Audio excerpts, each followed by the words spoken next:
everyone, what is going on, my dudes? Today is August 9th, 2021. We got another RuneScape update for y'all. To start off this month, we have a fairly large patch week. So without any further ado, let's jump right into the video. Let's go. Is the illest. What you talking about, Willis? Alright guys, before we look at the patches, I just want to say that we got some more information about the Sentistan dig site. I'll probably just dedicate a video regarding it tomorrow, but just know that it is aimed to come out on the 16th.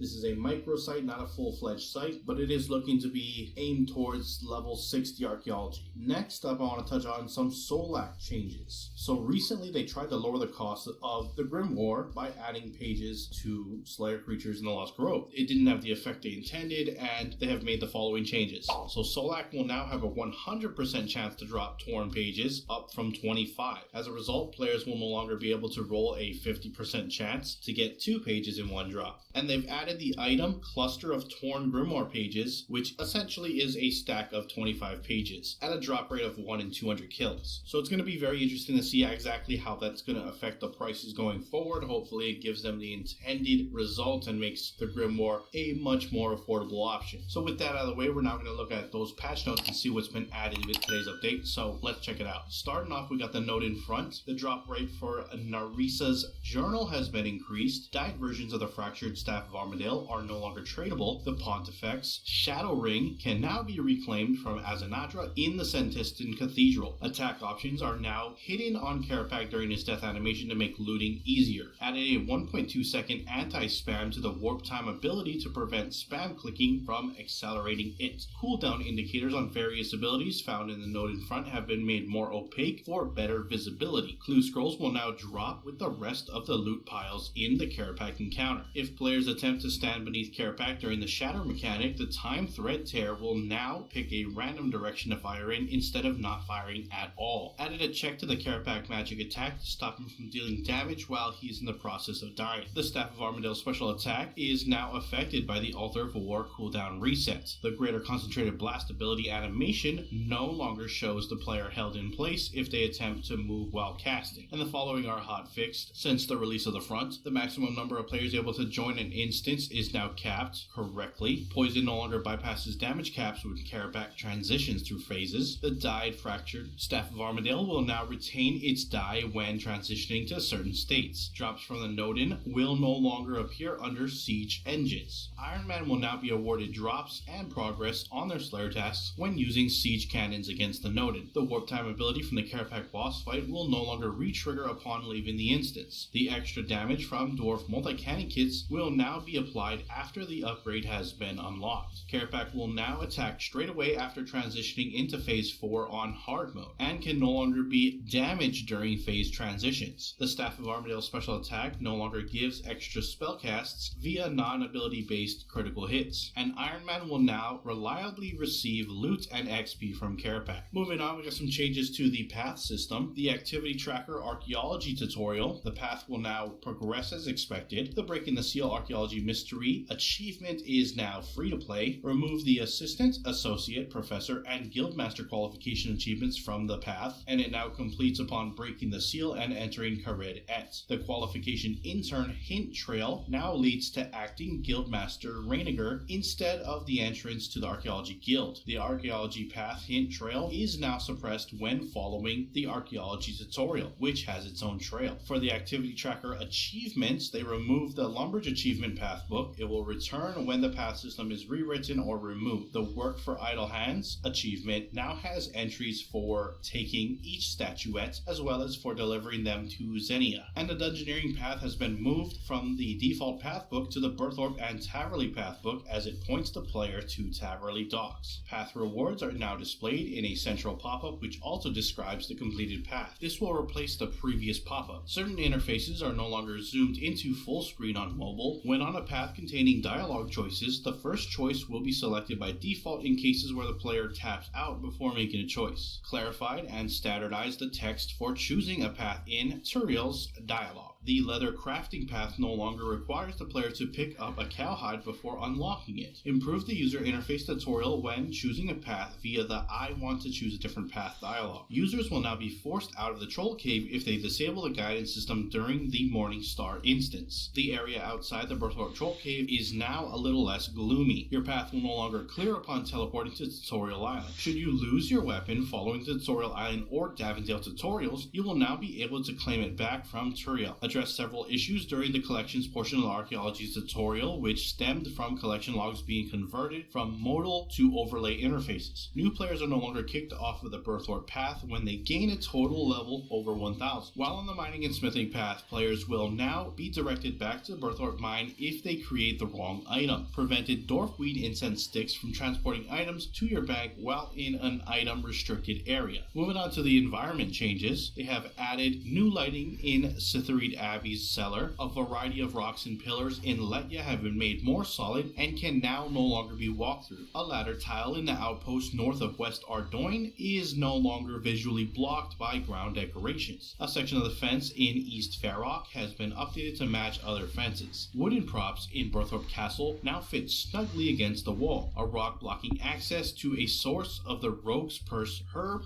has been removed. You may no longer walk into and hide inside the rocks near the ruined temple agility course, and they've updated the cube maps for Shadow World maps to increase realism on certain materials. Next up, we got some mobile changes. Added a scenery border for the first cutscene in the Hunt of Sirach mini quest, as well as to the tower scene during Grim Tales, and they have fixed a specific black screen issue at the start of the Hunt of Sirach cutscenes. Lastly, we got other random changes and improvements. Withdrawing materials from the Metal Bank in the Wilderness will now trigger a warning informing players that will not be possible to deposit them again during combat in the Wilderness. Added a left-click option to fix the light in the lighthouse during Horror from the Deep. Text in the pet's wardrobe interface has been made brighter and easier to read. The beach has finally been removed at the Lumbridge Crater. Fixed a typo associated with the Traherne pickaxe override. Reverted some chat message spacing changes. Stephanie the Seagull's pet icon in the player-owned house Menagerie now displays her instead of a yak. The use all function now works correctly across XP items in free-to-play. You must now bow to Yuri in order to speak to him when completing medium clue scrolls. Pets unchecked outside the player-owned house are now properly removed from the Menagerie. Those added to the Menagerie from the backpack are now properly stored and displayed in the player-owned house after leaving and re-entering it. The full Slayer helmet's wear and activate options now work correctly. When hatching multiple eggs, you will now collect the correct hatchlings from each incubator. Dr. Nabanik's I want to talk about mysteries dialogue option now works correctly. In progress urns can no longer be stored in invention machine inventories. The Make X interface for fletching ogre bows now states that Grish the Shaman must teach you how to make one. An info option has been added to close doors in Dungeoneering. When used, you'll receive a message for the type of key your party needs to progress further in the dungeon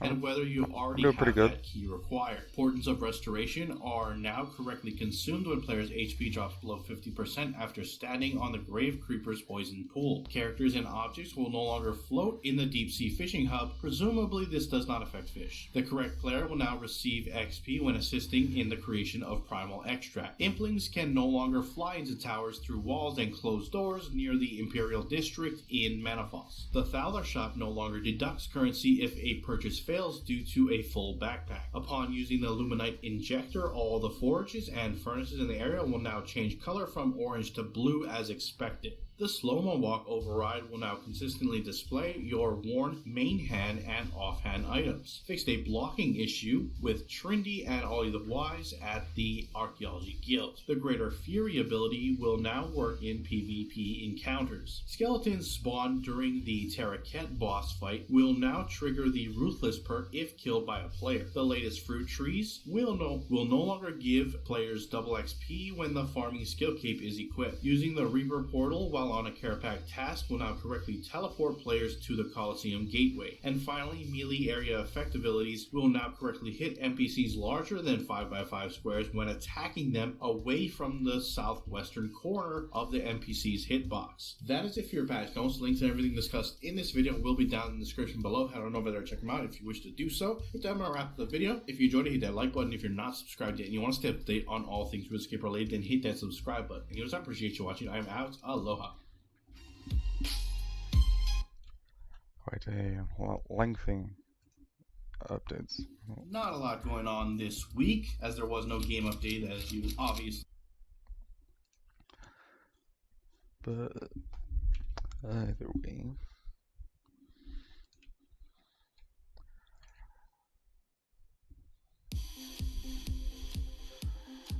let's get into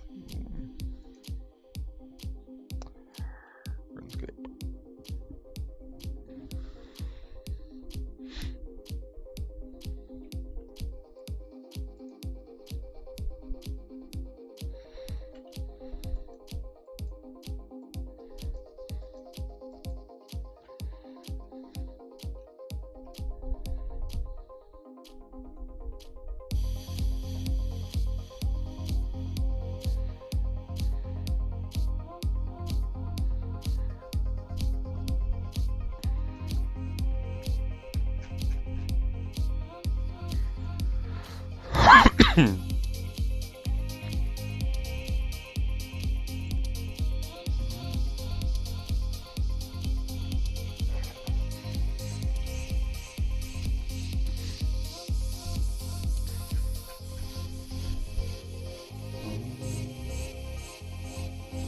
Gonna have to go with a no one there.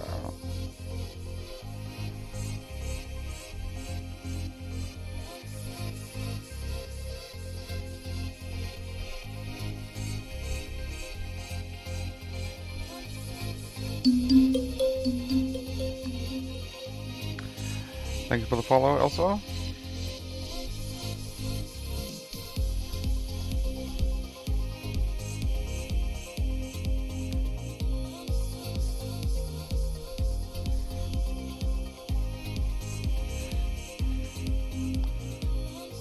Logged into the wrong world.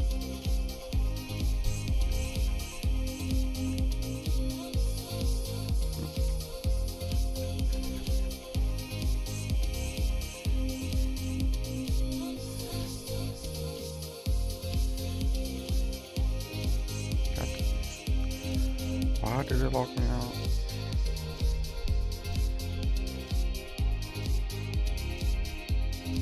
Oh, that's annoying.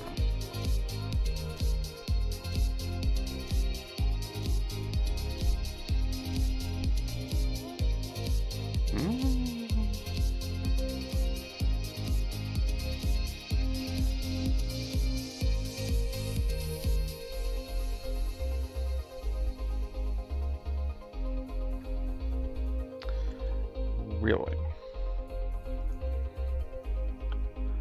Okay then. I don't know why that happened, but we'll just reload it.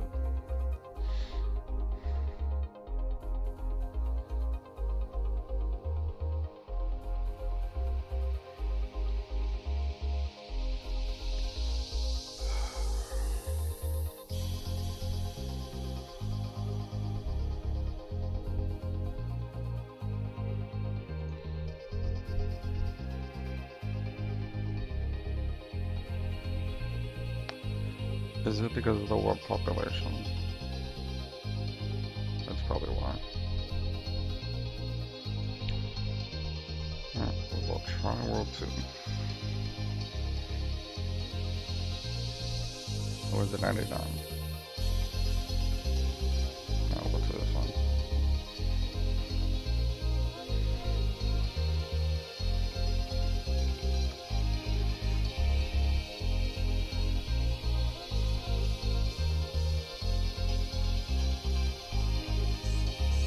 I like the position of that crafter.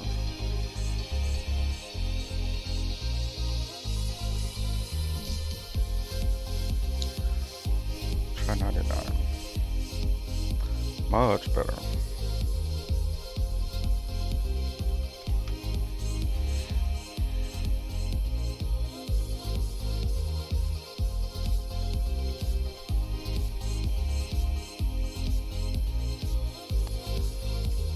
I just realized I don't have Citadel Post, so let's go and get that.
I can't use that potion anymore. Oh, that sucks. Alright then. Where is...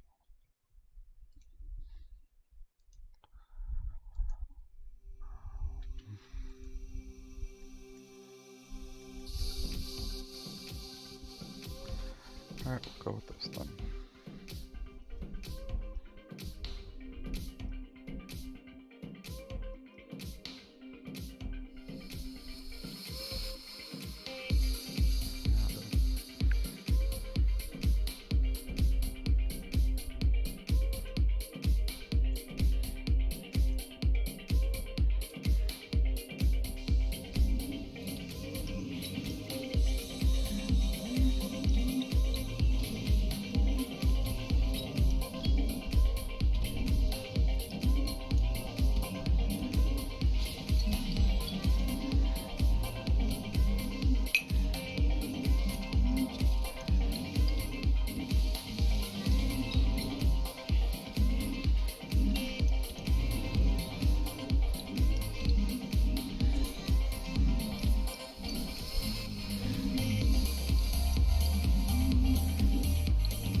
I think I have a better idea.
that one.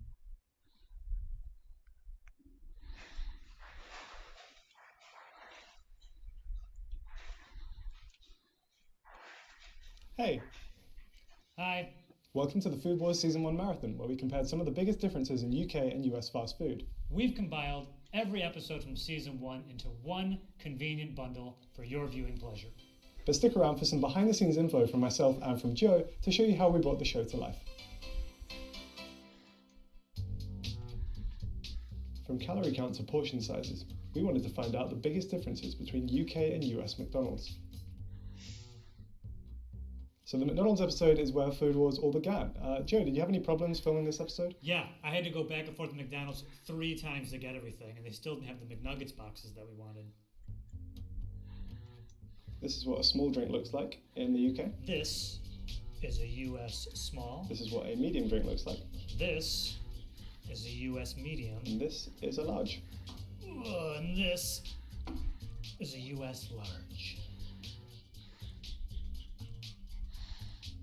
So with our McNuggets in the UK, the default adult sizes on the menu are a box of 6, a box of 9, or a share box of 20. Nuggets. You can get a box of 4, or you can get a 6-piece, or 10, 20 for sharing, or 40. And according to the 3 McDonald's in the area, they don't have 20 or 40 boxes. They just do them in increments of 10. But this is on the menu. In the UK, we've got 3 sizes of fries. These are our small fries in the paper bag. Here is the small fry. These are our medium fries in the iconic carton. Here is the medium fry. And then these are our large fries. And here is the large fry. So we couldn't find an exact weight measurement for the fries online, so what we're going to do is weigh them ourselves.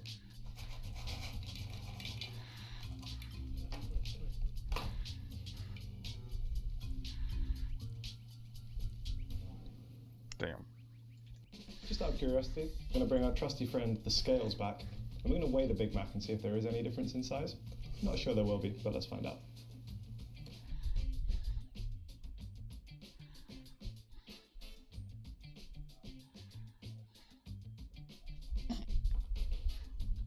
Hang on.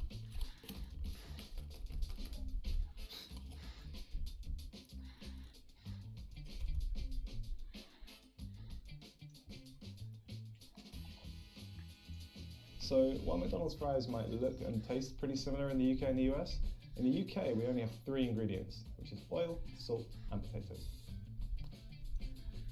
The McDonald's French fries in America have way more ingredients. These fries are made from potatoes, obviously, a vegetable oil, which is canola oil, corn oil, soybean oil, hydrogenated,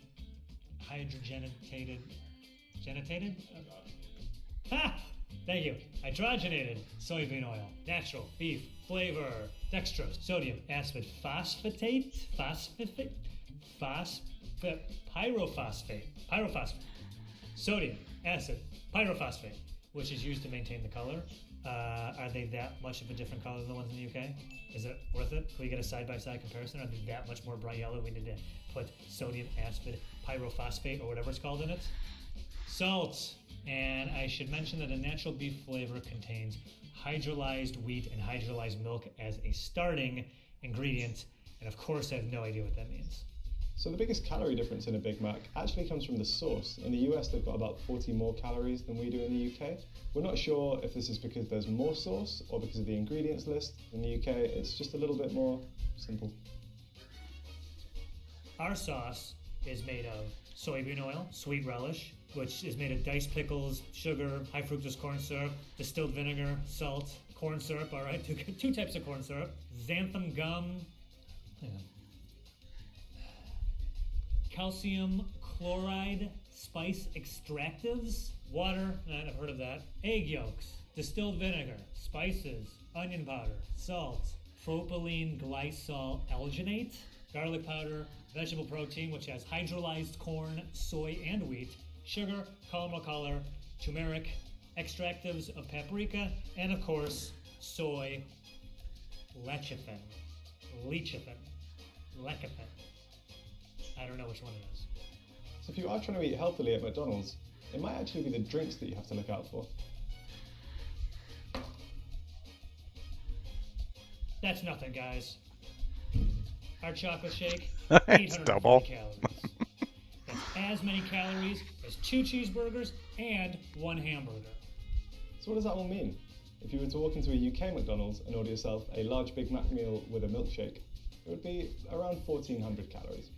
And if you were to get the large Big Mac meal with the chocolate shake in America, the total here is 1,870 calories. So that's 1,870 calories. The daily calorie allowance for an American dude is 2,500. Okay, so you have 630 left. One McNugget is 55 calories, right? So you could also have 11 more nuggets, and there you go. That's all you need for the day.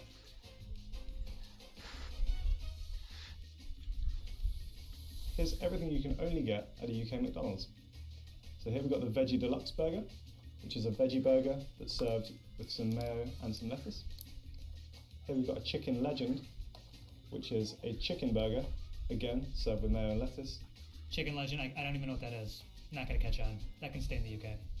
We have a range of wraps that you can get in the UK. We have a wrap of the day. Here we've got the fajita crisp, which is some chicken along with some veg and some spicy fajita sauce. Here we've got some veggie dippers. These were actually introduced as part of Veganuary in 2020 in the UK, but they're stuck on the menu. So these are Vegan Society approved, and they're sort of like a fried bean patty sort of thing.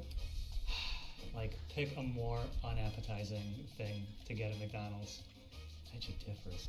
And then finally we've got some mozzarella dippers, which are just kind of mozzarella sticks really.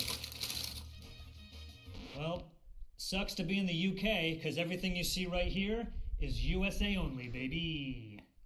Haha! USA only! So I'm going to talk about the coffee drinks real fast. Here in the US, we have all the same coffee drinks they do in the UK, but every coffee drink has an iced version and also a caramel and or French vanilla and or mocha version, depending on what you're getting. So Jesus. we in the US, of course, have more variety. Shamrock Shake.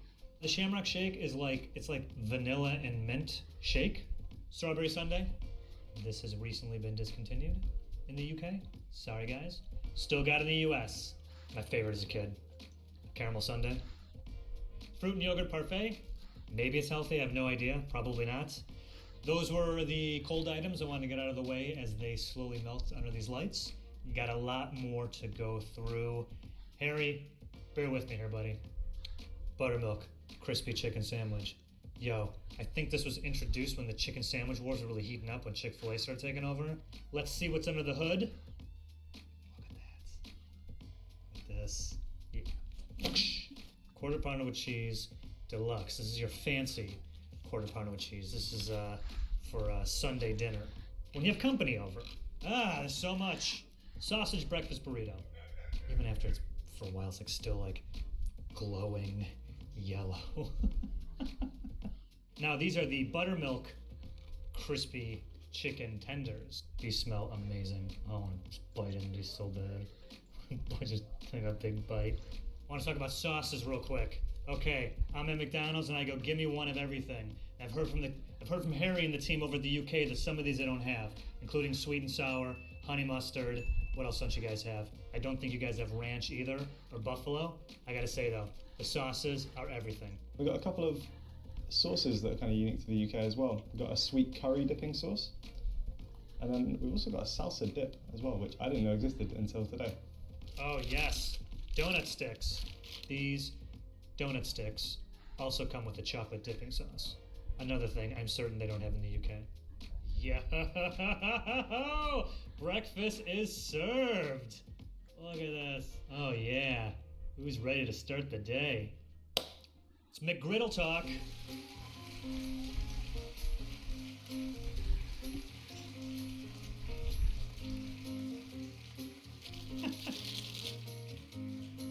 So for those of you in the UK who don't know what a McGriddle is, the United States McDonald's had this genius idea.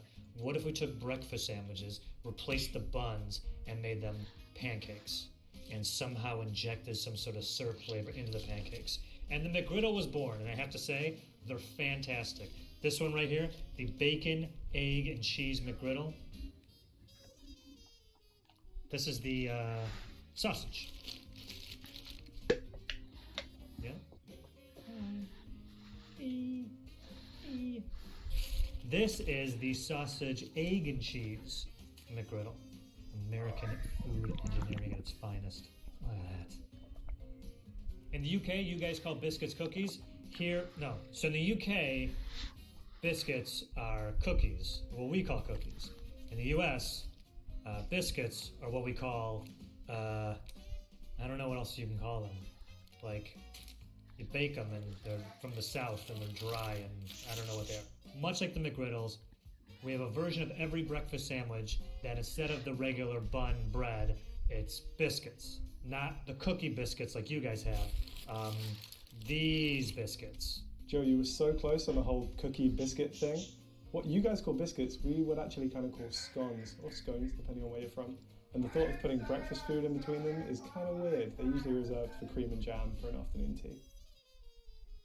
Last, and in my opinion, least, is this thing, the Southwest grilled chicken salad.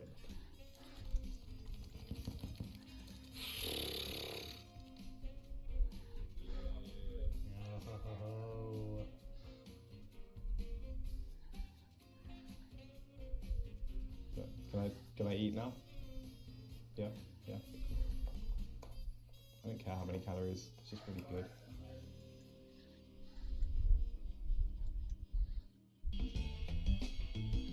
From calorie count to portion sizes, we wanted to find out the difference between a US and a UK KFC. This is Food Wars. I had KFC leftovers for days. I ended up giving some of it away to my neighbors in my building. Yeah, I was the same. I took like 3 buckets of chicken home for myself and my roommates. I even kind of made a pot pie, which you guys had on the menu, and we didn't. Sorry, you made a pot pie out of KFC leftovers? Just took the KFC chicken, took the skin off it, put it in a pot with some soup, some vegetables, and then a pastry on top, and it was pretty good. Now, you can't actually get a small drink at a UK KFC. It starts at regular. This is what a regular drink looks like. This is what a US regular looks like. And this is what a large drink looks like. And this is what a US large looks like. This is a regular fries, and this is a large fries. Here's the US regular, right? You want to go the next size up. This is the US large. Gosh! Look at how big that is. It's like 5 of those ones that he had. Let's find out how much a large fries weighs in the UK.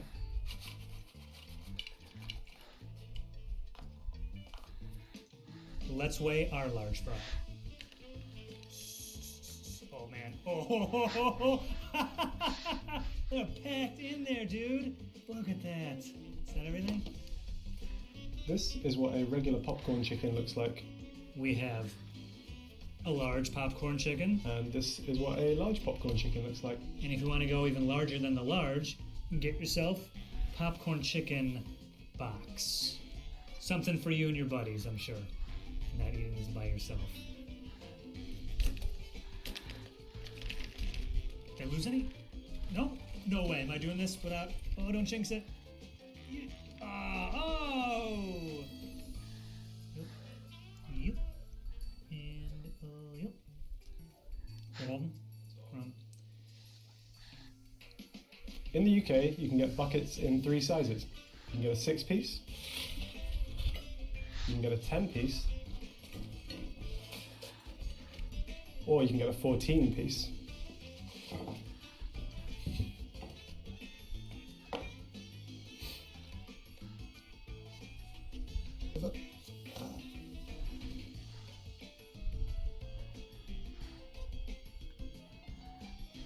Eight-piece. Whoa! 12-piece. This is... I can't even dump it. Yo! Look how much chicken this is. Oh my god, what a mess.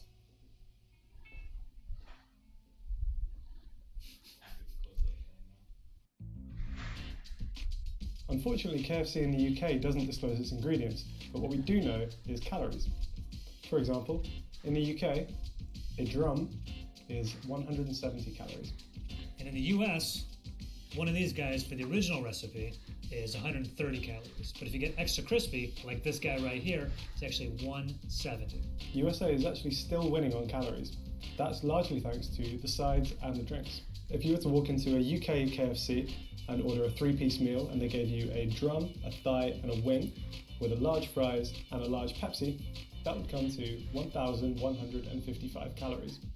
Our large fry is 930 calories, and our large drink is 380. And if you were to order a 3-piece with a large fry and a large drink in the US, it would be roughly this many calories.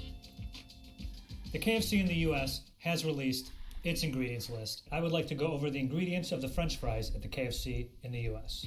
Alright, here we go.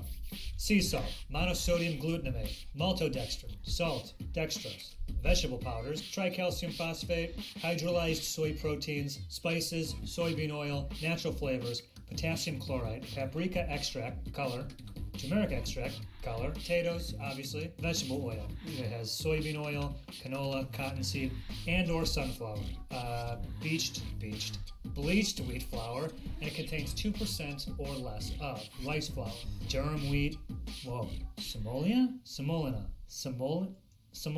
durum wheat, semolina. I don't know what that word is. It looks like it's easy, but it's hard to say. Semolina, durum wheat, semolina. There you go. Dextrin, salt, degermed yellow cornmeal. Oh, thank God it's been degermed. Cornstarch, leavings, sodium acid pyrophosphate, sodium bicarbonate, dextrose, again. Xanthan gum, there he is. Annatto extract color, disodium dihydrogen pyrophosphate, in parentheses, to maintain color. Okay, we add so many chemicals to our fries, we add more chemicals to make it look like it doesn't have any chemicals. Thank you, disodium what the f***? Yeah, whatever.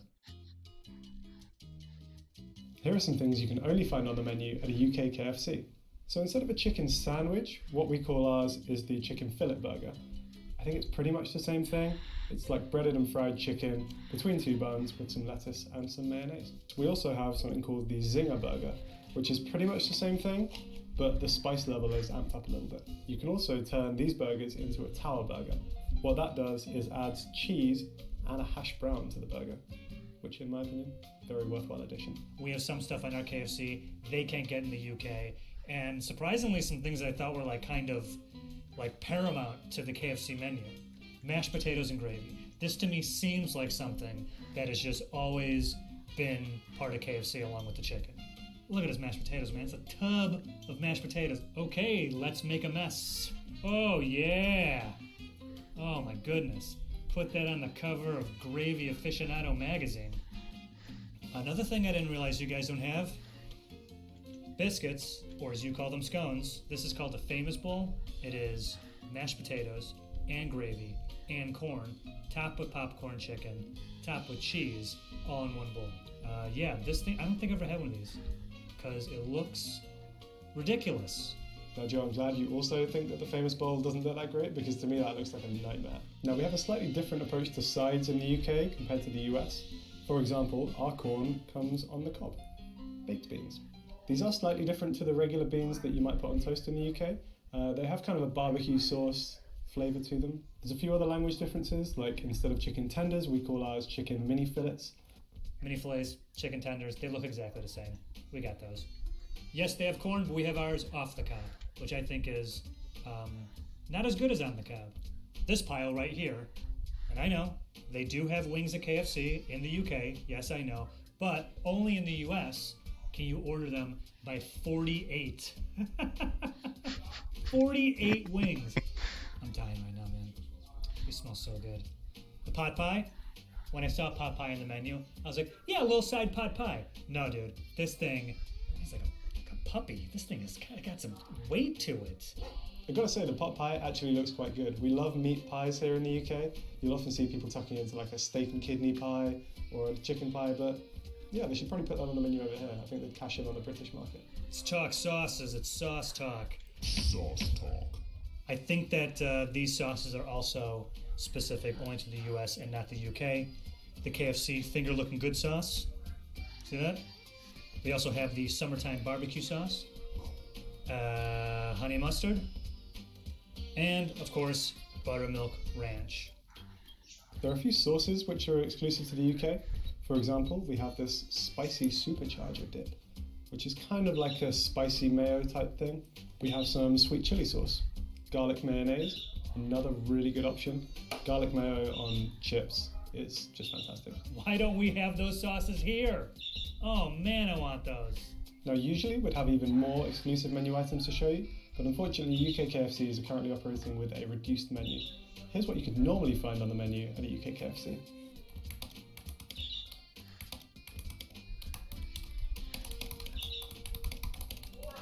A vegan burger, the Big Daddy burger, a range of chicken wraps, some rice boxes, onion rings, curry sauce, crush'ems, and a full range of hot drinks, including English breakfast tea. At the UK, you can get teas, including English breakfast tea. Now, technically, you can't get tea at the KFCs in the US, but you can get something called Mountain Dew Sweet Lightning, which I think is probably pretty close. Yeah, that's pretty much exactly the same as a breakfast tea. From calorie count to portion sizes, we wanted to find out all the differences between Domino's Pizza in the UK and the US. This is Food Wars. This might actually be my favourite episode to shoot. What about you, Joe? Same. I love shooting this episode.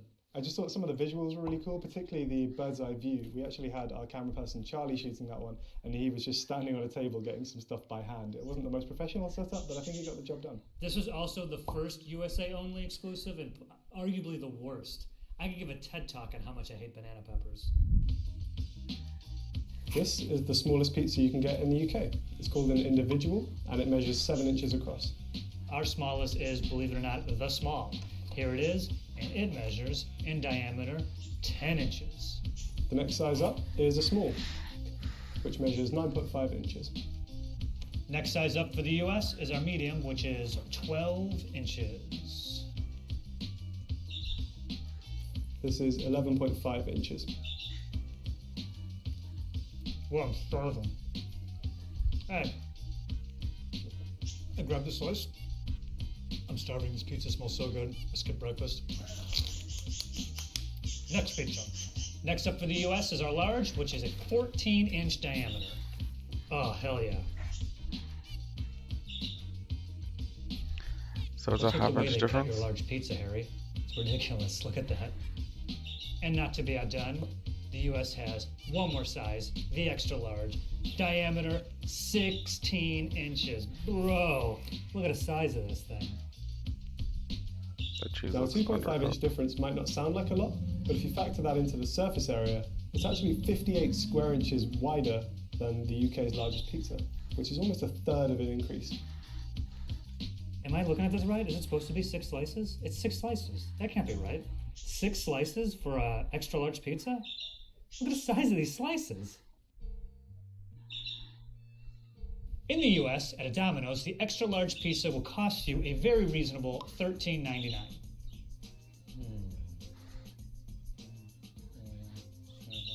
That is 201 square inches, which breaks down to roughly 7 cents an inch? Nice. Now, shockingly, $13.99 will only get you a small pizza in the UK. A small Damn. pizza is 9.5 inches across, and that gives it a surface area of 71 square inches.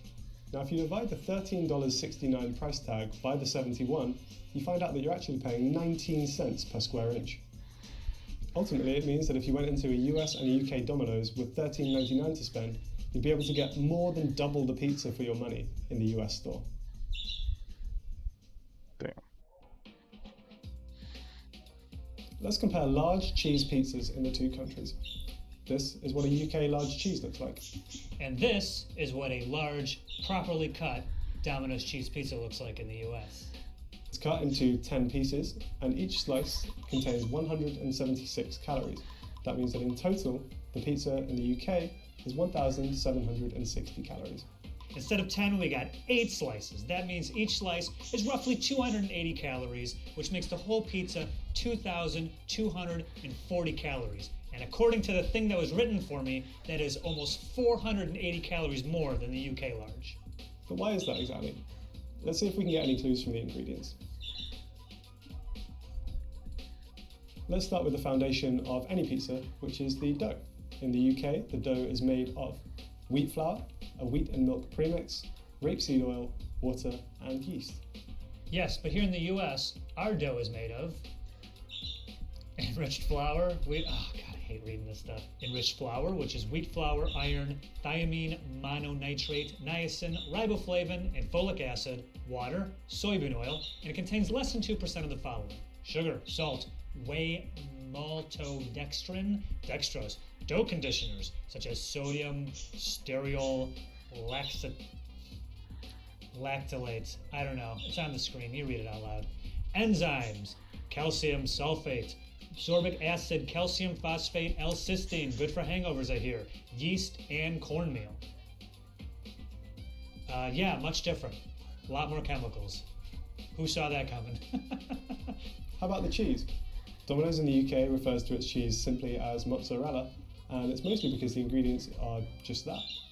In the US, Domino's doesn't, possibly can't, call their cheese mozzarella. Instead, they refer to it as pizza cheese. So, the Domino's in the US's pizza cheese has the following ingredients: part skimmed mozzarella cheese, okay, which is pasteurized milk, cultures, salt, enzymes, modified food starch, cellulose, non-fat milk, whey protein concentrate, natural flavors, and sodium propionate.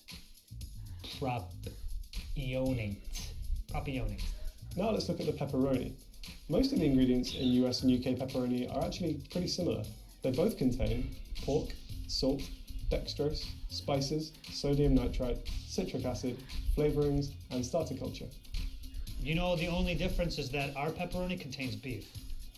Also, preservatives, butahydrate, hydrolazinase, and butahydrolate, blah, blah, blah, BHA and BHT. I can't pronounce them. They're bad. It turns out BHA and BHT are actually subject to restrictions in the European Union and can't be added to foods such as pepperoni. This might be because studies have shown that BHA can cause tumours in rats and is therefore reasonably anticipated to be a carcinogen in humans. Oh well. I'm gonna die doing what I love.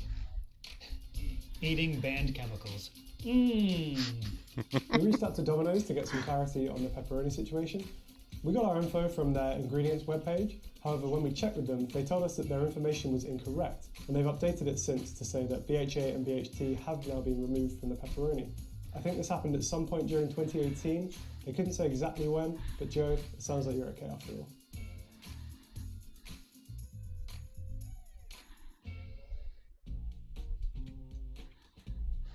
Here are all the items you can only find on the menu at a UK Domino's. And here are all the things you can only get at a US Domino's. Let's start with the pizza itself. So firstly, it's the crust options. Now in the UK we can actually get stuffed crust, but what we've gone for here is the Italian style crust. Apologies to the country of Italy for this one.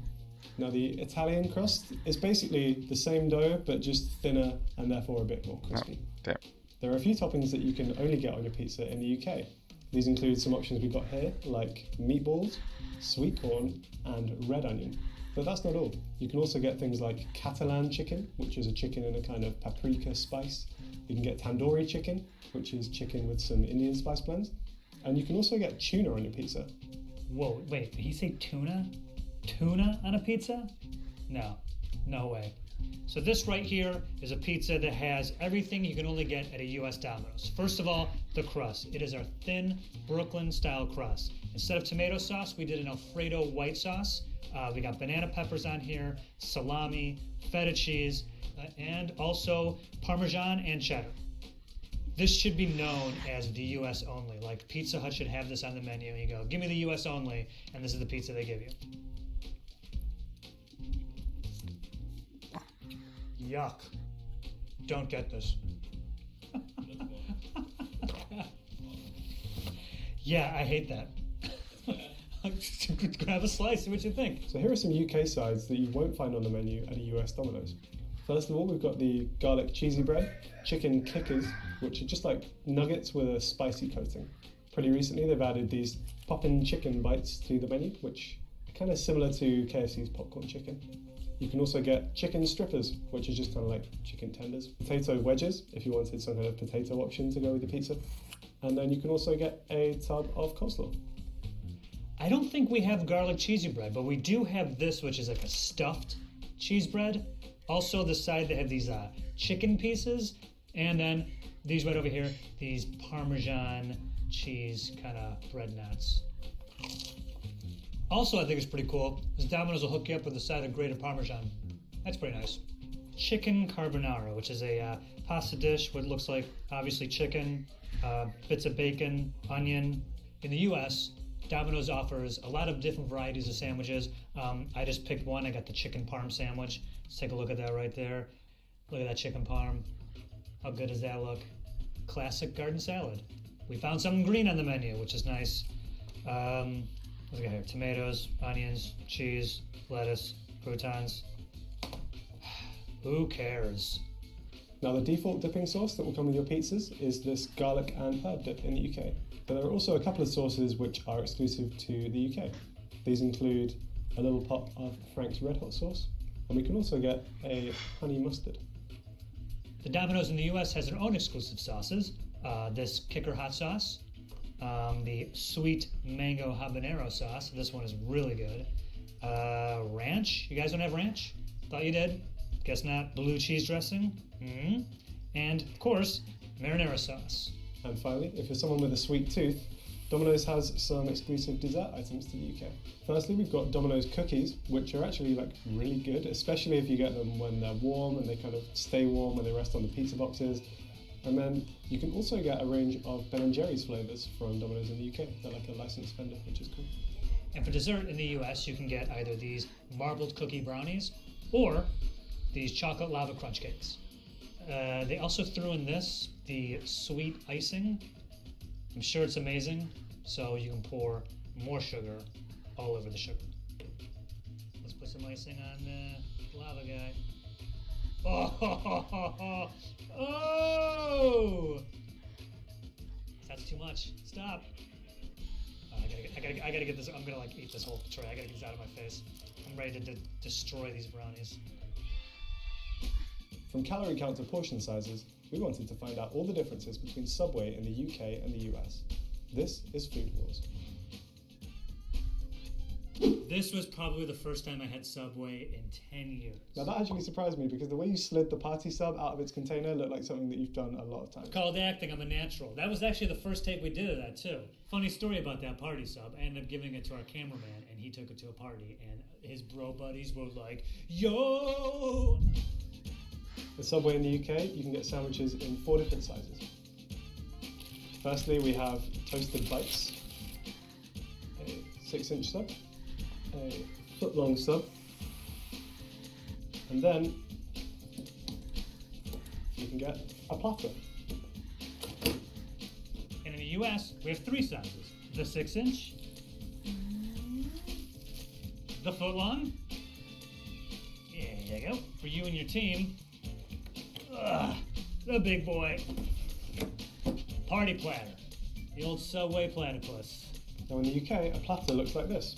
What they do is they make 4 foot-long sandwiches, then they cut those into 4s. So you're left with 16 pieces, each of which is 3 inches. And for the party platter here, they take 5 sandwiches, cutting them into 3 pieces, giving you 15 sandwiches total. In addition, in the US, you can also get yourself a 3-foot-long party sub. Look at this thing! This is ridiculous. 3 feet, so that is, what's that in? What do you got in the UK? That's 17 meters? I have no idea. Yeah! Now in the UK, drinks at Subway come in 2 sizes. We have a regular, which is 400 millilitres. 20 ounce, Sprite, what up? And we have a large. 30 ounce, boom. And if you're really thirsty, 40 ounces of soda. 40 ounces is a little over 3 cans of soda. That is way too much soda. That's just too much. If you're a fan of Subway's cookies, in the UK those come in 3 sizes. 1 cookie, 3 cookies, or 12 cookies. In the US Subway, you can get a single cookie, a dozen cookies, right like that, or the hang on, I keep rolling. The 36 cookie platter. Booyah!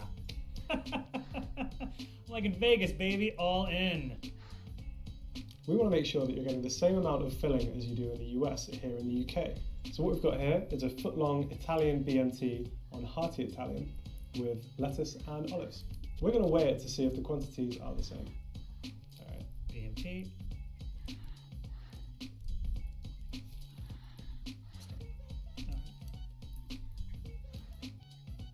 So the weights are pretty similar.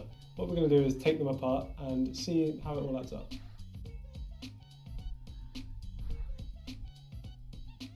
So when it comes to the amount of filling that you get in your subs, it looks like the UK and the US are actually pretty identical. So what about calories? We found out that the most popular sub at Subway is actually the turkey breast sub. So if you were to walk into a UK Subway and order a regular turkey breast sub, and then make it a meal by including a regular drink and a cookie, you'd be looking at 621 calories. That same order in the US is 690 calories. Now the sub itself is actually less calories, it's only 250, but the drink, the medium Coke, is around 240, and the cookie is 200 calories. But wait, according to the internet, in the US, the default actually comes with 2 cookies, which brings it to a grand total of 890 calories. What about the calories in another sub? Well, in the UK, 6 inches of meatball marinara comes in at 492 calories. In the US, 6-inch meatball is only 430 calories. Yo. Now, because we're not sure why our meatball sub is more calorific, we're actually going to do another test. We're going to bring back our friend the scales, and we're going to weigh a meatball. This is a bit delicious. Boom. And now I will also weigh 1 meatball. I'll find a good one. Don't want the sauce to throw out these measurements. Get in real close. Get in real close over there. Ready? You close? Close? Here we go. Drum roll. And how much is it? No change? Our scale is not very accurate. Sorry. Let's get that weight up on the screen. Unfortunately, Subway in the UK doesn't disclose a full ingredients list. However, there are some things we can glean from the website. In the UK, the ham, turkey breast, and steak that you'll find in your sandwiches are actually formed. The turkey bologna and the turkey salami are also made by a process known as mechanically separated turkey. Mechanically separated turkey. What did I hear? From the allergens list in the UK, we can also see that our meatballs contain milk, although it's not clear if the meatballs contain the milk or if it just comes with cheese by default. We do have the ingredients list of the meatball sandwich at Subway, and I'll read that to you right now. Oh boy. Beef, water, breadcrumbs, and then we have the kind of square brackets, toasted wheat crumbs, and now we have the curved brackets, enriched wheat flour, now we have the fancy brackets, wheat flour, niacin, reduced iron, thiamine, mononitrate, riboflavin, folic acid, close fancy brackets, sugar, salt, soybean oil, yeast, and then close the other 2 brackets. Aha! Textured soy protein concentrate, seasoning, open brackets again, dehydrated onion and garlic, salt, spices, dehydrated parsley, soybean oil, close brackets, soy protein concentrate, and the Romano cheese. Can you scroll up, please? Keep going, keep going. The Romano cheese, which is made from pasteurized part skim cow's milk. Ugh. I'm assuming it's skim cow's milk, but to be honest, if I told you there was cow skin in this food, would you be surprised? part skim cow's milk, cheese cultures, salts, and enzymes. Oh, Which that enzymes, part you is, ask? I'm They're not not at liberty to surprised. say, but rest assured there are enzymes. Now, on the bright side, the dough is pretty much normal. For the classic Italian bread, the ingredients are enriched flour, which is wheat flour, niacin, reduced iron, thiamine, nitrate, yeah, okay, riboflavin, folic acid, water, yeast, sugar, soybean oil, salt, wheat gluten, cultured wheat flour, malted barley flour, sunflower lecithin, lecithin. Hey, did you hear that? Lecithin, sunflower lecithin, dough conditioner, which also has enzymes. Which ones you don't know? And ascorbic acid. All that stuff. While we might not have an ingredients list for our bread, we do know that it's likely to not be perfect. For example, an Irish court recently declared that Subway cannot call its loaves bread due to the high sugar content. Subway uses more than 10% sugar in their flour. Here's everything you can only find on the menu at a UK Subway. So let's start with the subs. Now, there are a few kind of default subs that you can only find in the UK. So then once you've chosen your sub and your bread, we've also got a few other customization options that are exclusive to the UK. For example, in this sub, we've combined a bunch of them. So I've gone for chicken tikka, it has hash browns, it has sweet corn, it has vegan garlic aioli, it has HP brown sauce, and it has whole grain mustard. So brown sauce is kind of a traditional British condiment. The biggest brand manufacturer of it is a brand called HP, which stands for Houses of Parliament, to maybe give a nod. Harry, are you really Brit-splaining to me HP sauce? I love HP sauce. I've been having HP sauce. I've had a bottle of HP sauce in my fridge for at least the past 20 years. Over here we have the meatless meatball marinara sub with some vegan mozzarella cheese as well, and it's on chili paprika bread. Our exclusive customizations in the US include avocado, pepper jack cheese, provolone, Swiss cheese, and banana peppers. If you like your sauce, you can make your sauce. If you like a saucy sub, you can have the sauciest Subway saucy sub here in the United Sauce, because we have all these sauces, including a balsamic sub sauce, a creamy sriracha, a deli brown mustard, yellow mustard. You guys don't have yellow mustard? That can't be right. Sorry if you don't have yellow mustard. I thought that was everywhere. Oil? You guys don't have oil either? Okay. Subway herb and garlic oil, ranch, red wine vinaigrette, and a special sub spice. So moving the subs to one side for a second, we also have some side dishes which are exclusive to the UK. Let's start with this, which kind of surprised me when I saw it on the menu, but you can actually just get a cup of meatballs from Subway.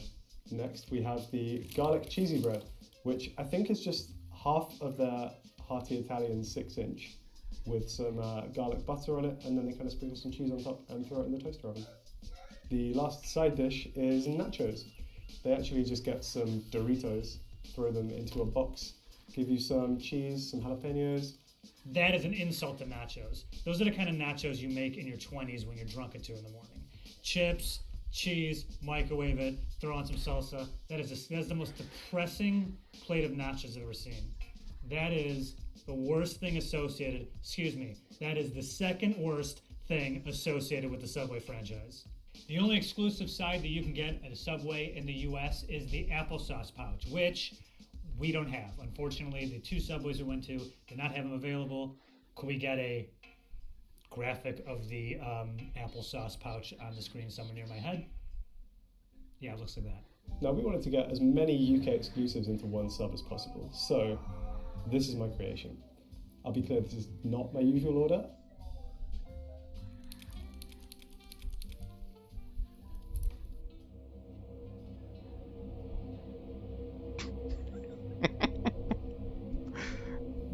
You get the tang of the brown sauce with the little popping sweetness of the sweet corn. And I've just got like a whole hash brown as well.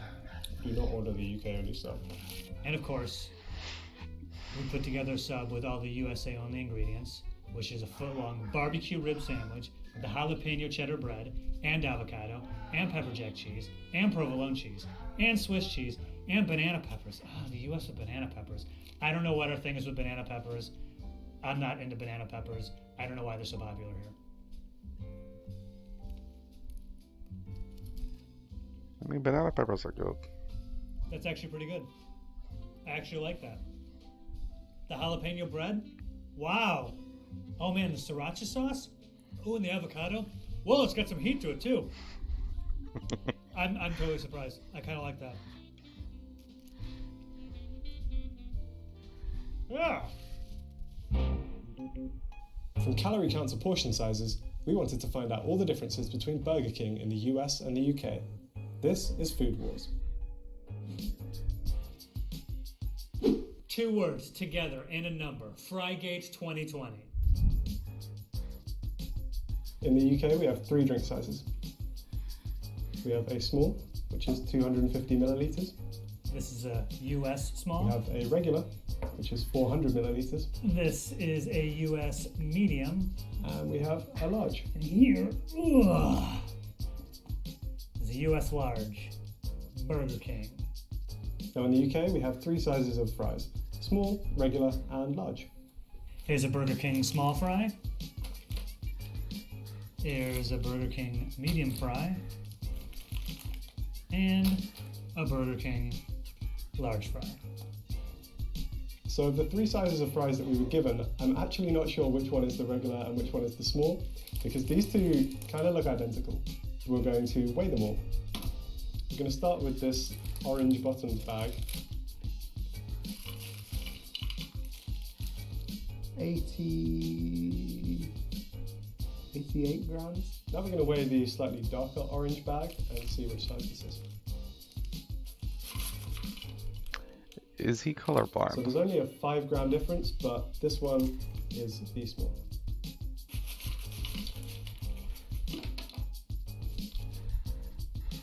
So a large fries in the UK looks like it's around 180 grams, which is double the regular. Take the scale. He might be colorblind.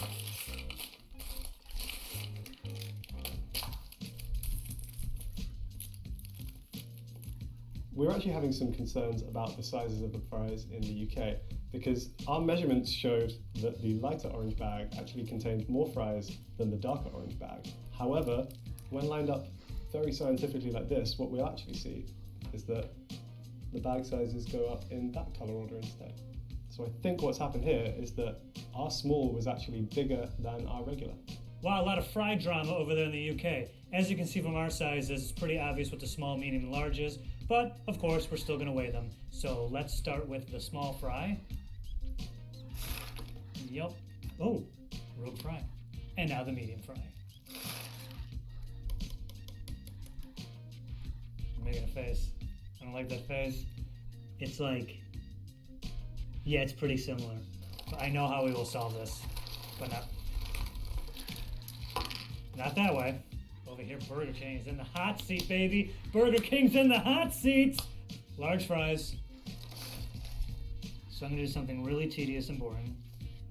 2, 3, 4, 12, 13, 20, 21, 22, 35 regulars, 10 kind of broken up ones. 1, 2, 34 and 18. Look at those smaller ones. Whoa! That's pretty cold, Burger King. That is pretty cold. Don't act like you're surprised by this. And I know what they're going to say. They're going to be like, well, everyone who scoops, it's different. Okay, but our scooper here and their scooper in the UK made a similar error. Suspicious, right? Frygate 2020. So this is a Whopper in the UK.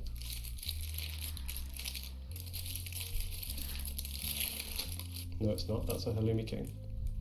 Is this the Whopper? He doesn't even know.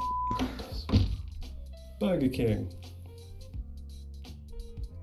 So what we're going to do is weigh a Whopper and see how much a Whopper weighs in the UK. Didn't even get a Whopper. Right, let's take a look at the US Whopper. First thing I'm gonna do, I'm gonna weigh it. Oh yeah. That's a Whopper. Oh yeah. Wait. Gotta be scientific about it. In the UK, you can get Burger King's chicken fries in 3 sizes. A 6-piece box,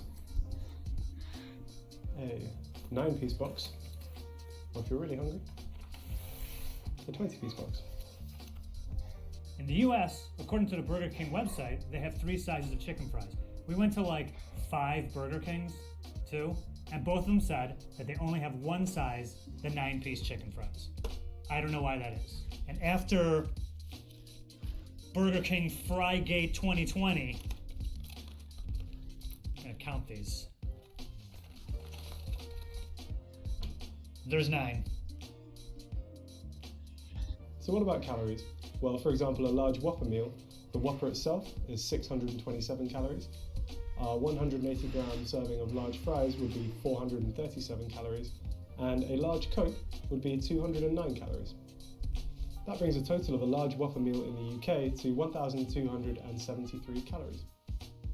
And in the US Burger King, the Whopper meal comes in at a hefty 1,600 calories. That is an increase of about 378 calories, or roughly 30%. However, there are ways to bring the calorie count down. For example, if you get the Whopper without mayo, you save yourself about 157 calories, taking the Whopper down to like 503. The drink is a major culprit. If you get a sugar-free soda like a Diet Coke, you immediately save yourself 510 calories. So with these minor adjustments, you can get a large Whopper meal for about 933 calories. Now, for whatever reason, the mayo in the UK only comes to 6 calories, so I'm not sure what you guys are putting in your mayo. Now, in the UK, a bacon double cheeseburger comes in at 430 calories. And our bacon double cheeseburger in the US only has 404 calories. Now, this has to be a Food Wars first, where something in the US has less calories than something in the UK. I do want to point out, our bacon double cheeseburger does not come with mayo, so I think that might be the calorie culprit. So we finally found something that's less calorific in the US than the UK. Congrats, guys. Error 404, mayo not found. That's funny. I just put that on the screen there like an error code. Unfortunately, Burger King does not disclose a full ingredients list in either the UK or the US. That's weird. Here are some things that you can only get at a UK Burger King. So here we have the veggie bean burger, which you get these 2 fried bean patties with some lettuce, some mayo, and some cheese. Here we have the Halloumi King, which is kind of exciting. It comes with lettuce, mayo, onions, tomato, and then these 2 fried pieces of halloumi. They also offer that with bacon, which seems slightly counterproductive if you're a vegetarian, but pretty delicious if you're not. Hey Siri, what is halloumi? Halloumi or halloumi is a semi-hard, unripened brine cheese made from a mixture of goat's and sheep's milk, and sometimes also cow's milk. Do you want me to keep reading? Yes. It has a high melting point and so can easily be fried or grilled. This property makes it a popular meat substitute. Rennet is used to curdle the milk in halloumi production, although no acid-producing bacteria are used in its preparation. Huh. Thanks. I don't want that.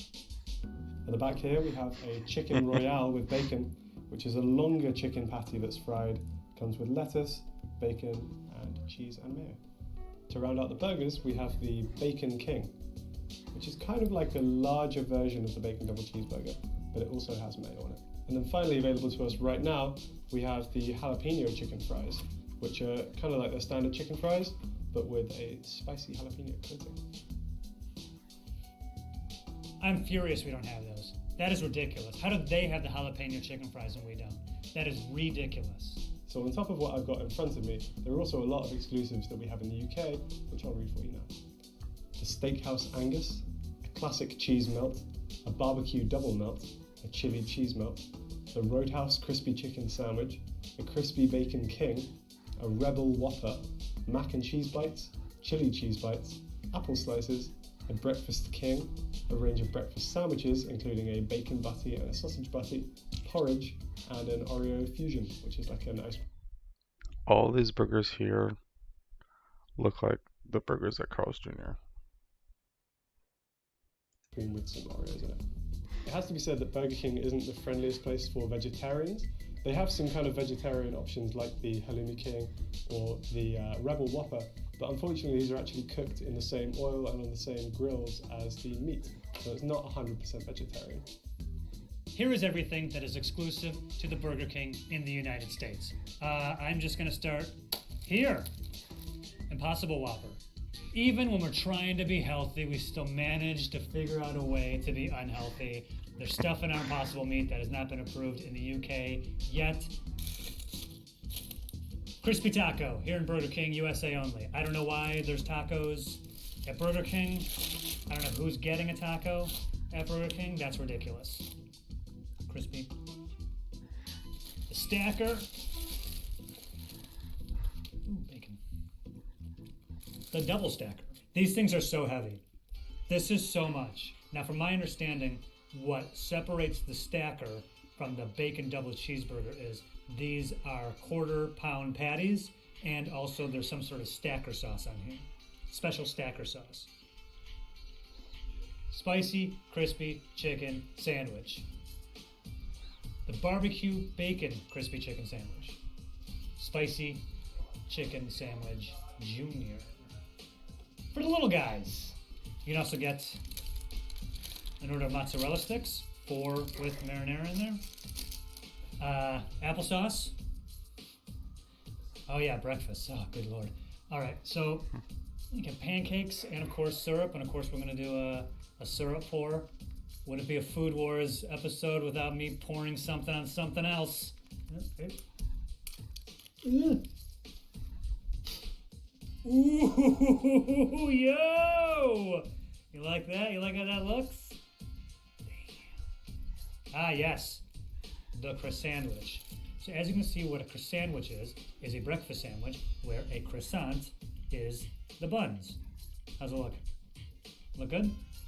And also, similar to McDonald's, breakfast sandwiches, they also have breakfast biscuits, also sausage, egg, and cheese. And then last, the US Burger King breakfast burrito. Let's open it up. Let's take a look inside. Oh, what they got? They got an egg, got sausage. Oh, they got potato in here. Okay. I would not get this, but good for them. Good effort. Last but not least, you can also get yourself a Hershey's Sundae chocolate pie. Oh, look at that. Look at that. Oh man, it's like jumping to that. From calorie count to portion sizes, we wanted to find out all the differences between UK and US Starbucks. This is Food Wars. Now I do have a confession to make, which is that I don't drink coffee. I'm very loyal to tea as a British person, so this episode was kind of wasted on me. Now hot coffees in the UK come in 4 sizes. Firstly, we have a short coffee, which is 8 ounces. The short, 8 ounces. Then we have a tall coffee, which is 12 ounces. Next, we have the tall. Next, 12 ounces. it's a grande coffee, which comes in at 16 ounces. Then we got the grande, 16 ounces. A venti, or 20 ounces. Ah, sensational.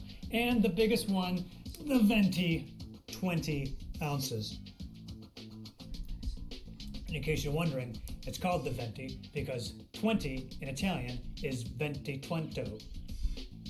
Just to double check, we're going to measure the largest hot coffee in the UK.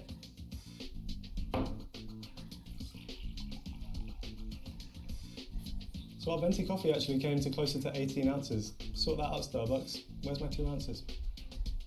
Now I'm going to measure the venti coffee, which should be 20 ounces minus a few sips. Wait. Getting prepared. Whoa, come on. I did not drink that much. Oh, Starbucks. That's not even 2, that's like an ounce. Cold coffees in the UK come in 3 sizes. The tall, The tall, 12 ounces. grande, We got the grande. and venti. Here's where things get kind of weird. Our venti iced is 24 ounces. And we have another size up, Trenti, right? Trenta, and that is 30 ounces. So a UK cold venti is exactly 20 ounces. I think the hot coffee Yeah, is 21. smaller This is because supposed to be 24. How many fluid ounces venti iced? 24? And how much is it? 21? Starbucks. With the ice, you still don't have enough. I think this has the ounces is different to the cup because they leave room for the cream and sugar. But that's just my personal opinion. I'm taking a sip of every single drink. I'm taking a sip of every single drink. Let's do this! Let's compare some seemingly identical drinks to see how much they match up under the hood. So a venti latte in the UK contains 235 calories, 7.9 grams of fat, 21.1 grams of sugar, and 225 milligrams of caffeine. And in the US, the same venti latte has 250 calories, and that's 9 grams of fat and 150 milligrams of caffeine. And you know I'm taking a sip. Kind of cold. It's been sitting out for hours. So our latte's got more sugar, more calories, and more fat. The trinity of deliciousness is what I call it. Let's try something a little heavier. If you were to order a venti caramel frappuccino from a UK Starbucks, it would contain 426 calories, 61.1 grams of sugar, and 117 milligrams of caffeine. Harry, your frappuccino's looking a little sad there, buddy. Looks like all your whipped cream melted. So here's a pro tip from the USA. 470 calories, 74 carbs, 73 of which are sugar, and 120 milligrams of caffeine. Damn. Oh, yuck. Yuck. That's what that tastes like? Now it's important to remember that for cold drinks like frappuccinos, the US venti is actually 4 fluid ounces larger than the UK's. If you were to do the maths to work out the nutrition per fluid ounce, the UK actually beats the US in virtually every metric. Let's see if we can get any clues as to why from the ingredients. Now in the UK, a cappuccino from Starbucks contains just 2 ingredients, milk and brewed espresso. And in the US, our cappuccinos are made from milk and brewed espresso. Look at that. Same thing, finally. Now for the most part, the hot coffees in both countries are just those 2 ingredients in different quantities. Things get a little bit more complicated once you start to add things like syrups, however. For example, in the UK, if you add caramel syrup to your cappuccino, it adds the following ingredients: sugar, water, natural flavouring, concentrate of apple, carrot, hibiscus, molasses, citric acid, and potassium sorbate. Whereas our caramel syrup has sugar, corn syrup, butter, cream, milk, salt, water, heavy cream, non-fat, dry milk, natural flavors, salt, monodiglycerisis, I don't know what that word is, soy lecithin, and sulfides. The point is, our caramel syrup is actual caramel in it. How do you like that? Now let's try something with a lot more ingredients. This is a Java chip frappuccino from the UK, and it contains the following: ice, milk, coffee frappuccino syrup, which is sugar, water, natural flavor, salt, xanthan gum, potassium sorbate, citric acid, sodium bicarbonate, and mocha drizzle, which is water, mocha soy powder, lecithin, sugar, natural flavors, with alcohol, and salt. Ladies and gentlemen, it is a Food Wars first. The first time something in the UK has an ingredients list longer than something in the US. Time to celebrate, baby! Damn. Here is everything you can only find on the menu at a UK Starbucks. And this is everything you can get in a US Starbucks. Now we'll start with a quick disclaimer.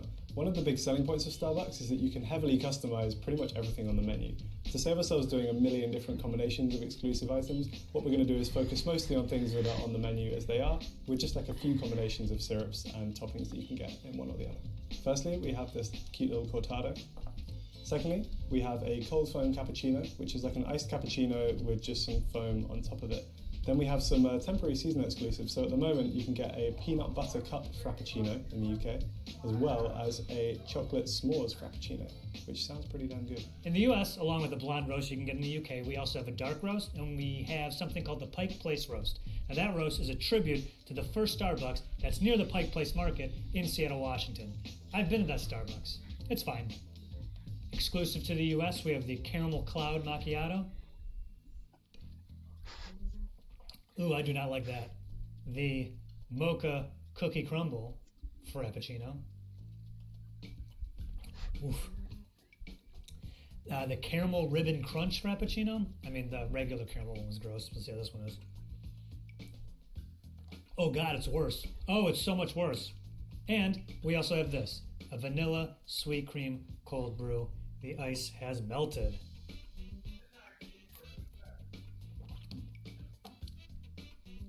Woof. I bet that was good 6 hours ago when it was made. And what we've done is combine as many UK exclusives as we can into one drink, which I'm calling the UK only. We've got some almond, some sugar-free caramel, some sugar-free hazelnut, and some mango, which is going to be an interesting mix. Mango? Whew. That is sweet. And of course, at the Starbucks in the US, we have our own unique customizations. For instance, pineapple ginger syrup, raspberry syrup, toffee nut syrup, a cascara topping, cinnamon dolce sprinkles. We have chocolate, cinnamon, nutmeg, and vanilla powders, and a whole range of cold foams. So, of course, I went ahead and had all those things put into one drink, which I'm calling the USA only.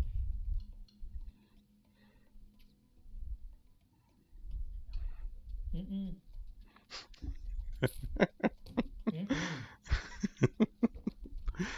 I'm finding a trend Oh with man, this that's weird. USA only Nothing and UK And only. that works together.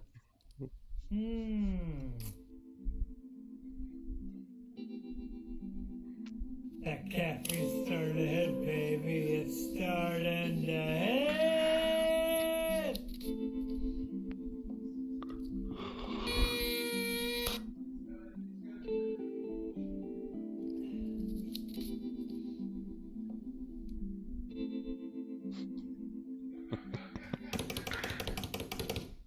Starbucks.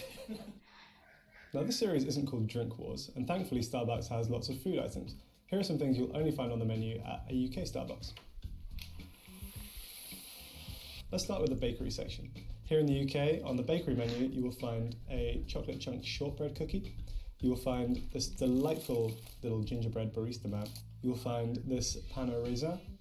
We also have some luxury fruit toast, which comes with these little cute pots of jam. And then finally, we've got a cinnamon swirl, which is kind of just a cinnamon roll.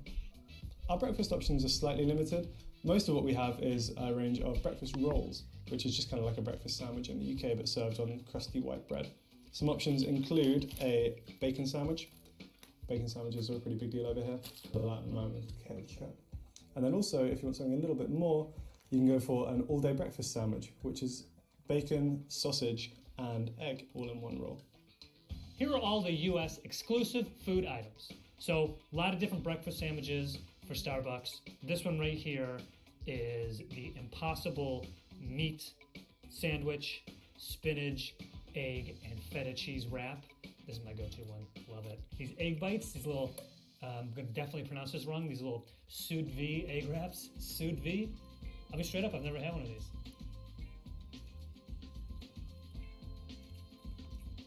Holy these are so good.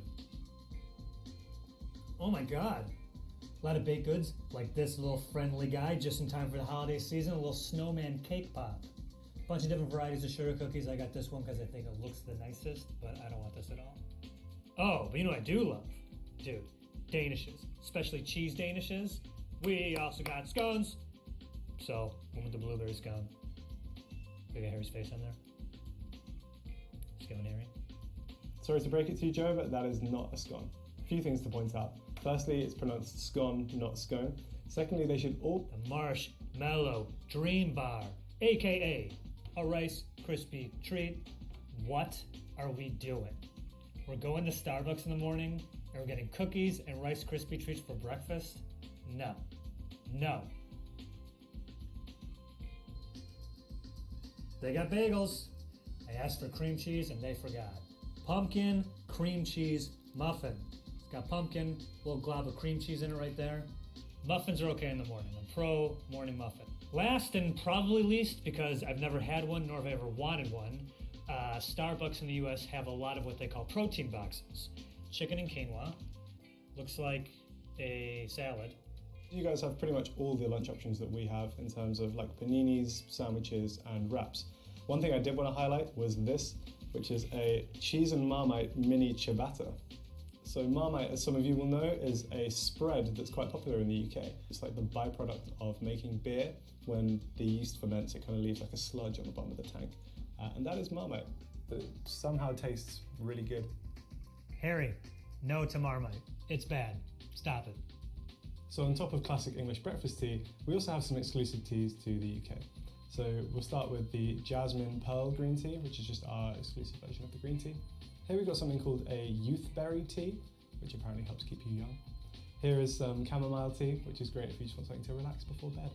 And then we've got some frozen teas as well. So this is a frozen iced tea made with apple and kiwi. This is a frozen iced tea with tropical mango. And then this is a frozen strawberry and lime tea. Here in the US, we have a lot of exclusive teas too. These are those exclusive teas. For hot ones, we have a Jade Citrus Mint, a Peach Tranquility Tea. I think they missed a trick there not calling it the Peach Tranquility. Connor Blake came up with that, not me. The Revved Up Tea, right there. And then for the cold ones, we got the Royal English Breakfast Tea. Why don't you guys have the iced Royal English Breakfast Tea?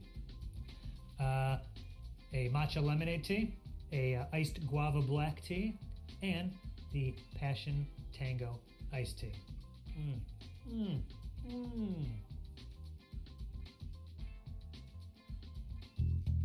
From calorie count to portion sizes, we wanted to find out all the differences between US and UK Papa John's. This is Food Wars. Personally, when I get a pizza from a place like Papa John's, I just get cheese and pepperoni. But shooting these episodes, it's gotten me a chance to try a bunch of different things on the menu, and I'm actually kind of impressed with things like their desserts. Now that you've been forced to try a few, are there any that you're going to order again in the future? You're just going to have to watch the episode and find out. In the UK, our sizes start at small. Ours is 9.5 inches across, with a surface area of 71 square inches. Our small pizza comes in at 10 inches, which is 78.5 square inches of pizza. Next up, we have our medium pizza. It's 11.5 inches across, with a surface area of 103.8 square inches. Our large, 14 inches, which is 153.9 square inches. Finally, for some reason we skip extra large and go straight to extra extra large. This one's 15.5 inches across, with a surface area of 188.7 square inches. We didn't skip the extra large. 16 inches right here. That's 201 square izzos a pizzo. Our extra large is bigger than your extra extra large. In your face, Harry. In the UK, a small cheese pizza will cost you $11.99, which is around $15.54. That's a price per square inch of 21.8 cents. Small in the US, $9.49, which is about 12 cents per square inch. I know I got a small, but apparently they're also doing small peppers with the small pizzas. Look how small this is. Skimping on the peppers, eh, Papa? An XXL cheese pizza in the UK will cost you around $23.32, which is a price of 12.3 cents per square inch. USA's extra large, $15.49. That cannot be right. Sprinkle a little math on that, that's 7.7 cents per square inch. That is so cheap. So what can we take away from this? Well, in both countries, the more pizza you buy, the cheaper it gets. In the US, the price per square inch of a small is 55% more than an extra large, and in the UK, it shoots up to a huge 77% more. I mean, it makes sense, right? I mean, that's how they get you. They pretty much are tricking you into getting more pizza because it's cheaper per square inch. So you're going, oh, I'll just get the extra large instead, and then a year later, you're fat. Whoops! It was such a good deal! It is worth noting that paying full price is kind of rare in the UK. We got like a 40% off deal because we spent a certain amount of money. Basically, if you're paying full price in the UK, you're really not getting the best value for money. I'm on their website right now, and it looks like, yeah, they have endless specials or deals for pretty much every combination you want to get. Large one-topping pizza, any two sides, 2 large pizzas. I'm assuming what Papa John's does is have all types of deals and codes and promotions that whatever you get when you order Papa John's is probably a deal for you. So you probably are never paying full price. In the UK, an extra extra large cheese pizza is cut into 12 slices. Each of these 12 slices is 268 calories, which brings the total to a whopping 3,218 calories. In the US, our extra large is cut into 10 slices. That means each slice is roughly 300 calories.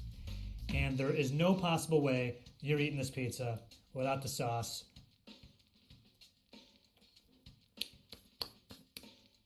Whew. What about the most calorific thing on the menu? In the UK, it's a sausage and pepperoni pizza.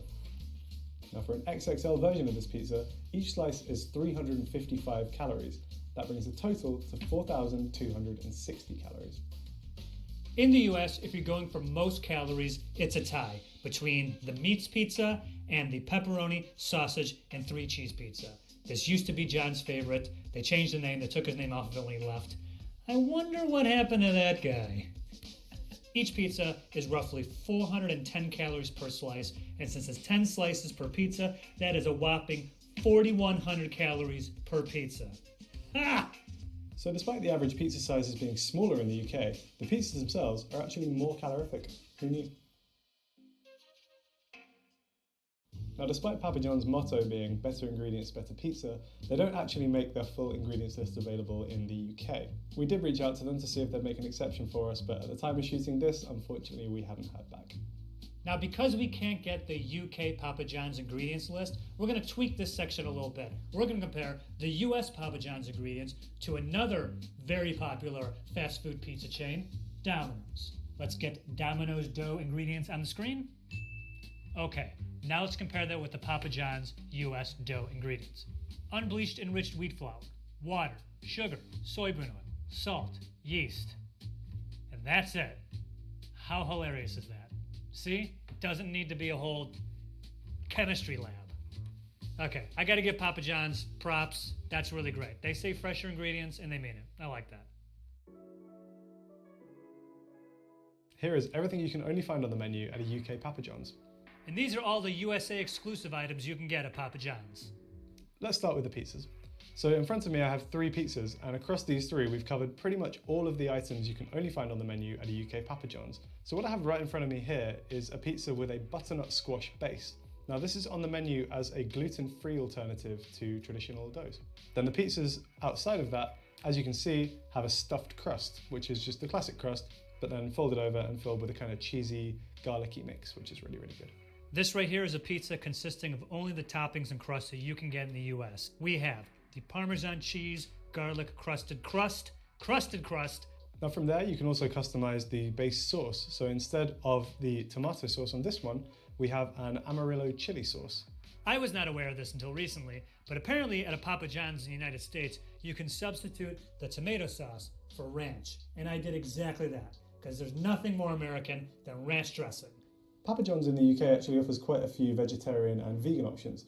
For example, again on this pizza, instead of the classic mozzarella blend cheese, we have a vegan cheese, which is a cheese alternative that's friendly for vegans. So in the UK, you can top your pizza with anchovies, with tuna, with tandoori chicken, with spicy beef, and also some fake meat alternatives such as vegan pepperoni and also a vegan sausage. Finally, we have a couple of vegetarian toppings. For example, on this pizza, we have some red chilies, and on this pizza, we have feta cheese and sweet corn. Cheese! We did do the Parmesan Romano and the 3 cheese blend, which is provolone, Fontana, Fontanilla, Fanta whatever, and Asiago cheeses. Salami, Canadian bacon, the Philly cheesesteak stuff, spinach, and also, of course, banana peppers. I don't know what it is with banana peppers. They're suddenly on everything. I don't get it. All right. Here we go. All right. Positive mental attitude. PMA. I'm about to have the USA only.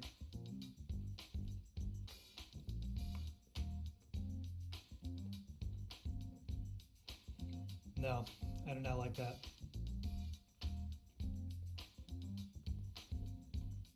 I'll admit it's growing on me. I wouldn't pick the ranch sauce. I would stick with tomato. Be not bad. Oh, God.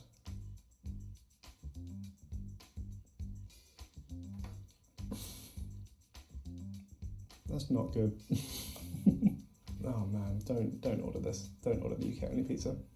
Moving swiftly on from the UK only pizza, here are some sides you can only find on the menu at a UK Papa John's. We've got some vegan cauliflower wings, It's basically just small pieces of cauliflower that are breaded and fried, and then you can kind of dip them in a sauce of your choice. It's just a nice chicken wing alternative for vegetarians. Here we've got some chicken poppers. Now, I think these are available in the US, but the one that's exclusive to the UK is the tandoori chicken spice one, which is just pieces of chicken breaded and fried with an Indian spice blend. Here we've got some tater tots, which I'm surprised you guys can't get in the US, because these aren't really a thing in the UK. But here we can get tater tots. You can get them with cheese like we have here, or you can also get them with cheese and bacon.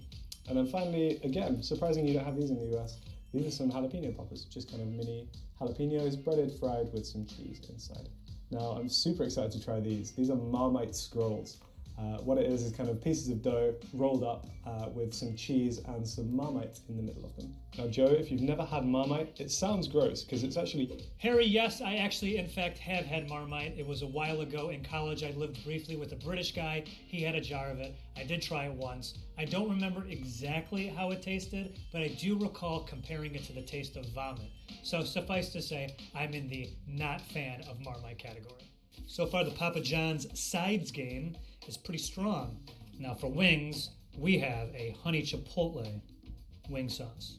Garlic knots. Oh man. Ugh! Dude! This thing is drenched in their butter. I'm confused by this next USA only thing. It is called a papadilla. I mean, it's a calzone, but for some reason they're calling it a papadilla, which I assume is a play off of quesadilla.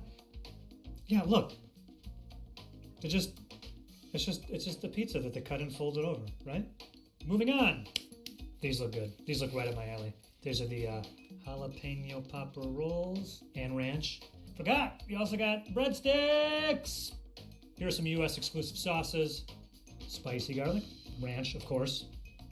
Honey mustard, blue cheese, regular cheese.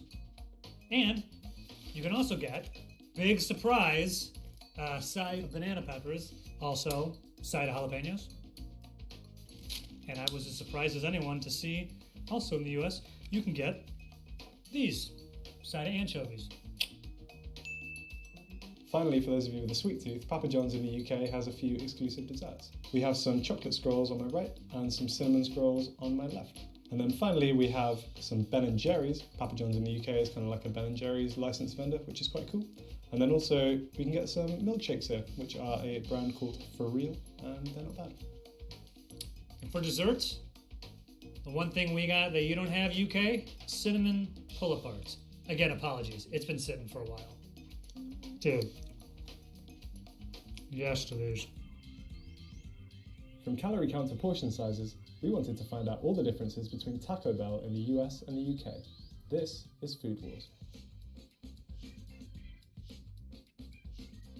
Taco Bell, we're talking tacos. At the US Taco Bell, you can get an individual hard shell taco, or you can get 3 with a drink, and 1 with medium, or you can get the party pack, which is 12. Yeah, get a load of this. It's like I'm presenting a newborn. Aww. The serving sizes for tacos in the UK are 1 individual taco, or 2 tacos, fries, and a drink, which is a combo meal. This is a US Beef Taco Supreme. First thing I'm gonna do is measure it. Hang on. Oh man, it's almost exactly 6 inches. All right, let's weigh it. New scale. What is it? Oh, over 100 grams. This is a Crunchy Beef Taco Supreme in the UK. It measures exactly 5 inches across, and it weighs 70 grams. Wow, that's way heavier. What is up? This is a standard burrito in the UK. We've gone for crispy chicken. I also went with chicken. It measures 6.5 inches in length. Oh, you know what? 6.5 inches. It weighs about 210 grams. 230. Here's our quesadilla. It is, yo, dude, it's a foot. 12 inches. This is a UK chicken quesadilla. It measures 10 inches in length, and it weighs 245 grams. Yeah, about 245. Weighs the same, wider. Crunchwrap Supreme.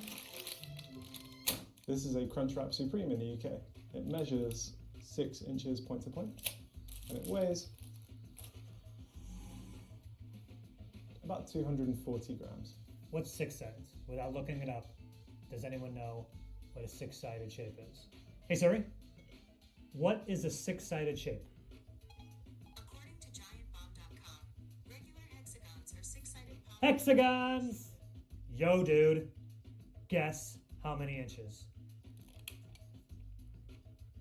6, baby. That is it. Obviously, that's on purpose. I wonder if there's something about 6 sides, 6 inches. If this thing weighs 666 grams, I will never not eat these. Here we go. 275 for the Hexagon Crunchwrap Supreme. 6 sides, 6 inches. What's the biggest thing on the UK menu? Well, for us, it's the classic Cravings meal for 6. In the US, biggest thing in the menu, remember this guy? Taco Party Pack. The classic Cravings meal for 6 comes with 2 quesadillas, 2 beef Crunchwrap Supremes, 2 volcano burritos, 2 portions of nachos Bel Grande, and then 6 beef tacos and 3 portions of cinnamon twists for dessert.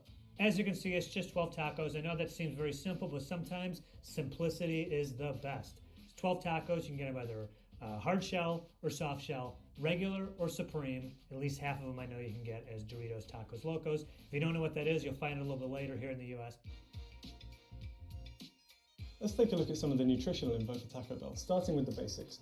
In the UK, a plain crunchy beef taco is 159 calories and has 308 milligrams of sodium. In the US, our crunchy beef taco is 170 calories. A chicken quesadilla in the UK is a hefty 529 calories. Our quesadilla actually has less calories, only 510, but it still has more sodium. Actually has almost more than half of your daily allowance. Well, in the UK, a Crunchwrap has 578 calories, but shockingly it has 60% of your daily saturated fat allowance. In the US, our hexagram is 530 calories and is about 6 grams of fat less than the one in the UK.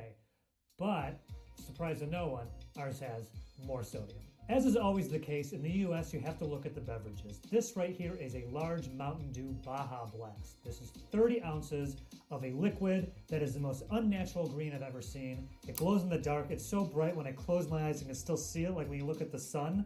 This beverage has over 420 calories. That is ridiculous. I gotta take a sip. Oh my God. This has roughly 110 grams of sugar. It's an absurd amount of sugar. Oh God, it's like it's horrible, yet I'm addicted to it. So I wanted to see exactly what 110 grams of sugar looks like. And to do so, get on my face. We got this and this. Come on, are you serious? I'm not even halfway there. Yeah, okay, there you go. This is in that. America, this is too much sugar. I get it. This thing, it's just... Man. I hate that so much. Let's start with the ingredients for the basics. In the UK, a flour tortilla contains the following: fortified wheat flour, made with wheat flour, calcium carbonate, iron, niacin, and thiamine. Water, vegetable oils, which are palm oil and rapeseed oil, raising agents E500, E450, and E296, sugar, and emulsifier E471, salt, and a flour treatment agent E920. Here we go. In the US, our flour tortillas have enriched wheat flour, water, vegetable shortening with soybean, hydrogenated soybean, and/or cottonseed oil. sugar, salt, leavings, baking soda, sodium acid, pyrofosfates, molasses, dough conditioner, which is numeric acid distilled monoglycerides, enzymes, vital wheat gluten, cellulose gum, wheat starch, calcium carbonate, calcium propionate. That's a tough one. Sorbic acid and/or potassium sorbate. These lists might look quite different, but actually a lot of it's just down to terminology. For example, the UK menu tends to use E numbers, whereas the US menu tends to refer to things by their full chemical names. Yeah, it's a good distinction to make, Harry, but is it better? I don't know. What sounds worse, E450 or pyrophosphates? Pyrophosphates is a scary sounding chemical. E450 sounds like a Star Wars droid. I don't think it really makes much of a difference, personally. What about some meat options? Well, in the UK, 72% of the beef is beef, and the rest is made up of beef fat, maltodextrin, tomato powder, paprika, cumin, black pepper, salt, chili powder, garlic powder, onion powder, yeast extract, oregano, cocoa powder, flavor enhancer E635, cellulose, salt, stabilizers E451 and E452. And in the United States, our beef contains beef, imagine that, water, seasoning, which is cellulose, chili pepper, maltodextrin, salt, oats, soy, lecithin, spices, tomato powder, sugar, onion powder, citric acid, natural flavors, new set of brackets, including smoke flavor, close-up brackets, Tarula yeast, coca, disodium inosite, and what is this word? Guanulates? Guanulates. Guanulates. Whatever. Looks like it's pretty much the same thing you guys got there in the UK. One thing we need to note about the US Taco Bell menu is that items like the Baja Blast and the Doritos, Tacos Locos, I think the shells, have an ingredient called yellow number 5. Yellow number 5 is not in the UK. Of course, it's in the US. In the UK, you usually find yellow 5 referred to as tartrazine. It's on a list of 6 chemicals which, when added to food, must contain the following warning. May have an adverse effect on activity and attention in children. And according to the FDA, in some cases, it causes itching and hives in people who eat it. Disgusting. Itching and hives, yep, that's fine. Hey, I ate it growing up, and I'm perfectly fine. I should note that I have a full head of gray hair, and I just turned 23. Here is everything you can only find on the menu at a UK Taco Bell. This is everything you can only get at a US Taco Bell. So we only have the one exclusive taco, and it's this one, which is the crispy chicken soft taco. What it is pretty much just a standard taco with the lettuce, the cheese, the sour cream, but then we've kind of got one of these breaded crispy chicken fillets in the middle as well. First thing, which is right in front of me, I've talked about this twice already, it is the party pack. We've already met the Baja Blast. Oh man, I hate it so much. One thing that I love at Taco Bell, the Doritos Locos Tacos. What is it? It is a taco that the shell is a Dorito. See that? Made out of the same stuff. Now we actually have a bunch of exclusive burrito options in the UK. We'll start with this one, which is the Volcano Burrito. Now apparently this used to be on the menu in the US, but is no longer there. What it is basically just like a beef and rice burrito. There's some sour cream cheese in there as well, and some crunchy tortilla chips. And I think it gets the name Volcano because it's got the lava sauce in there, so it's quite spicy. Yes, Harry, the Volcano Burrito was available in the US for a limited time. It was a promotional menu item for the 1995 box office bomb, Congo, based on the Michael Crichton book. R.I.P. to my boy Michael Crichton. Here we have a beefy nacho griller, which is a fantastic name. What this is just beef and crushed nacho chips with some cheese sauce in a burrito. Here we've got the double cheesy black bean burrito, which, as the name suggests, has 2 types of cheese. It's got the nacho cheese and also the shredded cheese in there, as well as some rice and black beans. Here we have the 7-layer burrito. We have another exclusive crispy chicken option, which is a crispy chicken burrito. And then finally we have the spicy chicken griller. Not bad. It does just kind of taste like something that I could make at home. There's a bunch of burritos. I'm gonna try and figure out what these burritos are without like completely ripping them apart. This right here. Oh, beef quesarito. Somehow they combined a burrito and a quesadilla, and it is this light brown brick. If you don't want beef, you want to go vegetarian, they also have a black bean quesarito. This looks like 5-layer burrito. I didn't know this until I had to do this video, but there's no 7-layer burrito in America anymore. They took out 2 layers, and now I get the 5-layer one. Ugh! What is this? Well, all these just look the same. Grilled cheese burrito. That sounds awesome. I don't like grilled cheese. And these 2 that are left here, one of them is a cheesy bean and rice burrito, and the other one is a burrito supreme. That's one of these 2. Hello, which sir. is which. Welcome We also back. have steak quesadillas, which unfortunately the Taco Bell that I went to did not have them. This big thing right here, I love this. Look at this. This is the Nacho Party Pack. It's exactly what it sounds like. Get a good look, UK. This is what nachos are supposed to look like. Now, what we lack in nachos, we more than make up for in fries. We love fries in the UK, obviously we call them chips, but it's very unusual to walk into a fast food restaurant and not be able to find them. So I think Taco Bell have kind of tried to cash in on that in the UK. Basically your standard fries, but then they have a kind of feta seasoning on them as well. You can get them in 3 sizes, regular fries, then you have the fries supreme, and then finally you have the fries Belgrande, which is the biggest size. We ordered one deconstructed and one constructed, just to see the difference. Mexican pizza. They were saying for a while that these were going to be taken off the menu. We still got them in a couple locations apparently. I got my hands on one. Look at this guy. Oh, this right here. The Power Bowl, the protein bowl. This is actually a really good idea for them. It's just all protein, no carbs. Now the only side that seems to be exclusive to the UK is actually just a little bowl of rice. For some reason I couldn't find this on the US menu. If I was wrong, let me know. What everyone in the UK has been waiting for. Taco Bell breakfast. Yes! I think of all the fast food breakfasts, Taco Bell's is the best. These are the items that you can get here in America, and they are all great. The cheesy toasted breakfast burrito, the hash brown toasted burrito, the grande toasted breakfast burrito. Another one I want to point out here is the breakfast crunch wrap supreme. Of course, we all know this shape. Hexagon. They're like the regular burritos you'd get at Taco Bell, but they have eggs in them. Sometimes they have bacon, a pico de gallo. They're all very good. Very, very good. I'm really sad that we don't have any breakfast items in the UK, but what we do have is churros for dessert. These can be served with a little pot of dulce de leche to dip in. And honestly, I'm shocked that you guys don't have these.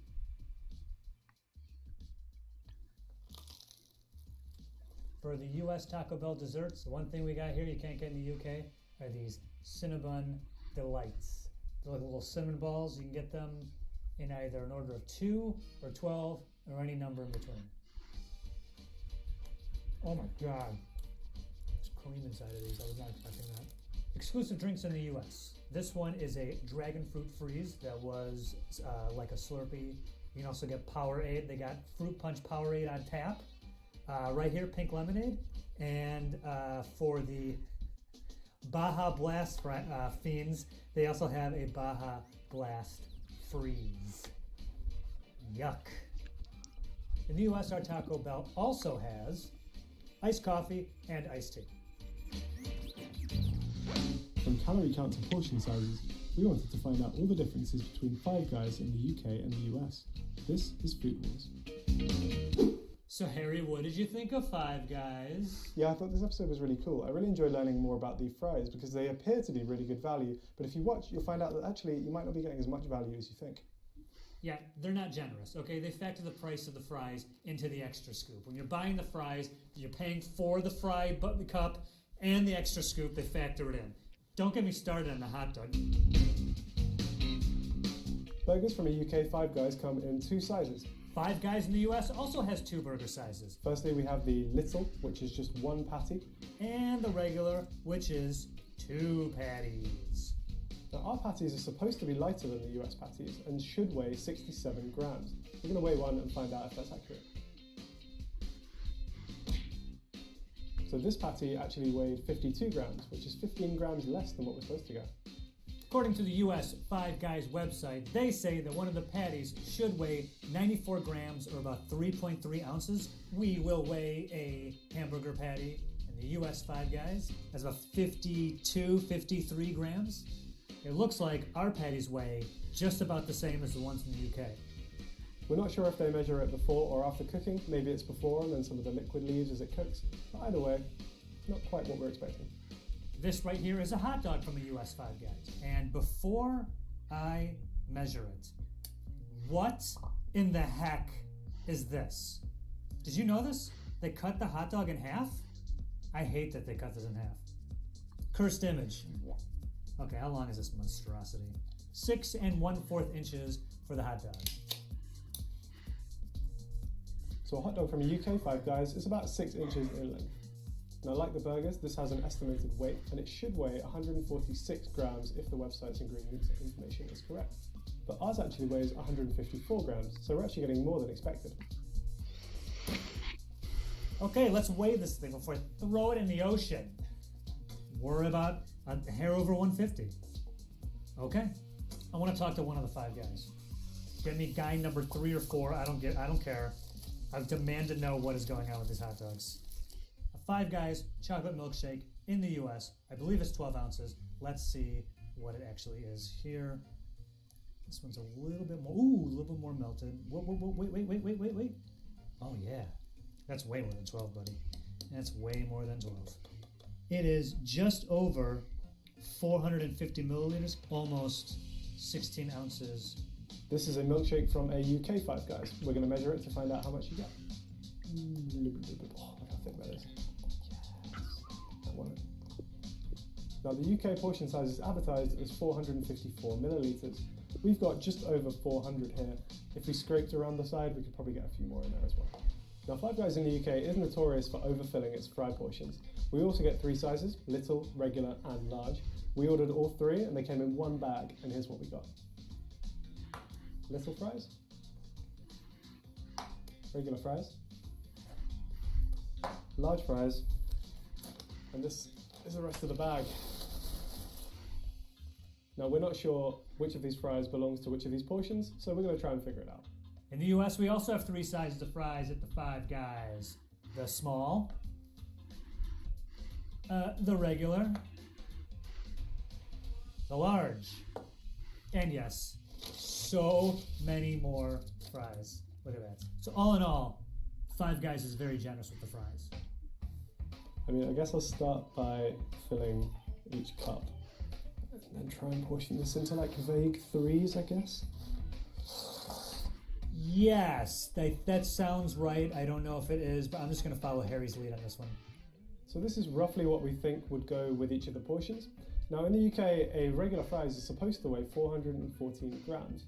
We're going to weigh the cup and then also the extras to see if what you get really is a bonus or if it actually all adds up to the supposed total. 165. So first we'll do the scale, right? So this is supposed to be 411 grams. Let's see what we got. What is this, 170? Woof, guys, that's not even close. So our regular cup of fries actually only contained 165 grams, which is less than half of what you're supposed to get.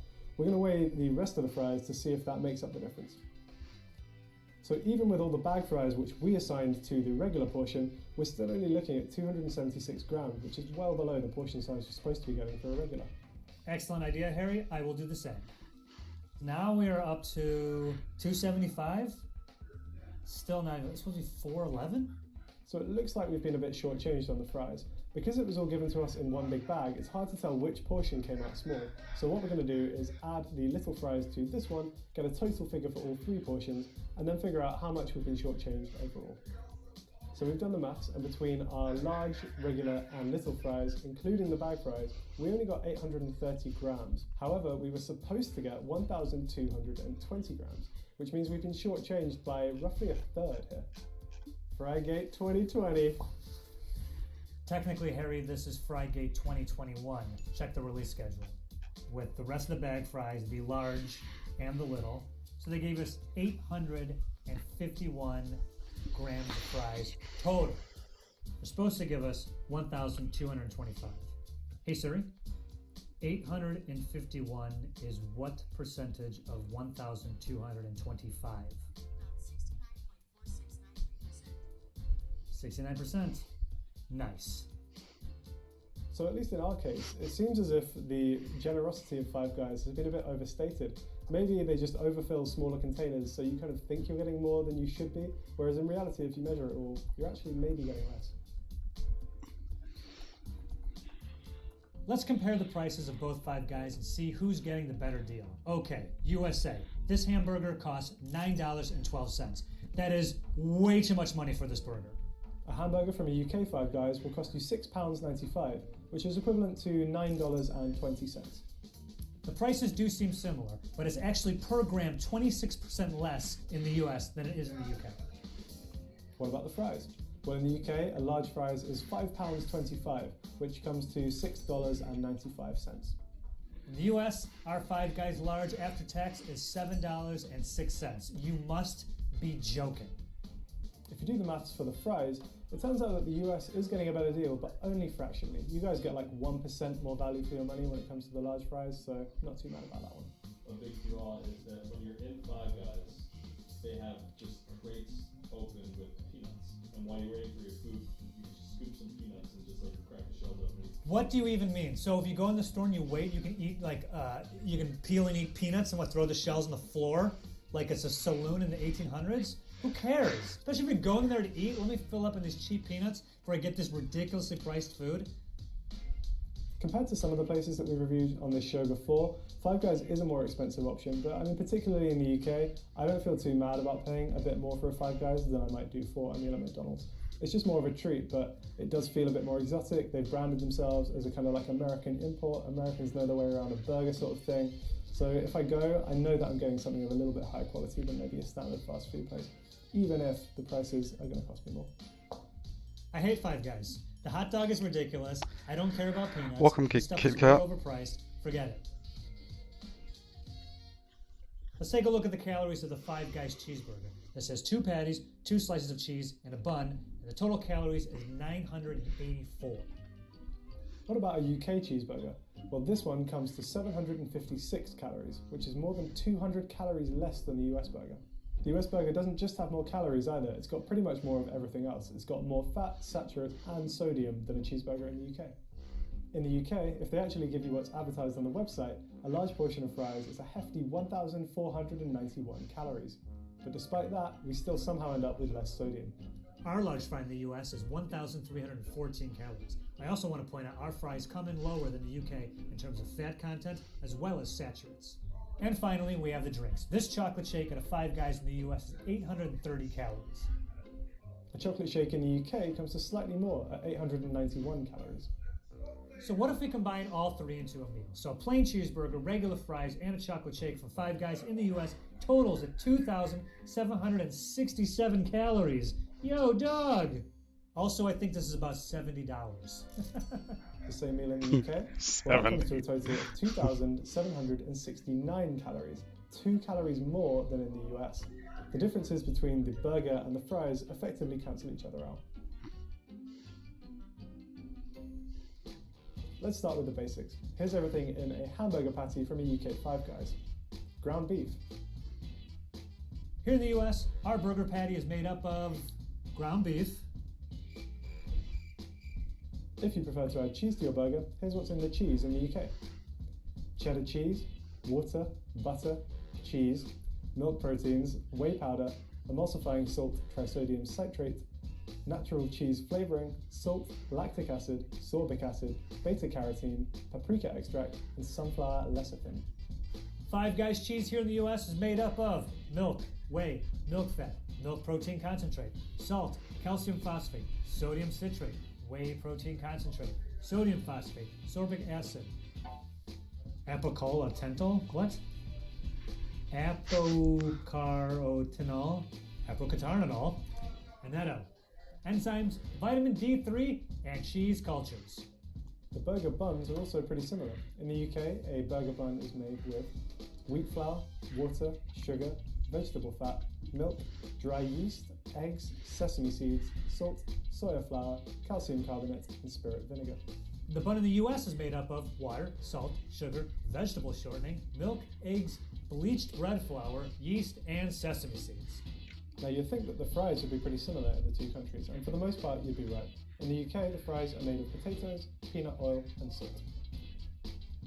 The fries of the Five Guys in the US are made from potatoes, refined peanut oil, and salt. Now, when they say refined peanut oil, apparently the peanut oil in the UK is not refined. Here in the US it is. What that means is they do something with distillation or neutralization. I don't even know, but the reason they do it is to give it a better shelf life and a more uniform taste. This has been the greasiest Food Wars has ever done. So they are very generous with the peanut oil and the fries and pretty much everything else. There are a few things to watch out for on the menu at Five Guys. For example, the pickles in the US. In the US, the pickles contain a food colouring called Yellow 5, or tartrazine. If this is added to foods in the European Union, they have to have a warning saying that they might cause hyperactivity in children. Yes, our pickles have a bunch of junk in it, so does the relish. Specifically, it is made up of cucumbers, corn syrup, water, high fructose corn syrup, vinegar, salt, xanthan gum, 0.1% of sodium benzenate as a preservative, calcium chloride, alum, natural flavors, polysorbate 80, yellow number 5, and maltol. In our shortest exclusive section yet, here is everything you can only find on the menu at a UK Five Guys. And here are all the exclusive Five Guys menu items in the US. Let's start with the burger. There's only one option in the UK that you won't be able to find in the US, and that is HP sauce. I won't go into too much detail in case Joe accuses me of Britsplaining again, but for those who don't know, HP sauce is like a... The only customization in the US that you can't get in the UK is actually something that everyone in the United States knows exactly what I'm talking about, and that is A1 steak sauce. It looks a lot like the HP brown sauce, but it is not. It doesn't taste anything like it. It is the most popular steak sauce. Steak is done. I don't know if it even exists outside of the US. The rest of our exclusive options come as drinks, such as milkshakes. We have a biscuit shake, which is flavoured with Biscoff biscuits, which are those little caramel flavoured cookies which you get on the side of a tea or coffee. Then we have 3 dessert shake options, which are milkshakes flavoured with things which kind of combine to replicate famous desserts. So here we have a Millionaire's Shortbread milkshake. Here we have a banoffee pie milkshake. And here we have a strawberry cheesecake milkshake. Now for the last thing, the only shake you can get in the US that you can't get in the UK is this. It is a Oreo, listen to me when I say it, let me finish before you start typing, an Oreo double stuff milkshake. Yes, you guys have the Oreo shake there. I think you also have an Oreo cream shake there too, but this is the only Oreo double stuff shake. If you don't have Oreo double stuff in the UK, they're what they sound like, Oreos with twice as much filling. This is the last thing we're shooting today, and I've been waiting for this all day. Holy, this is so good. Guys, I'm not playing. This might have turned the tides on how I feel about Five Guys. I'm not kidding. This is so good. I'm finishing this. I don't care how sick it makes me. I'm drinking it. And last but by no means least, in the UK, you can wash your burgers down with a range of beers.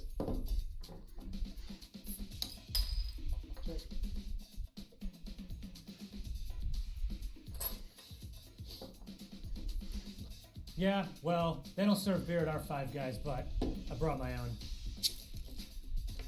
Cheers, my man. It is very warm.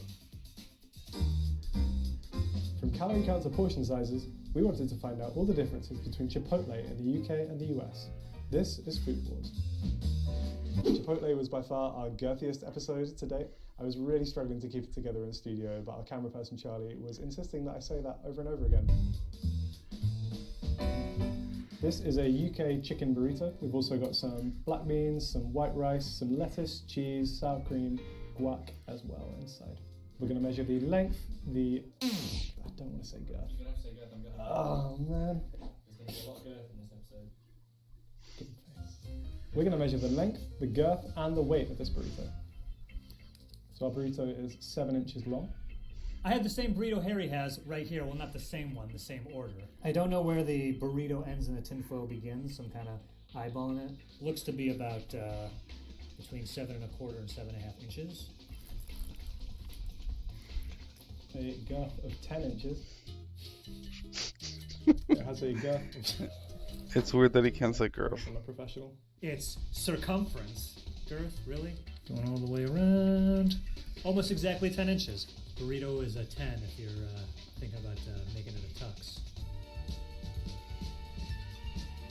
And finally, it weighs more than the skin. This isn't even the big boy. Hey, told you guys to get a new scale. We got a new scale. Bear with us.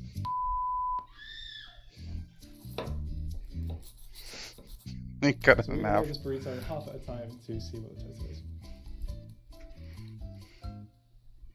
one, 310. And this one, plus we'll get the scraps from the plate.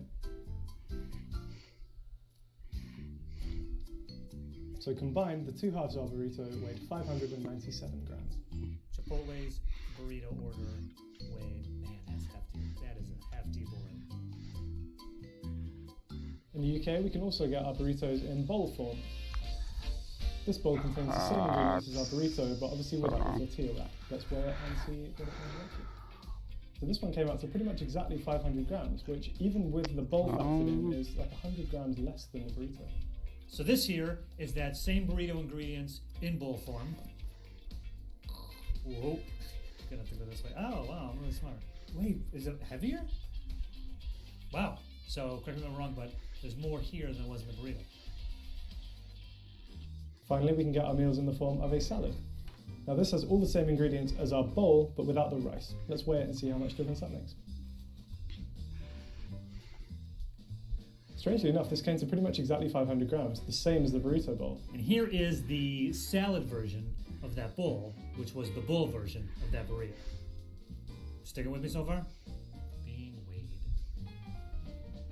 I do want to point out this does have white rice on it. I mean, salad is boring and disgusting. I would never get one. In the UK, you can only get one size of chips on the side, and it's roughly this many. Some of these are a little bit fractured, so I will just try and form whole chips where I can. I'm like the Banksy of tortilla chips. Banksy, you've done it again. 29, 30 and a half. At a US Chipotle, you have two sizes of chips. The regular and the large. Regular chips first. This could take forever. All right. 25, 30, 35, the broken ones. A regular bag is roughly 41 chips. Now let's count the large.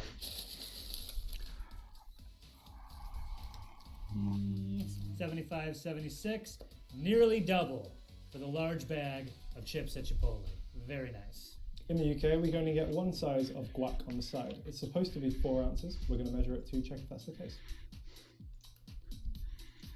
Ours was just shy of 4 ounces, so pretty much right. The guac in the US, of course, comes in two sizes as well. And I'm going to weigh them just to make sure, just to keep them honest. I don't know how much the measuring cup is, so it should be over 4 ounces, if anything.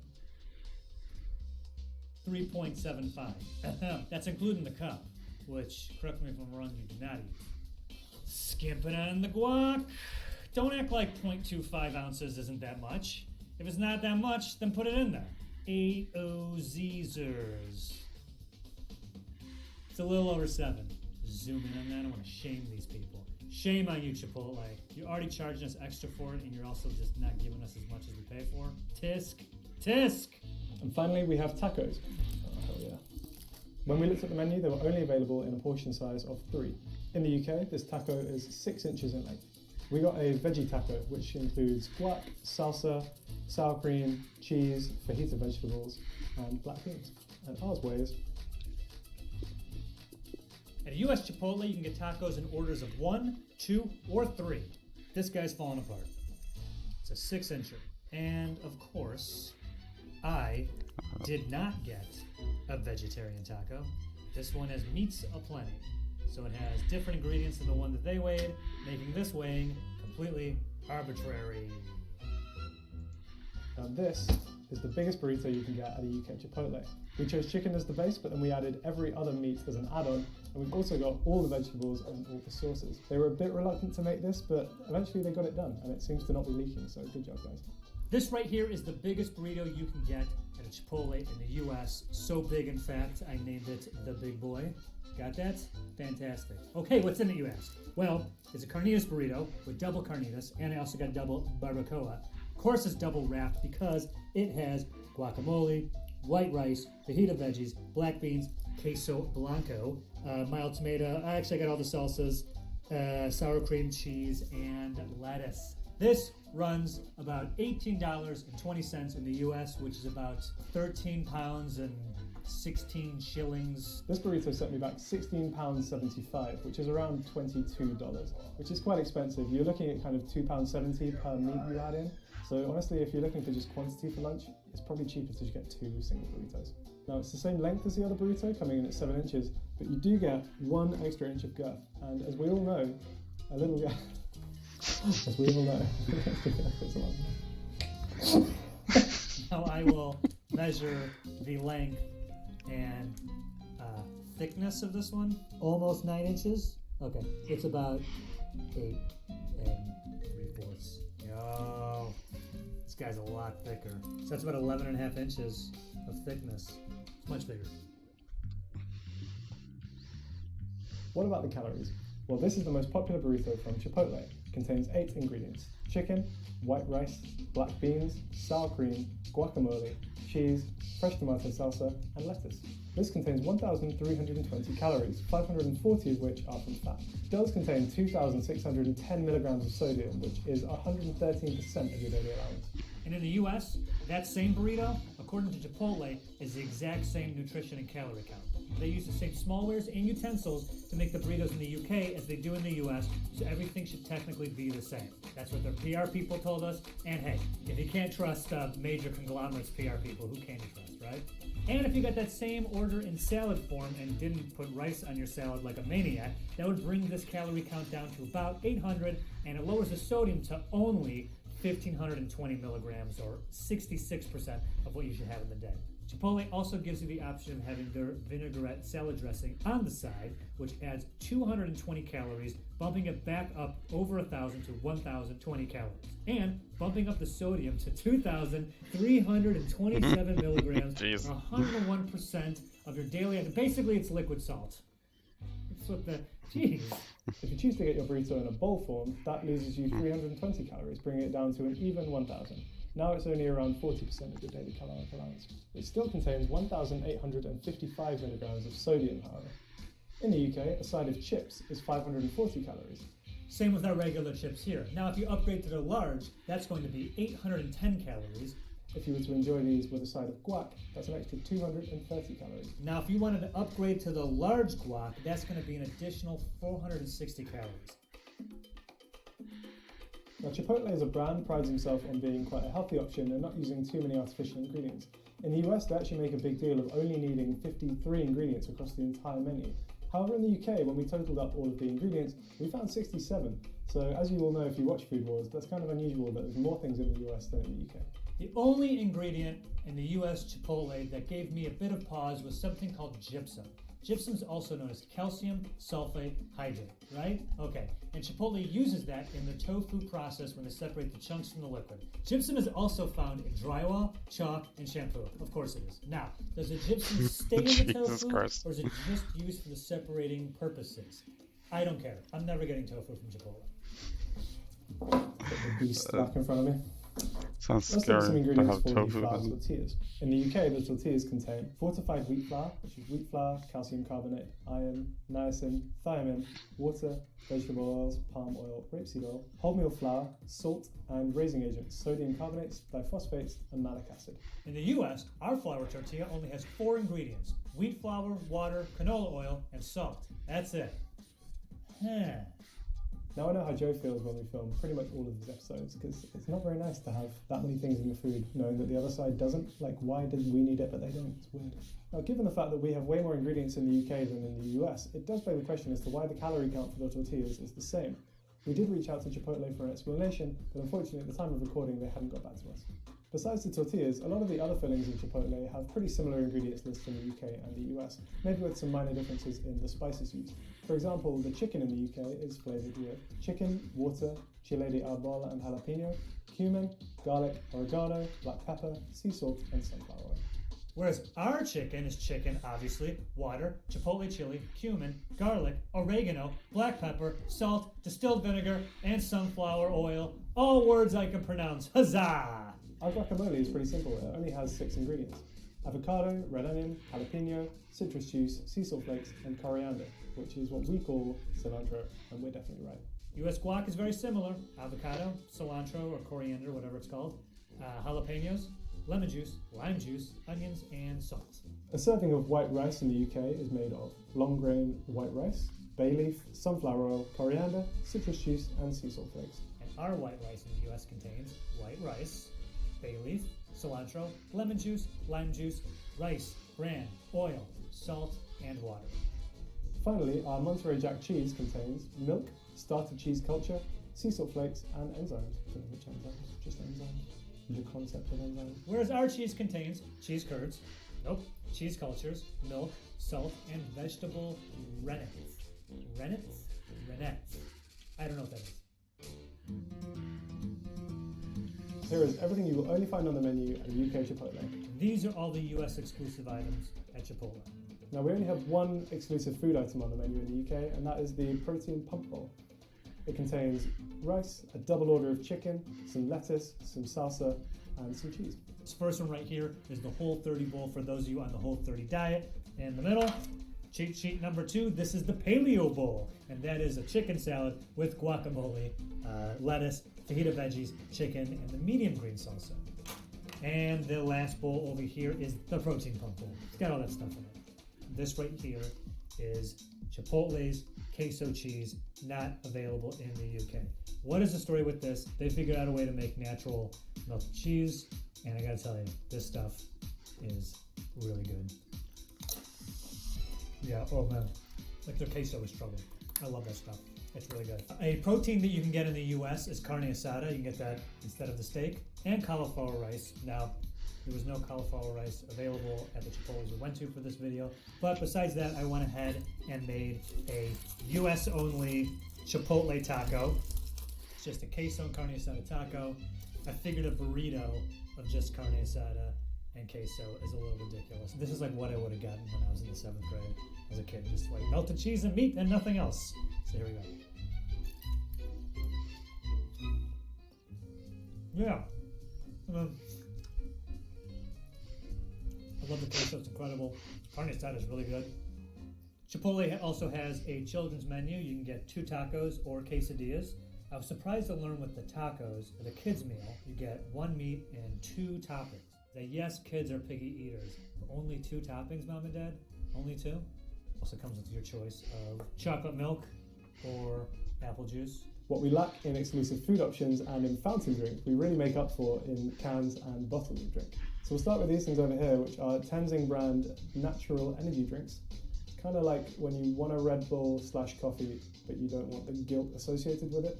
Then we have this very fancily named Fentimans, which is kind of like a sparkling water flavoured with elderflower. Personally, not a huge fan of elderflower, but some people are, and that's okay. Next, we have this Turmeric and Mango Nourish from Humble Warrior. Next up, we've got these cans of Dash Water, which I think they're just water that's kind of lightly flavoured again. We have orange juice, we have Berry Set Go, and we have Wonder Green if you want something nice and healthy. Chipotle's kind of gone for a fancier vibe with these by the looks of things. These are all kind of the fancier brands. At the end of the day, they are kind of just sodas, but they're ones that are just a bit more upmarket than you might normally find. A personal highlight is that Chipotle in the UK sells San Pellegrino. I don't know if you guys have this in the US, but it's basically like a brand of sparkling fruit juices. I really love their lemonade. It's like really tangy and acidic. And then There's San Pellegrino in the US, but it's more branded as like an Italian drink, which I don't really like their flavors because they're like really bitter. And finally, if you want to, you can finish off your meal with a beer. It looks like the ones over there in the UK are pretty much different than the ones we have in the US. And this is not even all of them. They have the Nantucket Nectars, which is juice. See, these are Izzy. You guys have the cans of the San Pellegrino water. We just have the bottle of the plain, which I actually prefer. Yo, organic black tea. And right here, the best one, Mexican Coke. It really sucks that America is so obsessed with high fructose corn syrup, because our Coke, I think, is similar to Mexican Coke and just made with regular sugar. From calorie count to portion sizes, we wanted to find out all the differences between Pizza Hut in the UK and the US. This is Food Wars. When you order the food, I have to order through their app. It's just such a huge order. Ended up with all these like Pizza Hut reward points. So on my Pizza Hut account, I'm flush with Pizza Hut cash, and it is amazing. At a Pizza Hut in the US, the pizza size that you want to get is often dictated by the type of crust you want to get. For instance, this right here is the smallest you can get, 6 inches, but you can only get it with the pan crust. In the UK, our pizzas come in 3 sizes. Firstly, we have the small. Okay, so they didn't actually have a small pizza when we went because they said that no one orders them. And if they do, they normally just give them mediums. However, a small is supposed to be 9 inches across. In the US, at a Pizza Hut, the only small pizza you can get is one with gluten-free crust. This one here is 10 inches. The next size we have in the UK is the medium pizza. This one is 11 inches across. The large you can also get in the hand tossed, the pan, or the thin and crispy crust. This one, 14 inches. Pizza Hut in the UK also offers an all-in-one pan box meal where you can get a large pizza of your choice, as well as 2 sides and 2 sauces. Here in the US, you can get 2 box meal options. This first one is a medium pizza, 5 breadsticks and some dipping sauce, and then 10 cinnamon sticks with dipping icing. And it comes in 1 box. That really helps when you're eating this in your car by yourself. Not big enough, you say? Don't worry, Pizza Hut has got you and the family covered. This is the big dinner box. Ooh, man, look, look at this, dude. It's like opening the suitcase in Pulp Fiction.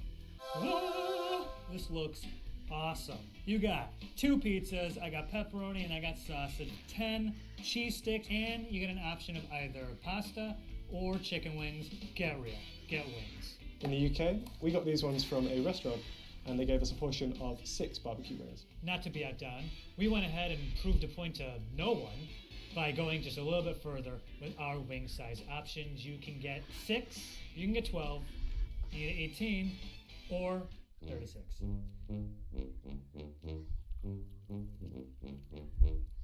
Lemon pepper? Nope, I don't like that. Who's getting the better deal for their money? Well, in the UK, a large cheese pizza will cost you £15.99. That's a price of 15 cents per square inch. The US large hand-tossed cheese pizza is about $13.99, which is about 9 cents per square inch, making it about 40% cheaper than the same pizza in the UK. So here we have a large classic crust cheese pizza and a large pan crust cheese pizza. Now these are the same price and the same diameter. We wanted to find out which one gives you more pizza for your money. So what we're going to do is try and weigh equivalent slices and see which one comes out on top. All right, we will weigh a large slice ourselves. So Pizza Hut large pizzas in the UK are supposed to be cut into 10 slices, but they've actually cut this into 8. So what we're going to do is try and find a slice that's the same size for scientific accuracy. Let's weigh a slice of classic crust cheese and see what it comes to.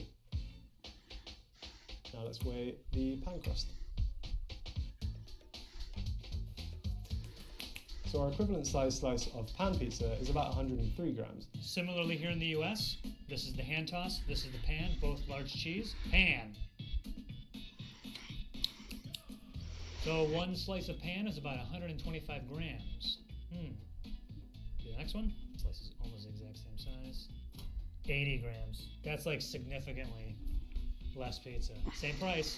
Yeah, stick with the pan. Look how thick that is versus this. In the UK, a large pan pizza should be cut into 10 slices, but ours is 8.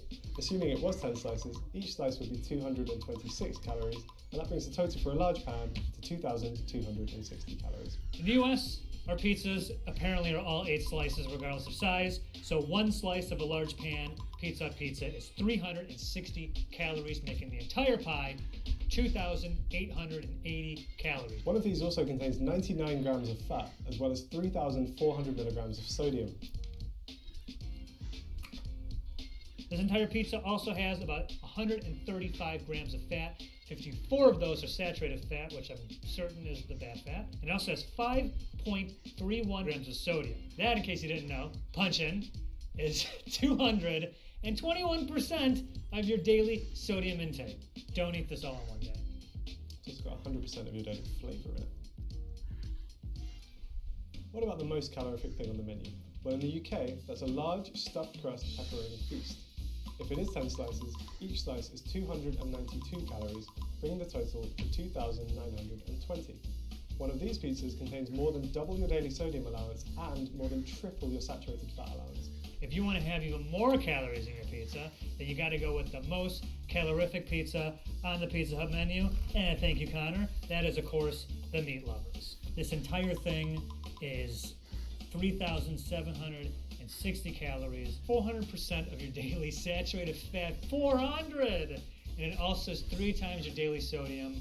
If I have not put a fine enough point on it, don't eat this. Here's everything in a pan pizza base from a UK Pizza Hut.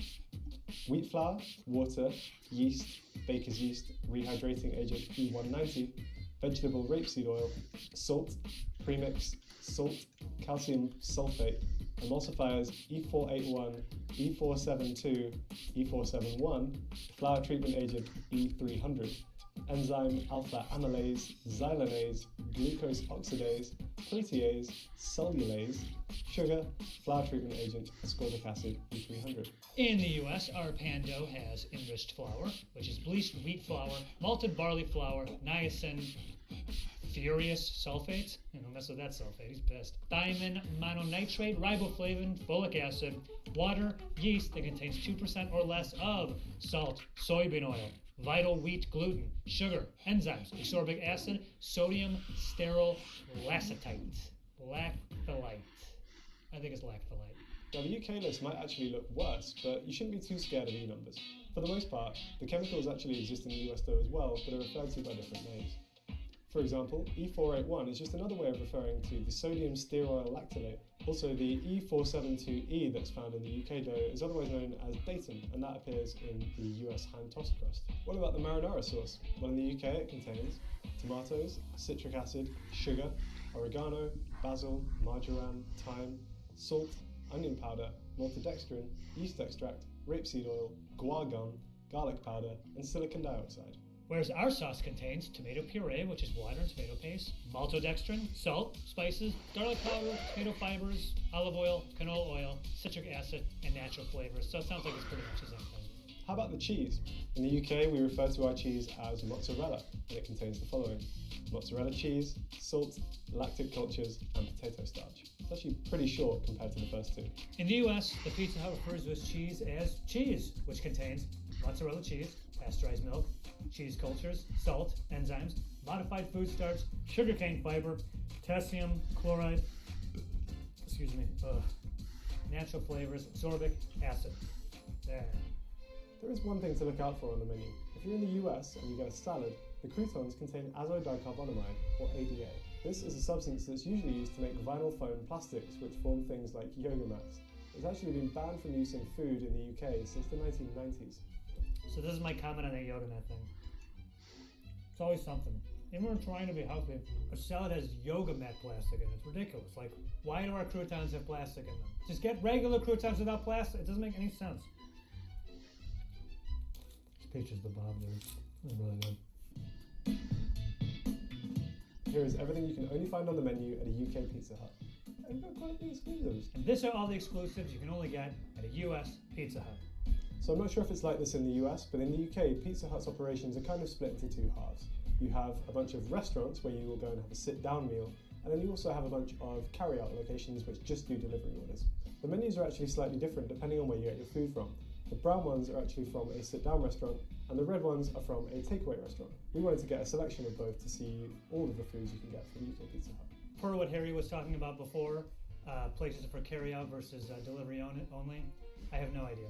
I just went on the website and ordered it, and this showed up, so. Let's start with the exclusive pizzas. So across these few pizzas, we have pretty much all of the exclusive customizations available in the UK. We'll start with some of the doughs. On the left, we have our gluten-free option. I think there actually is one of these in the US, but it could be fun to compare. Ours looks pretty standard from the top. My personal favorite is here, which is the cheesy bites crust. So instead of just a standard crust, they get twists of dough and fill them with cheese, and then layer those around the outside. Here we have a sprinkled kind of like herby, cheesy situation on the crust. I've never had this one before. I think it's quite new, but it looks and smells pretty good. And then finally, we have a vegan stuffed crust option, which is great because you shouldn't be robbed of extra cheese just for being vegan. Right in the center here is the US exclusive Pizza Hut pizza. It's shaped like a heart, and it has all the ingredients you only get in the US. Went with the creamy garlic Parmesan base as a sauce. The crust is a flavored crust, and I went with the Hut favorite. I have no idea what that is. And exclusive meats I put on here was Italian sausage, meatballs, and pork.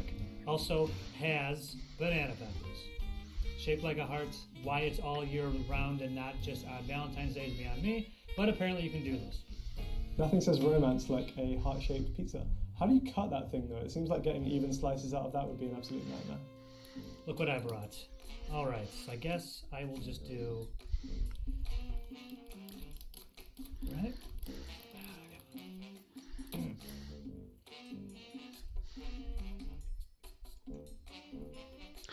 It seems like more of a gimmick, if anything. Yeah, no, I hate that. Now, as is becoming traditional on Food Wars, what we have here is a UK-only pizza. This is a pizza with the Cheesy Bites crust, with vegan pepperoni, caramelized onions, and rocket on it. It's actually not bad. I'm going to try a cheesy bite as well, because I think that's part of the experience. I think this is the first UK-only creation we've made that I can actually endorse. It's actually pretty good. The vegan pepperoni, I've got to say, is actually good. The texture's pretty much there. It's like quite salty, a little bit of spice to it. And the cheesy bites, like, it does make it a little bit harder to hold, because it's like, what are you supposed to hold on to? But they themselves are actually really tasty. So yeah, thumbs up for the UK only. Pizza Hut's most infamous menu items is their take on the calzone, aka the pizzone. P''Z''O''N'. I've had a pizzone before. They're actually really good. I was really bummed to find out that where we were filming it in this part of the United States, the Los Angeles, California area, unfortunately, the pizzone is not available. Went on the internet, and sure enough, the pizzone is available at least in St. Louis and at least in Cincinnati. So if anyone watching the United States would like to ship me a pizzone from their pizzone plentiful part of the United States, please do. I don't know how I'll get you my address. Now, as you can see, we have a bunch of exclusive sides in the UK. I'm not entirely sure what all of these are because some of them look very similar, so we'll have a run through and I'll try and point out the ones I can identify. So at the back here we've got some potato wedges. I'm never really sure why restaurants offer potato wedges because to me they're just worse than fries in pretty much every metric. Then we've got a bunch of different chicken options. We've got these kind of like chicken strip things here. We've got these kind of like spicy looking nugget things. We've got these herby looking nugget things. And then we've got some plain looking nugget things.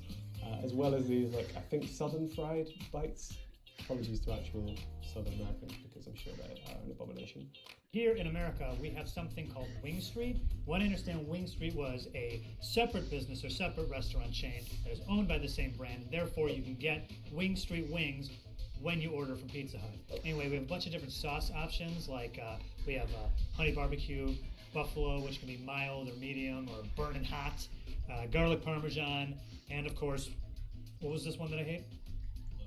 Lemon pepper, which I don't like. You can also get a Hawaiian teriyaki, a spicy garlic, a Cajun style dry rub, or you can just get these bad boys naked. Oof. Worst time to burp there. Why do all the Wing Street containers look like Death Stars? That seems like a suboptimal way to transport your food. It's like a half ball, and then the lid is like another ball. Sauce talk. Sauce talk. You can also get exclusive sauces on the side. For instance, blue cheese. Get yourself some ranch, cup of marinara, and the buffalo sauces of various temperatures. Honey barbecue sauce. Sides of sauces, we got you covered. Outside of that, we've got some nachos. We've also got these like cheesy bites, which are just triangles of cheese that get breaded and deep fried because I guess cholesterol isn't a thing anymore. We've also got some onion rings. We've got some corn cobs. We have cheesy garlic bread, regular garlic bread, and we also have mac and cheese. But it turns out you can also do that with mac and cheese. Also, Wing Street fries. Orders of fries that looks like you can get pretty much the same flavors as the wings when they toss them in the same sauce. Here's your lemon pepper. Ooh, that was good. I don't like lemon pepper, I'm finding out. Something I thought every Pizza Hut around the world had, apparently not, are breadsticks. Looks like 5 sticks. Joe, we went over this in the Papa John's episode. That is not a breadstick. And you can also get cheesy bread, which is like breadsticks, but they bake them with cheese on top of them. This is the chicken Alfredo. Is this just how they packed it? There's a buffalo sauce and a barbecue sauce in here. Why? These guys right here, I'm probably going to pronounce them wrong. Que papas. Like tater tots? Yeah. We also have a bunch of exclusive desserts at UK Pizza Huts. If you're eating in a restaurant, you have a few options, including one of these brownie slices. This is actually a vegan vanilla cheesecake, which looks and smells really good, I've got to say. And then you have a cookie dough thing, which usually comes with a little scoop of ice cream as well. And the desserts. We're almost done, people. This thing right in front of me are Cinnabon mini buns. This is the ultimate Hershey's chocolate chip cookie. If you're getting delivery from Pizza Hut in the UK, there are also some exclusive options. This is another sort of giant cookie dough situation, bites of Ben & Jerry's cookie dough. Again, it's usually served frozen, but they've now unfortunately defrosted. And then they have some branded ice creams as well. We got their triple chocolate brownie. Last but not least, cinnamon sticks with a lot of icing. You know I gotta do it.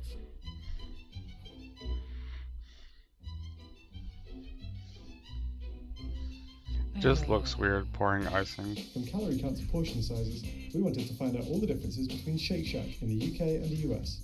This is Food Wars. Now, I love this episode because for the first time I got to work with a dog. She's called Mabel. She is owned by our office manager, Megan, and she was amazing. In the UK, burgers come in two sizes, single and double. And in the US, our Shake Shack burgers also come in single or double. We're going to weigh the double Shack burger to find out if it's actually the same size in the UK as it is in the US. Oh man, ours weighs a lot less, significantly less. What's up with that, Shake Shack? In the UK, we can only get fries in one size, and this is it. In the US, we also have only one size of fries. Let's see how much they're there. What I meant to say was, let's see how much they weigh. So our portion of fries came to around 188 grams. What? This is 188? Ours is like a little over 100. Like when I say 105, I might be generous. It's a lot less. So far, the fries and the burger have been significantly smaller than the UK. I thought we were the ones with the big portions. Drinks from UK Shake Shack come in two sizes, regular and large. The US, we also have only two fountain drink sizes, regular and large. We're going to measure them to find out how much is actually in these. So a regular drink from a UK Shake Shack has about 400 millilitres in it. Whoop. Well, I should have done the big one first. Little over 16 ounces.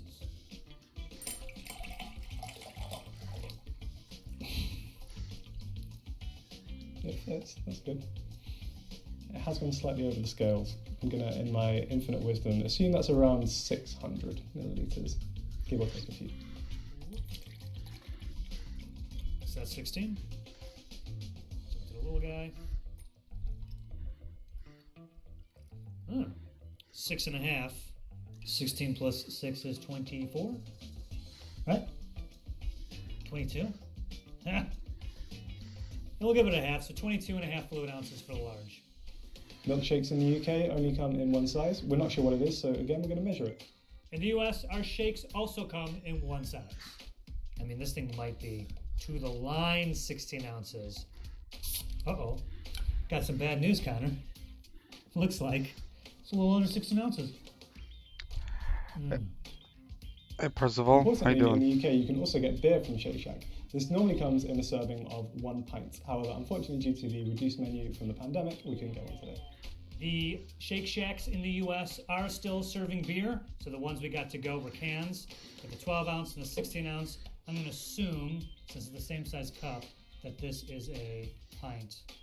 Fun pint fact for you, our pints in the UK are actually bigger than your pints in the US. We use imperial measurements, and our pints are around 19 ounces, whereas yours are 16. If all pints Well then, are magically hello, half the Josie. size, I'm just drinking twice as much. I hope you're doing well. Never stop to think how many fluid ounces is in a beer. It's like, get me out of here. What about hot dogs? Well, a hot dog from a UK Shake Shack is 6.5 inches long. What in the heck is this? They cut the hot dog in half? Cursed image.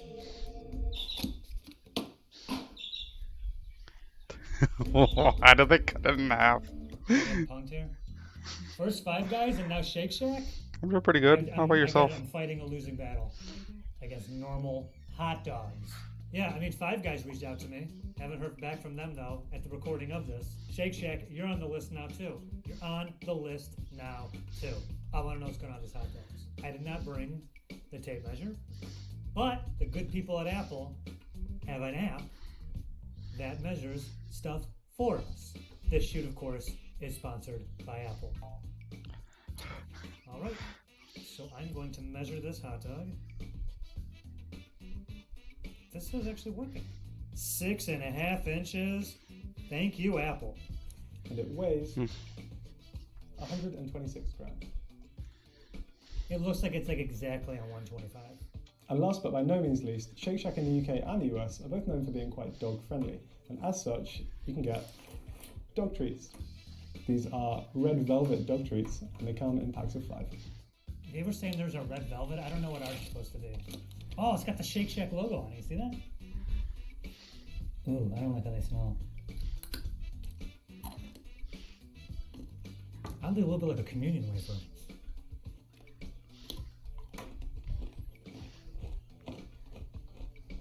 I'm not getting red velvet. Now we're going to get the expert opinion on dog treats. Dog Hole Wars. Hey, Mabel. Hey. Yeah, there's chips on the floor. Wait. This is Mabel the dog, and she's going to taste test the treats for us. Come on, Mabel. Yum. This is Mabel the dog, and we're going to get her thoughts on the dog treats from Shake Shack. What do you think, Mabel? Wow, Not bad? not bad. Do you taste red velvet? No. I don't know if you taste the red velvet, but she seems to be enjoying it, so good job, guys. Bring me the dogs. Hey, Paul. What do you think? Treat. You want a big one? How is it? How is it? How is it? Needs salt. I mean, you see what I was talking about before about like they're like almost like those matzo crackers you get, those really like tasteless ones that like your mom gets because she's the one eating all that salt or whatever. I don't know if this would be my top favorite go-to dog treats, but in a pinch, yeah. So what have you been up to during quarantine? Unfortunately, Shake Shack in the UK doesn't disclose any of its nutritional information. However, we can get nutritional information in the US. So let's start with the calories in a standard meal. If you get the double Shack burger and the fries and a chocolate shake, you're looking at 2,010 calories, which is just a little bit over your entire daily recommended allowance. So just eat this every day once. What if you're in the mood for something even unhealthier? Well, this right here is the Double Smoke Shack Burger, and it's the most calorific standard burger at Shake Shack. Clocks in at 870 calories, just the burger. This is also the menu item with the highest fat content. In the US, one of these contains 57 grams of fat, which is 73% of your daily allowance.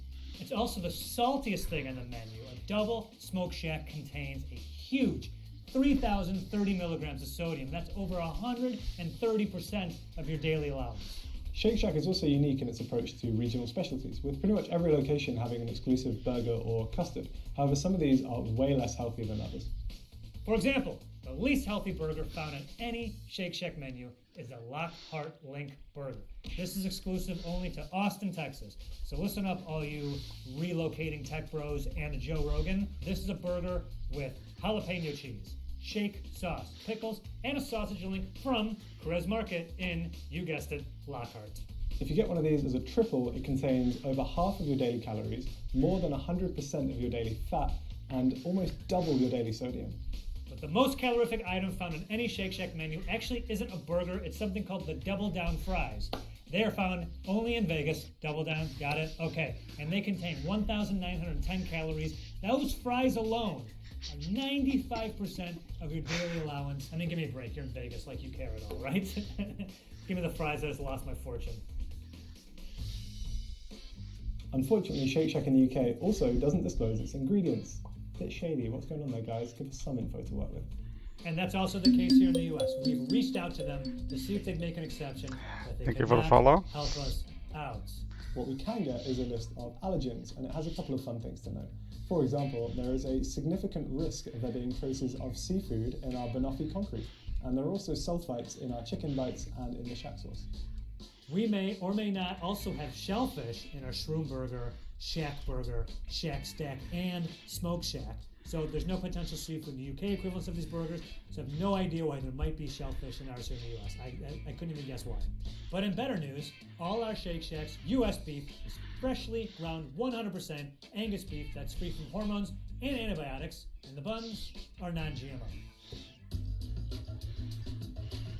Here is everything you can only find on the menu at a UK Shake Shack.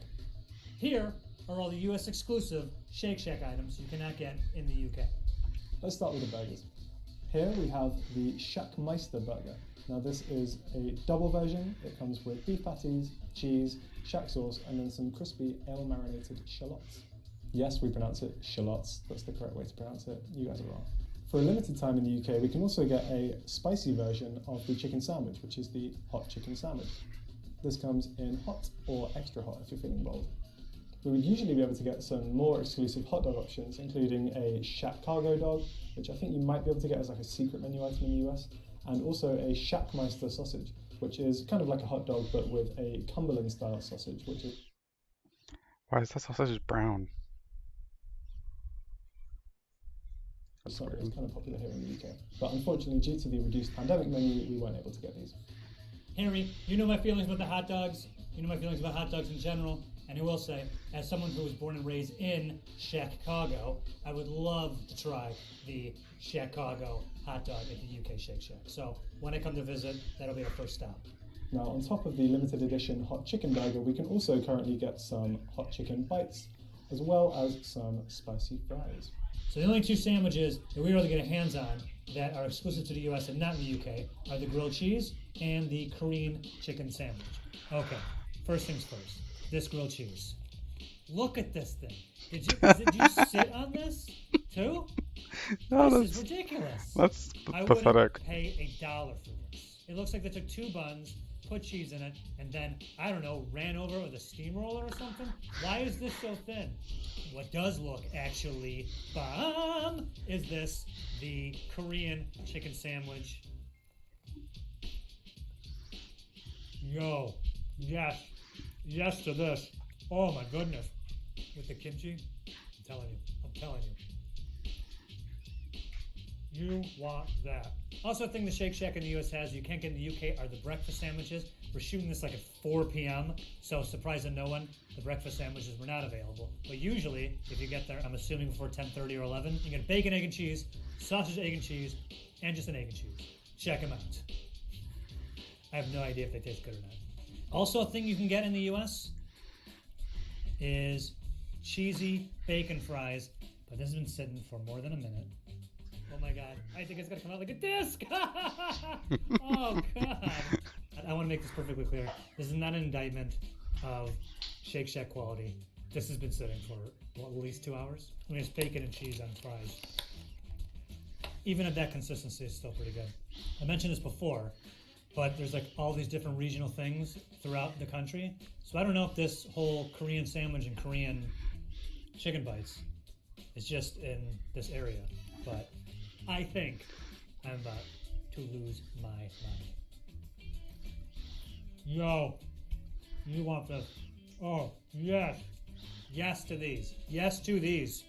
Now, much like the way US Shake Shacks have exclusive burgers and custards, some of the UK branches also have exclusive options themselves. The one we went to had a dessert option called the Union Shack, which is a really terrible pun on the Union Jack, which is our flag. Now, it's effectively just a chocolate custard with some chocolate from British chocolatiers. However, unfortunately, due to the pandemic, reduced menu, couldn't get that either. And of course, it wouldn't be a Shake Shack episode unless we talked about the shakes. Now, the UK-wide exclusive flavours include coffee and caramel. And then the branch we visited also had a cinnamon toast shake, which I'm really intrigued by. Nexy. It's not bad. Very sweet and quite cinnamony, as you would expect. It's so many different menu items across regions. It'd be impossible for us to cover all the things in every specific Shake Shack in the US alone. So, given the ones that we had that we went to, the 3 exclusive shakes we have are brownie batter hot cocoa, vanilla black sugar, cookies and cream. Once again, end of the day, end of the shoot. Gonna put me into a coma after this. Yeah, that's pretty good. Like it has a little bit of like an extra chocolatiness to it. It's not too sweet. The caramel flavor's there, but it isn't like chemically tasting. That's the one to beat. Cookies and cream, baby. Cookies and cream. Whoop. There we go. I can't decide if that one's better. That's so good. From calorie count to portion sizes, we wanted to find out all the differences between Dunkin' Donuts. Haha, it's me! Okay, I'll do it for real. From calorie count to portion sizes, we wanted to find out all the differences between Dunkin' Donuts in the UK and the US. This is Food Wars. Oh yeah, this episode, Grubhub canceled my order an hour before it was supposed to be delivered for the shoot, so I had to frantically run to a Dunkin' Donuts and order it, and it put us behind the shoot, and I was totally frazzled. I don't know if it comes across in the episode, but if you watch, when you watch the Dunkin' Donuts episode, notice that I am incredibly aggravated. Dunkin' Donuts in the US, you get your donuts in 3 different sizes, I guess. 1 donut, half a dozen donuts, nice, and of course, everyone's favorite, dozen donuts. In the UK, our donuts also come in 3 quantities, and shockingly, it's the same as in the States. You can get 1 donut, a half dozen donuts, or you can be the life of the party with the full dozen. And it's Food Wars, so you know we're weighing a donut. Now let's see how much a glazed donut weighs in the UK. Our glazed donut came to pretty much exactly 50 grams, so it looks like the States are getting a better deal. At a US Dunkin' Donuts, you can get your munchkins in 4 different units of munchkin. 5 munchkins? 10 munchkins. Not enough? Kick it up to 25 munchkins. Yeah? And if that isn't enough, you can go all the way to 50 munchkins. 50 of these things. Wow, look at the size of this. Is a munchkin just the center of a We also donut? have 4 units of munchkin, starting with 4. From there we move upwards to 12 munchkins. The next size up from 12 is in a box, and the box contains 24 munchkins. And finally, our biggest size of munchkins in the UK is 50. Now, it might not make too much sense to compare just one munchkin in the UK and the US because I'm sure they're all slightly different shapes and sizes. However, what we could do is measure 24 munchkins here and 24 munchkins there and hope that it provides a kind of overview of the average weight. That sound about right? Sounds like science to me. Let's do it. All right. This is 25, so I'm going to take 1 out. No. Can I do it without spelling? Whoop. Okay.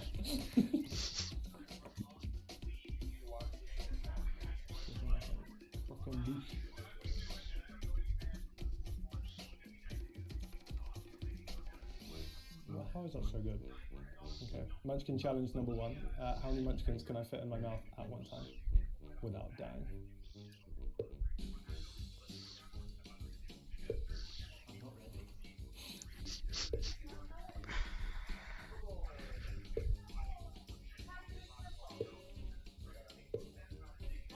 Can you hurry this up, man? We got other stuff to... No!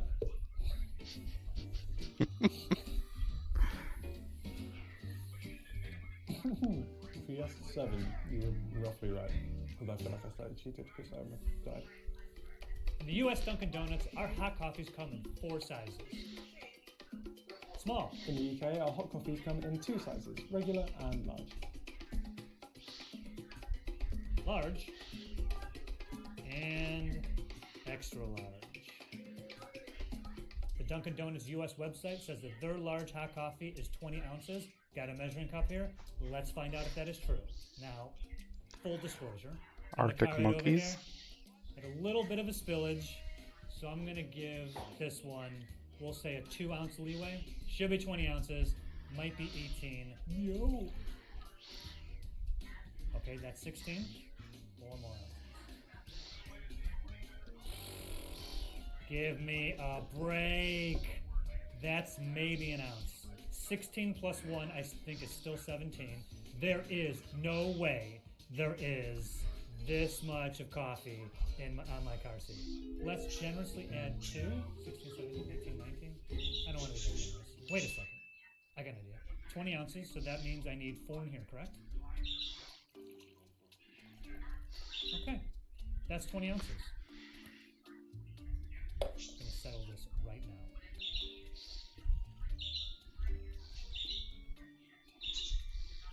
now. Okay. There's 16 in the cup, plus 4. You know what's about to happen. You ready?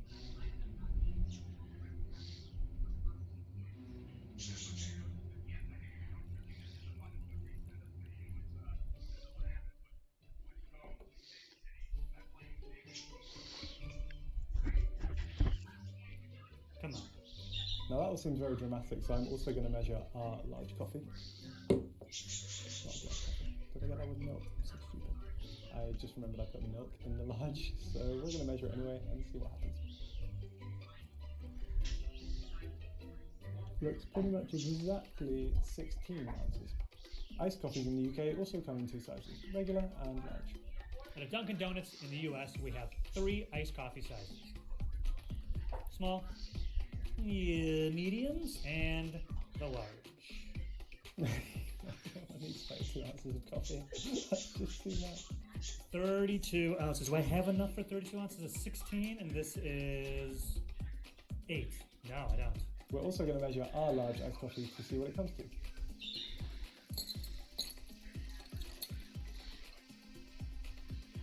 So a large iced coffee in the UK came to 18 ounces. Since I don't have another 16 ounce cup, I will use this one right on the 16.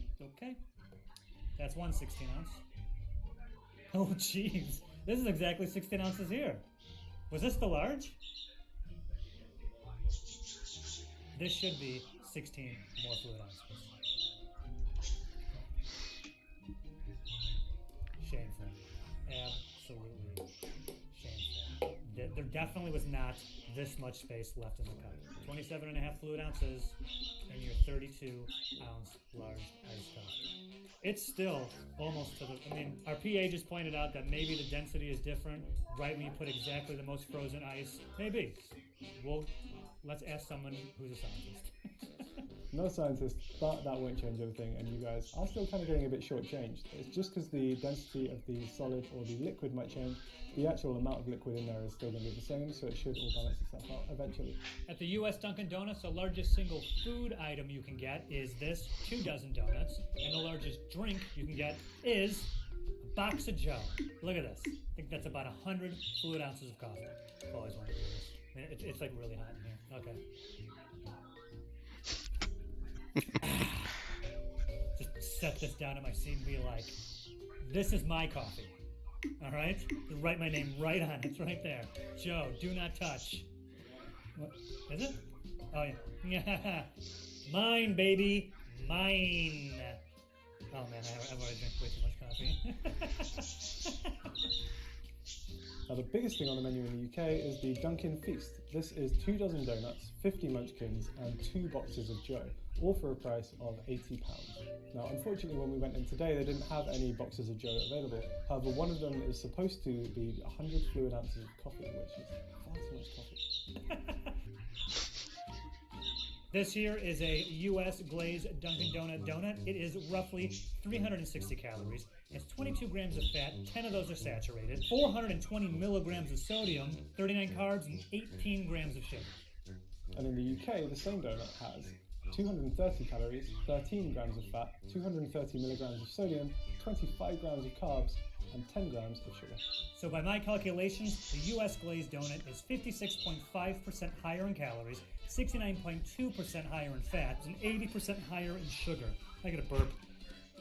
Sorry. Let's talk about another donut, the Boston Cream Donut. I don't know why it's shaped like a heart. I'm assuming because it's Valentine's. We're shooting this in February. Normally, it's a circle. Anyway, this donut has 270 calories, 11 grams of fat, 18 grams of sugar. The UK version of the Boston Cream contains 280 calories, 15 grams of fat, 17 grams of sugar. So that has more calories and fat. A large iced coffee with cream and sugar in the US has roughly 260 hang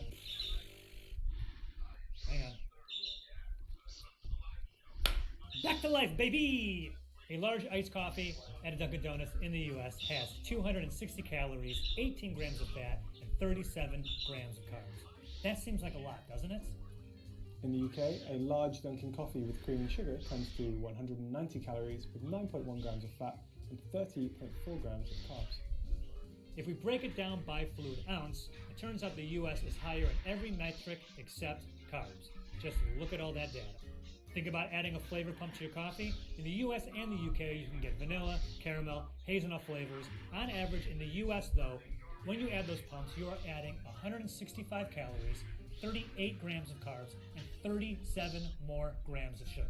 All of our information from the UK for this episode was taken from not Dunkin' Donuts UK, but other nutrition sites and food bloggers and whatever. Assuming that the iced coffee in the US and Dunkin' Donuts are the same, not sure if it is, they didn't tell us, thanks a lot Dunkin' Donuts UK, but assuming it is the same, to get this large iced coffee with cream and sugar and these two donuts we talked about earlier, total it is 890 calories, which is 35.6% of your daily intake.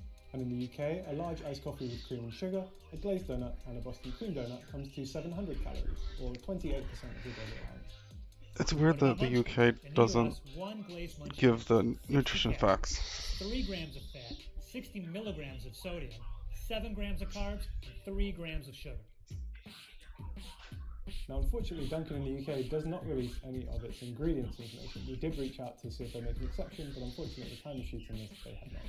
US Dunkin' Donuts website does have a majority of its nutritional info on the site. Let me read you some hits right now. Okay, first, the coffee. Hot or cold, it's 100% brewed Arabica coffee.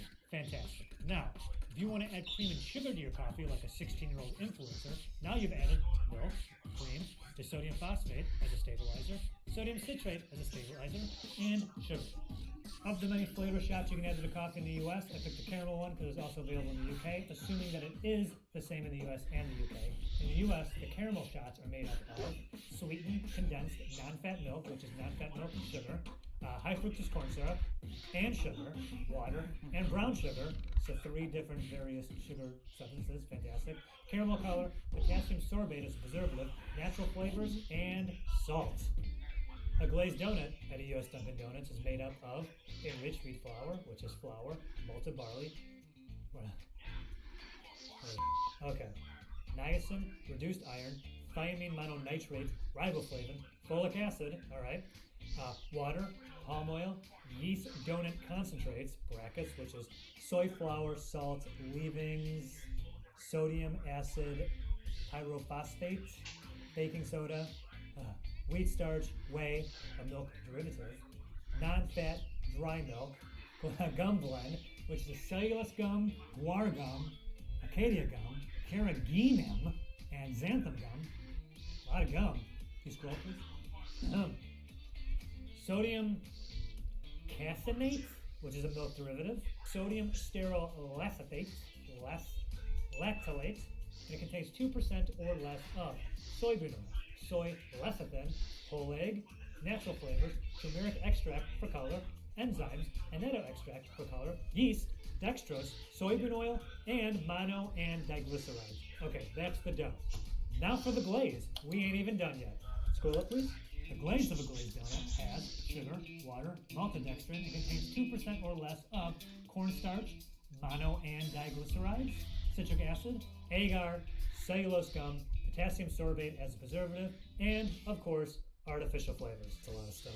So what's in the Boston cream donut, you ask? All right, the dough is the same as the glazed dough, but the Bavarian cream filling is water, sugar, modified food starch, corn syrup, palm oil, and it contains 2% or less of sucrose esters, natural and artificial flavors.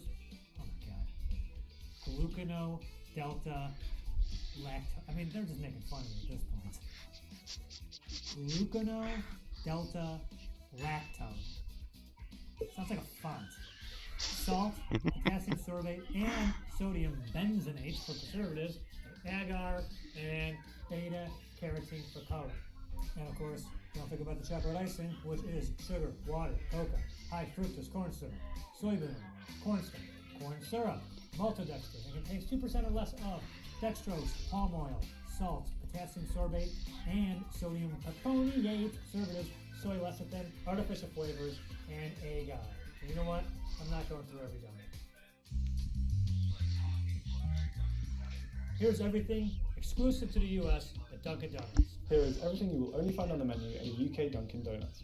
I'm not sure if they have any bagels at the UK Dunkin' Donuts, but in the US you can get cinnamon raisin, you can get sesame, everything. Oh, and you can also get, of course, English muffins. An English muffin? How come England doesn't have the English muffins? Makes you wonder. Makes you wonder. Here are all the exclusive donuts you can only find in the UK. There are a lot of them, and I've forgotten all of their names, so I'm just going to make up names for them as I go, and then we can put the actual names up on screen for you. Let's start with this one. This is Sonic the Hedgehog. It's very, very bright. If you see something that's this colour in nature, just do not eat it. This one, I believe, is Mr. Happy with a smiley face. It's kind of cute. Or sinister, perhaps, depending on your interpretation of things. It's worth noting that some of these are only here because we're filming this in the run-up to Valentine's Day, so they've got a bit of a love theme going on right now. This one is Love Dust, Flatline, pretty in pink, Heart Bypass, Love Prison, it's like jail cell bars. This one is Keith. This one I'm jazzed about. This is the apple crumble donut. Now, I know American pie is a very American thing, whereas in the UK, we quite like a crumble. Instead of pastry, we have a kind of like flour and butter crumble mix on top. So many different donuts than the US and not in the UK. I didn't want to do every single donut that's different, but 3 that I feel are like kind of like the hits that I would figure were everywhere, but apparently not in the UK, are an old fashioned, this one, right? Apple fritter.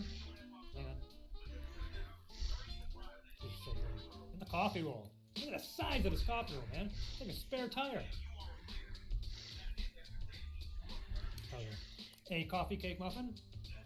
Also in the US, you can get corn muffins at some Dunkin' Donuts. Not the one that I went to, unfortunately. Breakfast sandwiches. Dunkin' Donuts in the US has so many different varieties of sandwiches. Far too many to mention in this. I got as many as I could find. So one of these is a turkey sausage, egg and cheese. The other one is a Beyond Meat breakfast sandwich. Does it all look the same? Veggie, egg white, omelet sandwich on the protein thins. A power breakfast sandwich. I don't know. This one, what is this? This one's got like some bacon. An egg white with bacon sandwich on a croissant. Here's just a few other ones that are available in the US and not in the UK that I couldn't get my hands on. Limited menu. A Belgian waffle breakfast sandwich, maple sugar bacon, bacon toasty, Angus steak sandwich. They also have chicken bacon sandwiches, a chicken biscuit, which I would love to have had, wasn't available, and of course their exclusive grilled cheese. Also, they have snacking bacon and those Dunkin' Bowls. I can't believe they didn't have those. Like, I got those just recently. Along with bagels, you can also get white cheddar bagel twists. And finally, we have a few other items that you will only find in the UK. We'll start with these 2 cookies. This one is a chocolate chunk cookie, and this one is a salted caramel cookie. This one looks like aggressively salted. There's big chunks of sand, not sand, salt. Sand would be a gross cookie. Then we have 2 exclusive hot coffee options, which are the cortado and the flat white.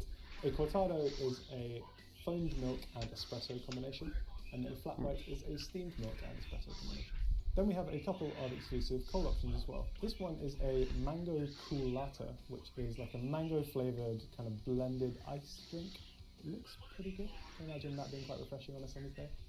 And then finally we have this, which is a shaken lemonade. It kind of just looks like water now. I'm not sure if that's just because it's been sat here for a while under the lights, but it's quite impressive to watch the lady make it in the shop. She was actually going at it with a cocktail shaker, and it was better fun. The drinks. So many different drinks that you can get in the US, you can't get in the UK. I'll just start down here. First one, iced cappuccino. Am I taking a sip of everything? Iced cappuccino. Yeah, it's alright. Frozen chocolate, iced Americano, peach passion fruit refresher, a strawberry dragon fruit refresher. The only hot one we have here is a matcha latte, iced matcha latte. Ooh, we're talking about the coolatas! Yo! Coolatas! Yeah! Strawberry coolata.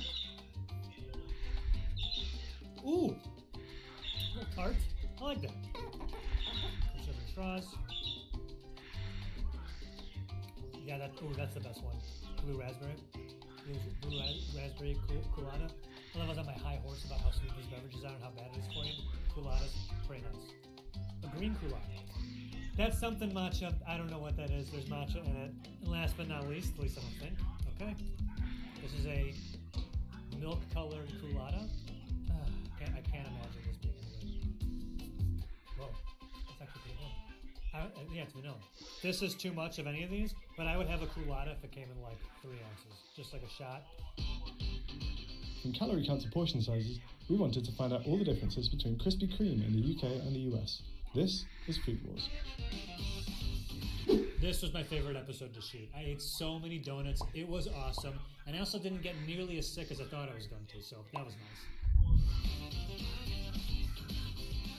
In the UK, we can get donuts in 4 portion sizes. As a single donut, as a 3, a dozen, or be the life of the party with a double dozen. In the US, you can get your donuts in single, 2 if you get it with a coffee combo, 3-pack,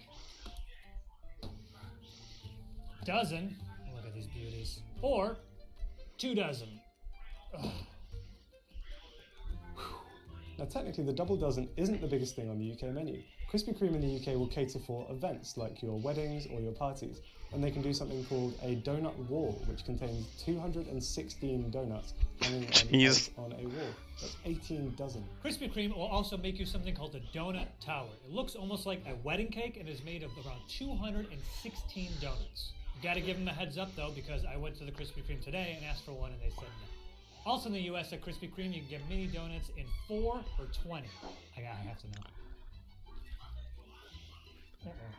I wonder what's more appealing, the wall or the tower. So good. This right here is a standard USA Krispy Kreme classic glazed donut.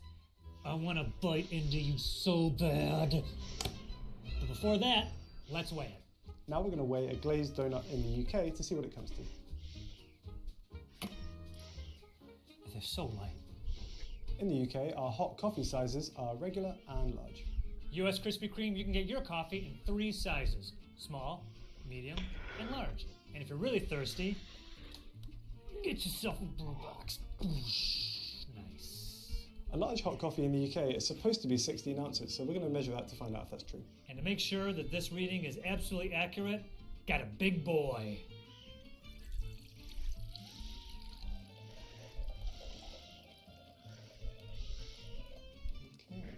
Krispy Kreme in the US, you can get your iced coffees in 2 sizes, medium and large. Iced coffees in the UK also come in 2 sizes, regular and large. They use the same cups as the hot coffees, they ditched the plastic ones apparently to cut down on plastic waste. Now we're going to measure our iced coffee, black. Oh, definitely more coffee. Now besides donut walls, the biggest thing on the UK menu is this, the Sharer Bundle. It's 4 dozen donuts and it comes to £41.95. This here is the largest single menu item you can get at a US Krispy Kreme. It is the meet and greet. 2 dozen assorted donuts and a brew box, all for $42.95. Let's look at nutrition. This is a classic ring glazed donut from Krispy Kreme and it contains 200 calories, 8.3 grams of fat, 12.6 grams of sugar and 96 milligrams of sodium. That same donut in the US is 190 calories, 11 grams of fat, 10 grams of sugar, and 85 milligrams of sodium. Ours is less with everything except fat. Few people can stop after just 1 donut, so if you decide to have 3 of these, the calories go up. Now you're looking at 600 calories, which is 30% of your daily allowance. And in the US, these 3 donuts are slightly less in calories. It's 570 over here. But look at how much sugar these 3 donuts had. It's almost 3/4 what you should be having in one day. Speaking honestly though, if I have these, it's not like I'm gonna have a salad for lunch. Getting a dozen donuts for you and your friends, or just yourself. That would put you at 2,400 calories.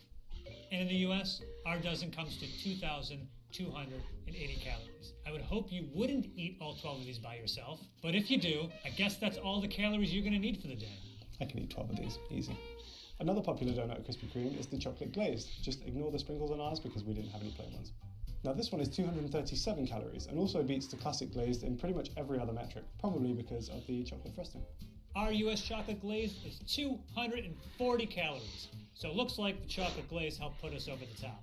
What? If you want even more calories in your donuts, how about the UK's chocolate iced with custard? Now this one is 289 calories. And ours is 300 calories. 300 just this one donut? Definitely that tastes so good. In the UK, the most calorific donut is this one, the Lotus Biscoff donut. It's 396 calories. The most calorific donut you can get at a Krispy Kreme, at least in America, is something called the chocolate chip cookie dough donut made with Chips Ahoy cookies, and it is 400 calories. They weren't available where we went. The second most calorific donut you can get at a Krispy Kreme is the Oreo cookies and cream donut. That's 390 calories. Also couldn't get it. The third most calorific donut you can get at a Krispy Kreme in the United States is the double dark chocolate donut, 370 calories. No. And the fourth most calorific donut you can get at a US Krispy Kreme is the cake batter donut, 360 calories. We got it. This is a nice looking. This is like what? I mean, this is sprinkles. It's colorful. Oh man, I'm fading fast. I shouldn't. I'm gonna drink all those coffees.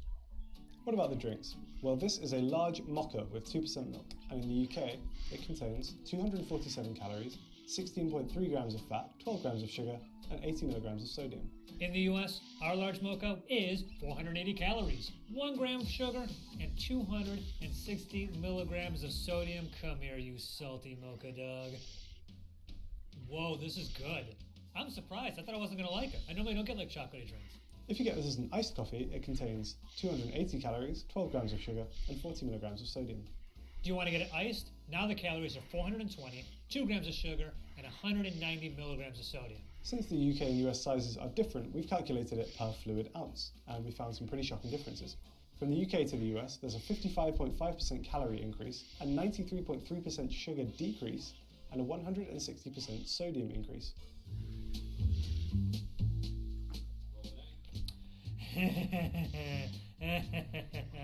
Dude, I've eaten way too many donuts on this thing, dude. I'm losing my mind.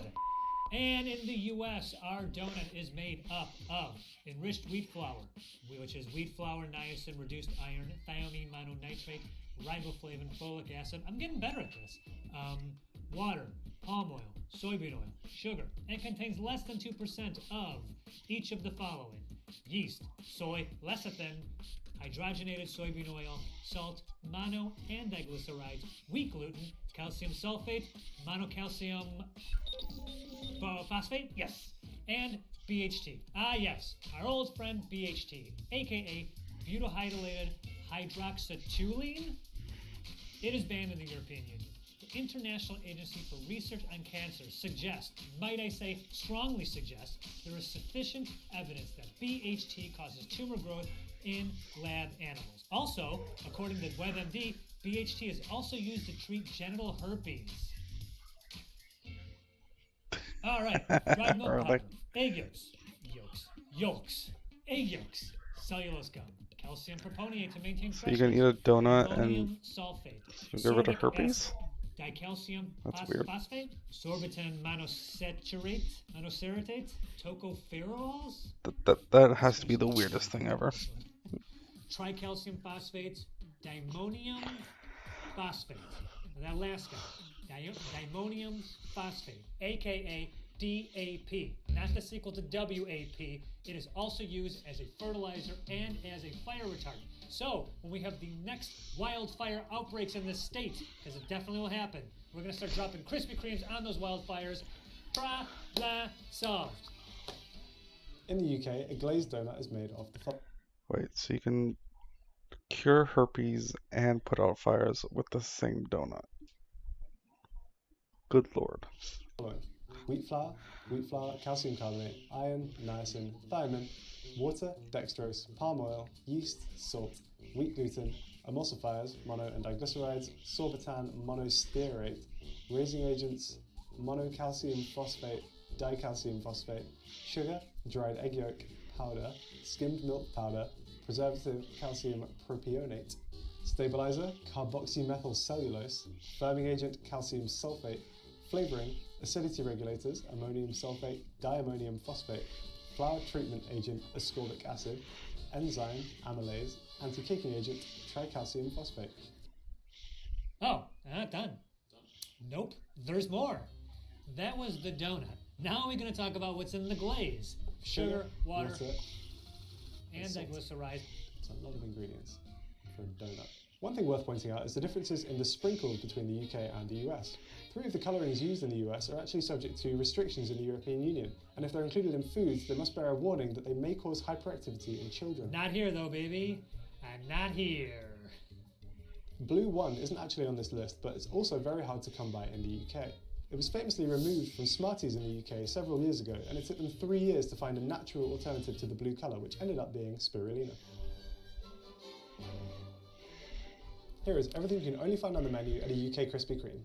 And these are all the things you can get at a US Krispy Kreme. Let's start with some donuts. The first one we'll look at is this one, the Lotus Biscoff. Now Lotus Biscoffs are those little biscuits which you usually get on the side of a cup of coffee. It's like a caramel flavoured crunchy cookie, and we're kind of obsessed with them in the UK. This one comes with some crumbled up Biscoff on the top, and then I think the icing also has Biscoff in it, and there's also some Biscoff injected inside as well. Next up we have this one, which is a chocolate dream cake, caramel iced ring donut, nutty filled berry ring donut, the purple Love Hearts donut.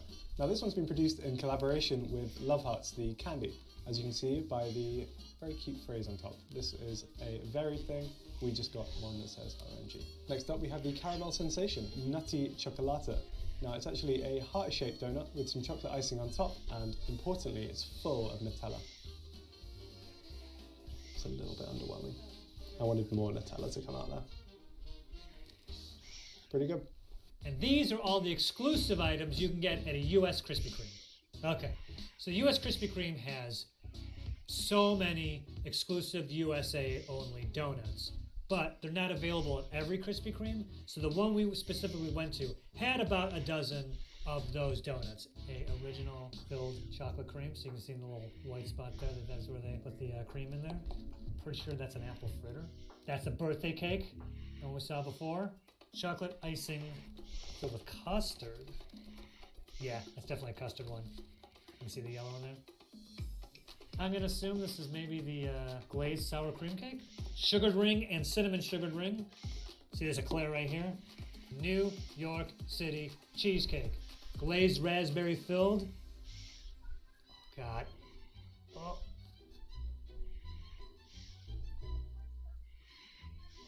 There's not that much stuff in here. Oh, it's so good. I'm gonna be so sick and I don't care. Also, the US Krispy Kreme, you can get these donut holes. They put them in these cups. That might be reusable. The UK does not have these, as before mentioned, minis. It's usually 20, but the crew got to them too fast. I couldn't stop them. Couldn't stop them. Now on top of the donuts themselves, the UK also has exclusive ways of presenting the donuts. For example, here we have a birthday box, and you can also get a donut with a customized message printed on it. Unfortunately, we didn't give them enough warning, so maybe if the editor can just add one here, that would be great. The Krispy Kreme in the US has a lot of varieties of hot Poor and editor. cold drinks. You can get your lattes in a version of vanilla, caramel, or white chocolate. And then the ice drinks, same rules as before. Everything has a vanilla, white chocolate, and caramel version. This right here is the Malibu Dream. It is a strawberry, banana, and vanilla shake. Tastes okay. We actually have a few more things I forgot. Oh, almost forgot. Get bottled drinks to go. Krispy Kreme in the UK also offers a range of exclusive shakes. We have 4 of them here. We have the Oreo shake, a strawberry and cream shake, the Lotus Biscoff shake, and then this one is a chocolate cream shake. Back at it again with the Biscoff. Like, what's the deal with that? Why is everyone so obsessed with Biscoff? I don't get it. I'm just gonna say I don't like Biscoff, and I'm mad that they've put it in so many things on their menu. I'm gonna try the Oreo one because even though it's sat under studio lights for several hours, it still looks and smells pretty good. Very sweet. a British person that doesn't like We can also get Biscoff. some exclusive ice That's drink weird. options in the UK, including a pink lemonade, an original lemonade, a frozen mango, and a coffee chiller. Although unfortunately the ice machine was broken when we went, so we couldn't get them today. From calorie count to portion sizes, we wanted to find out all the differences between Wingstop in the UK and the US. This is Food Wars. Wingstop was the most expensive in the USA food order wise Food Wars episode. We spent over $500 on Wingstop food. That is an insane amount of money, and please stop doing that in future.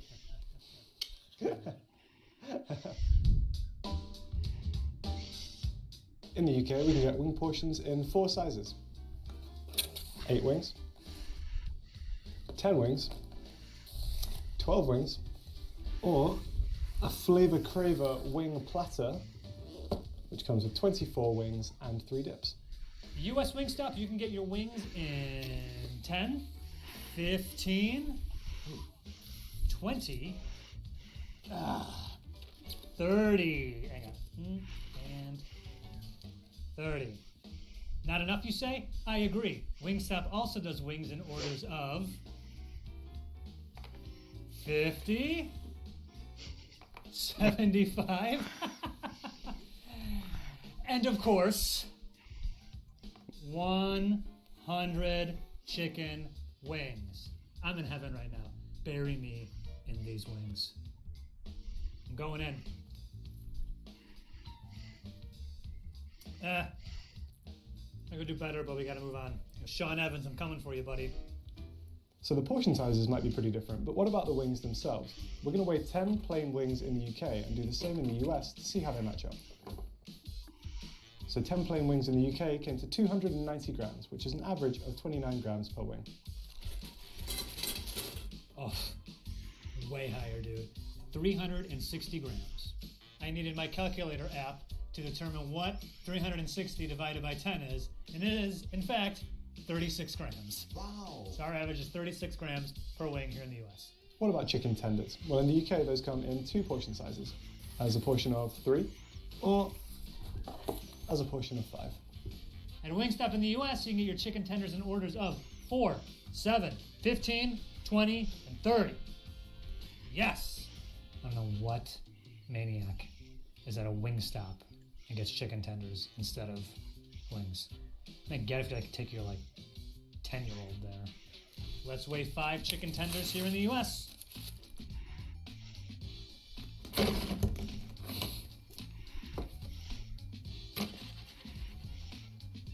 So 5 plain tenders in the UK weighs 230 grams. 200 what?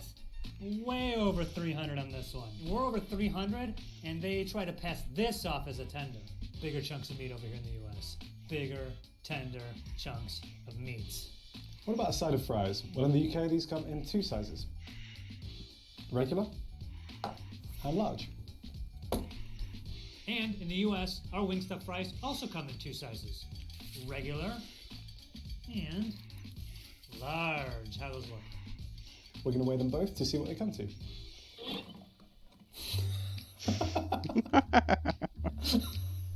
That's not a good look for fries. How do I get this back in?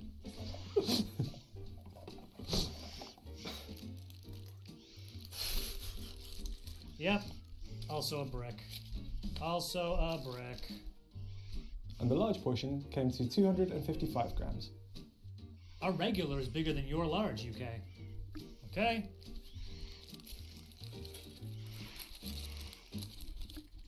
Oh, lost a fry. 400 grams. Fountain drinks in the UK come in 1 size. It's 22 ounces, but unfortunately we weren't able to get one today. Wingstop in the US, you can get fountain drinks in 2 sizes: 20 ounce and 32 ounce. The Wingstop we went to did not have any 32 ounce cups. Dips in the UK only come in 1 size, and it's regular. We're going to weigh a cup of ranch to see how much we get. Dips in the US come in 2 sizes: regular and this absurd tub. Look at this. First, we're going to weigh this, the regular size. Is this the first fast food restaurant that finally has ranch in the UK? Good lord. Now the big boy, I couldn't even guess how much this container weighs. Before I do this, closer to 300. This is heavy. This is like half a bottle of ranch.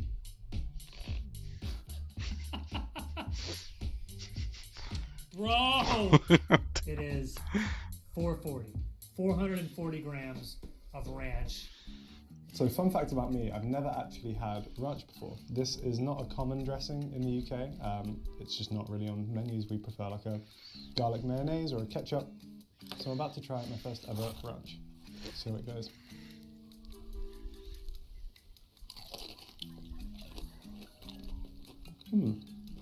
Okay. I don't know if Wingstop ranch differs to the classic ranch you might find in the States, but it's nice. If you want like a kind of cooling thing with a similar effect to mayo in that regard, but like a little bit more tang, a bit more seasoning. Yeah, you guys are doing it well. The biggest thing on the menu in the UK is this, the Flavor Craver Wing Platter. You get 24 wings, 3 dips, and no other sides, all for a price of £22.50. Biggest single menu item at the Wingstop in the US is this, the 100 Wing Party Pack. Okay, obviously you start with 100 wings. You can get up to 6 different flavors. I just got the same one. 4 orders of large fries, 4 orders of veggie sticks, and 8 dips. This is supposed to feed 13 people, or like you and 3 of your friends. You can get boneless or bone-in wings. If you go boneless, it's $94.39, and if you go all bone-in wings, it's $104.19. I gotta say, I'm generally a drums guy over a flats guy. I think it's just, the shape is great. It's just like a meat lollipop. And also it feels like you get more meat on there than you do on a flat. No, Harry, no. Drums are not good. Flats are way better. You can pull out both bones. You get all the meat off of it. With a drum, it's way harder to get the meat off. Don't be deceived by that shape. It's less meat. Flats. Flats! I have a flat head. Here is everything you will only find on the menu at a UK Wingstop. And here are all the exclusive items you can get at a US Wingstop.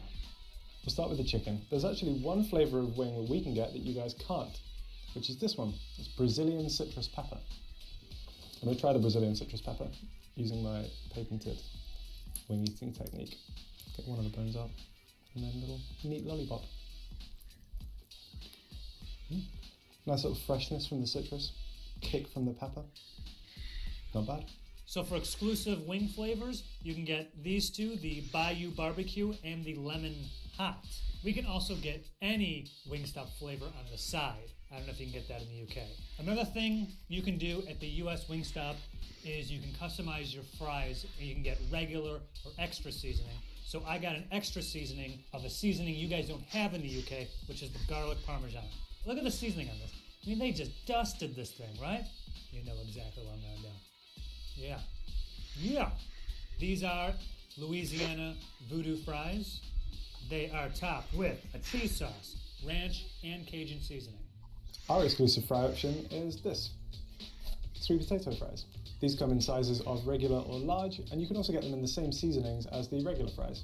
In my opinion, you guys aren't missing out on much with these. I just always think that sweet potato fries are worse than regular fries. They always cost more, they always come out soggy. It's just not worth it. Just stay with the regular. Outside of meat and potato, you can also get Cajun fried corn. Am I saying that right? It's fried. You can also get freshly baked rolls. Bread, baby. Bread. We also have one other exclusive side, which is this. It's a honey mustard slaw. We can also get booze from our Wingstops. This comes in the form of 2 types of beer, and usually we would be able to get 2 types of wine. However, due to a reduced menu, currently they're not serving them. The 3 drink options you can get in the US are, oddly enough, sweetened and unsweetened tea. I don't know why we have tea in the UK does not. And also you can get this 52 fluid ounce Simply lemonade. And finally in the UK, you can finish off your meal with some churros. These come in portions of either 6 or 10. You have 2 crumb options, including Oreo or Lotus Biscoff, and then you can choose from one of 2 sauces, either a sweet milk or some dulce de leche caramel.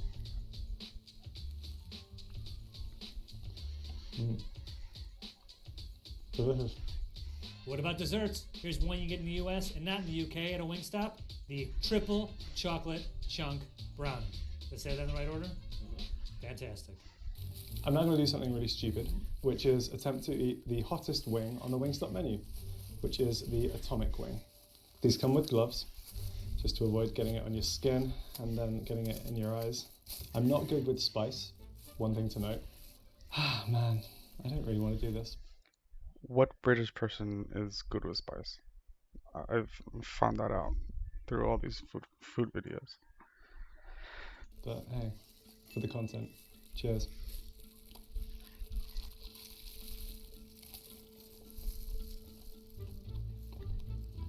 Yeah, it's immediate. Oh, man. Deep breaths, Harry, deep breaths. Harry's doing it. I'm doing it too. This is a hard? I'm not a tough guy with the heat. This is not that hot.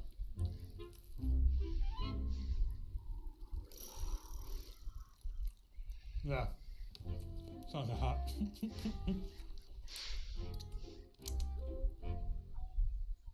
Yeah, I'm starting to feel it. Ah. My tongue's kind of starting to hurt. What's what they do on the hot ones when?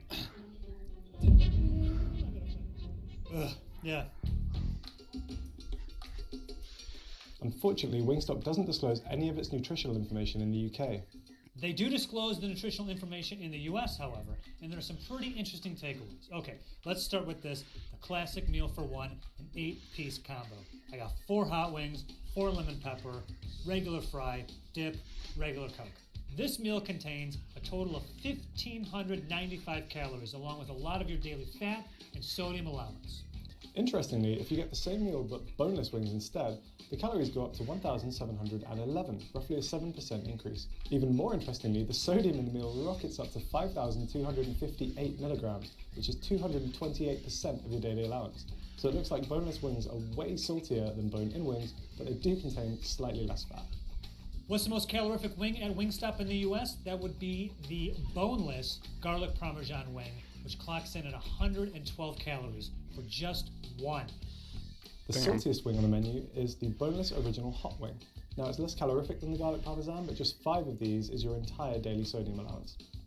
The tenders at Wingstop are, as you might expect, more calorific than the wings. The most calorific flavor in the US? Garlic parmesan. Where have I heard that before? That's not the saltiest tender. That crown goes to the Cajun spice tender, with 775 milligrams of sodium. Just 3 of these is your entire daily allowance. I didn't come here to not eat chicken tenders.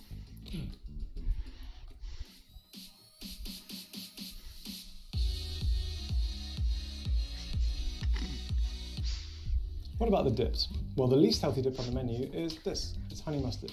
Just a regular portion of this in the US contains 367 calories, 33 grams of fat, 5 grams of saturated fat, 682 milligrams of sodium, and a slightly alarming 17 grams of sugar. As for the rest of the menu, you really want to watch out for the fries. The most calorific single menu item on a Wingstop menu is a large portion of the Louisiana Voodoo fries. This serving alone is 910 calories, which is almost half of your daily allowance. If you're looking to cut down on sodium, you might want to avoid the Buffalo Ranch fries. They're slightly less calorific than the Louisiana Voodoo fries, however they contain 2,880 milligrams of sodium. That's 125% of your entire daily allowance. In summary, Wingstop, maybe not the healthiest fast food chain. You're looking to cut back on your sodium, definitely skip the boneless wings, and maybe stick to regular fries and not the ones with these gross toppings. Now sadly, along with the nutrition, Wingstop UK also doesn't disclose its ingredients. Wingstop also does not disclose its ingredients in the US. So what do we know about what goes into the chicken? Well, for starters, in the UK, the chicken is not organic and not free range. All the chicken they use in the UK is also halal, which means it's suitable for Muslim people to eat. Now, it is unclear if the US chickens are free range or organic. All Wingstops say that they expect their chicken supplier to conform with USDA, FDA, state, and local regulations. However, they do not specify a grading, so for all we know, it could be grade C chicken, which can be misshapen, poorly fleshed, and with no limit on the size, number of areas, or intensity of discolorations and flesh bruises. Wow, I wish I knew that a few minutes ago. In better news, the fact that they refer to their tenders as tenders legally means that they have to at least be made of whole cuts of chicken breast and might be actual chicken tenderloins, which are in the inner pectoral muscles of the chicken breast. And that's pretty much all we can glean from the information that's publicly available. Why are you so sneaky, Wingstop? Is it because you know we'll eat it regardless? Correct. Interesting.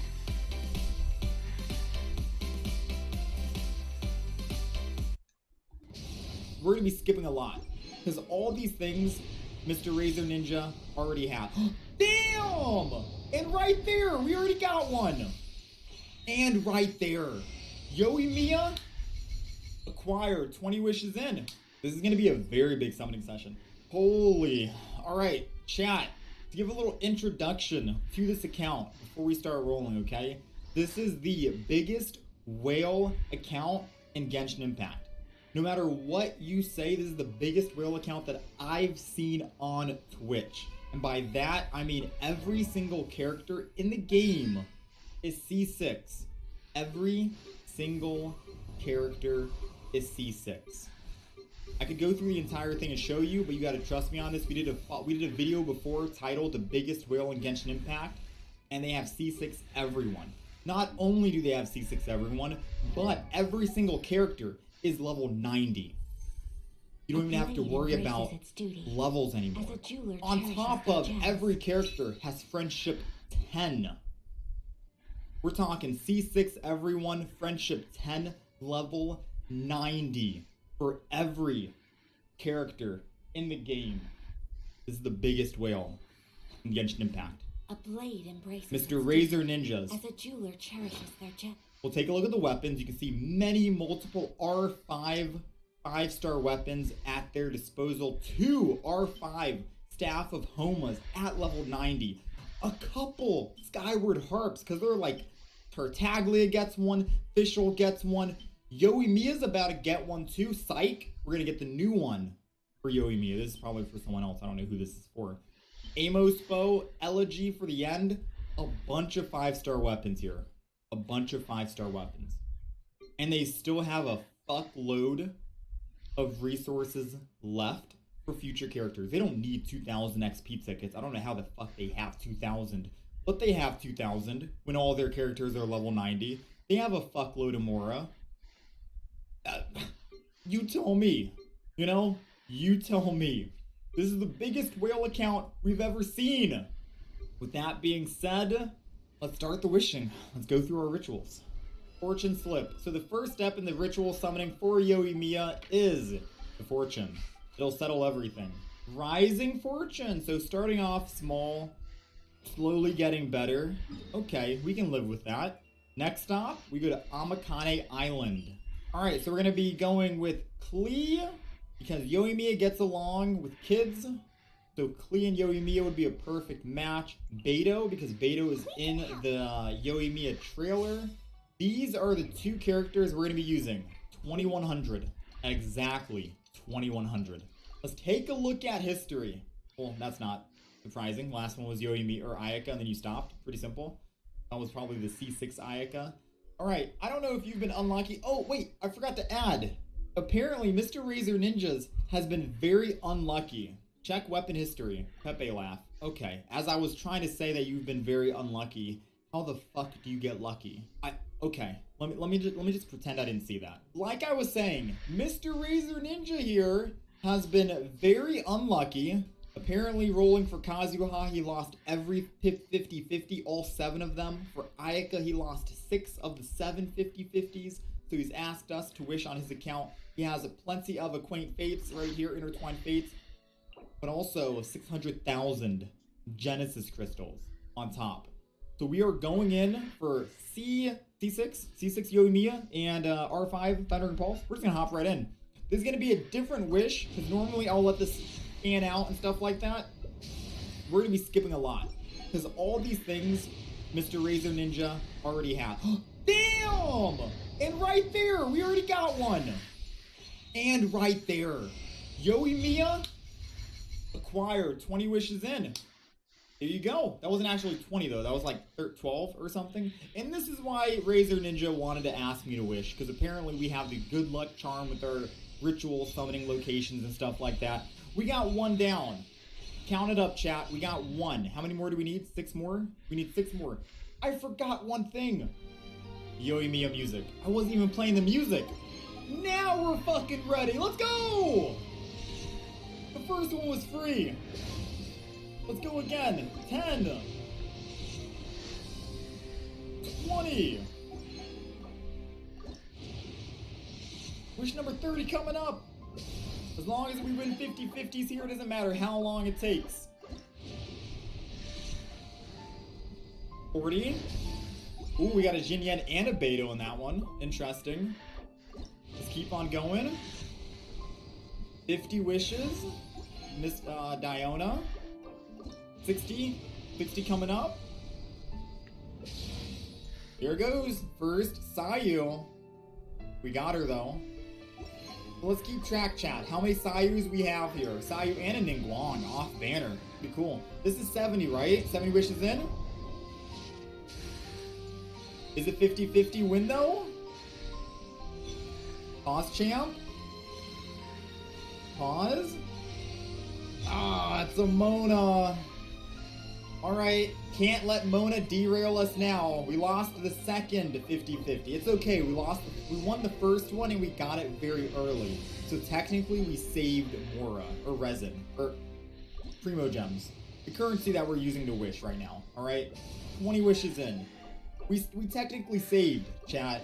We won the first one. First one's free. So we have 1 Yoimiya, 1 Sayu right now. 2 Sayus. That's 2. That's a C1. Okay, I'm pretty sure we'll get a C6 Yoimiya before we get a C6 Sayu though. Is that wish number 40 going in? Favonius Greatsword. A Diona. Man, we're missing Sayus out here. What's going on right now? What if we end up getting a C6 Yoimiya, but not a C6 Sayu? What then? Like, what are the odds that happens, right? You think we were having better luck without the music? Let's go. What's happening? This next one's guaranteed, so we're gonna skip through the gold whenever we get it. Yoimiya, there it is, C1, yada yada.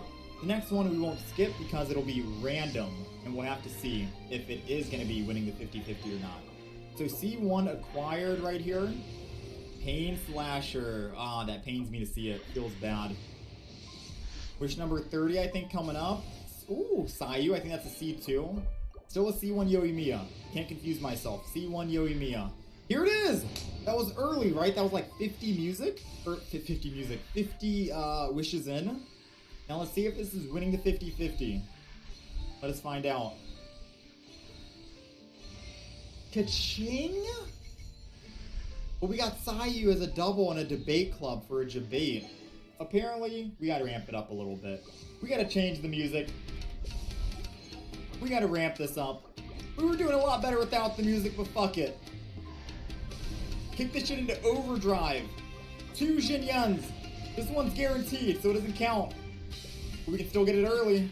Sayu. And that's our 4th. C3? Question mark? C4? Another Diona. Loving to come out. Boom. Diona. Again. At least we're getting a few Jinyans. Another Diona. We're going all the way into a soft pity, it seems. That's not looking too good. Yoimiya C2. Okay. Yoimiya C2. Now let's see if we can go for the C3. And let's see if we can win 50-50 this time, alright? We've lost 2 50-50s. We've won 1 50-50. We're down right now. We are down. What's that? Wish number 40? I think this is wish 50 coming up. A Sayu? I think we're like 1 Sayu away from hitting max right now. We're like 1 Sayu away. 4-star weapons, stinky, stinky. We don't use any of these 4-star weapons. Get them out of here. Another Sayu. That has to be max. That has to be max. Another Diona. I've lost count. That has to be max. Maybe we need one more. Here it is! 50-50, right? Let's see. Come on, Yoimi! D-Luke. It's your boy D-Luke, the other fire character, trying to get some spotlight. You know, D-Luke's not too happy.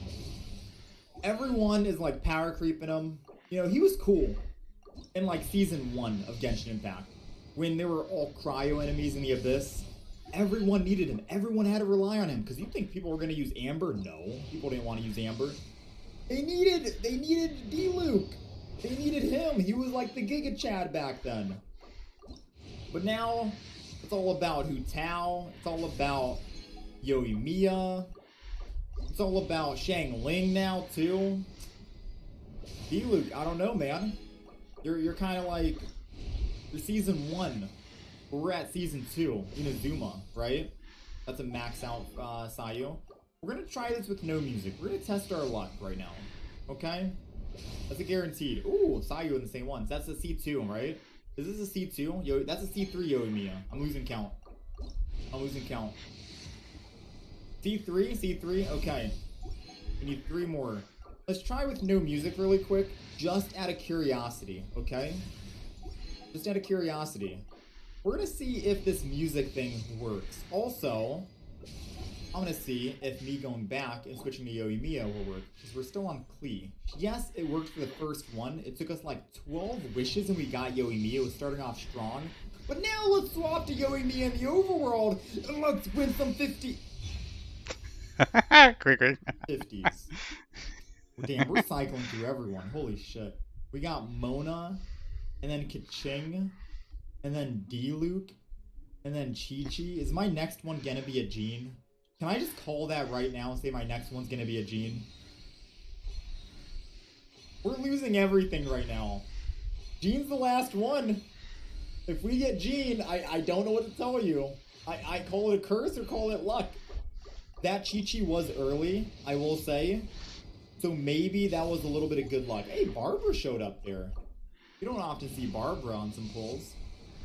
Although I do feel like MiHoYo has been flipping Barbara and Noelle on like every single banner, right? I feel like they've been doing that. They've been giving some love to Barbara and Noelle on like literally every banner, and a lot of people are upset about that. More Jin Yen's making the appearance. Also, I don't think it was the music.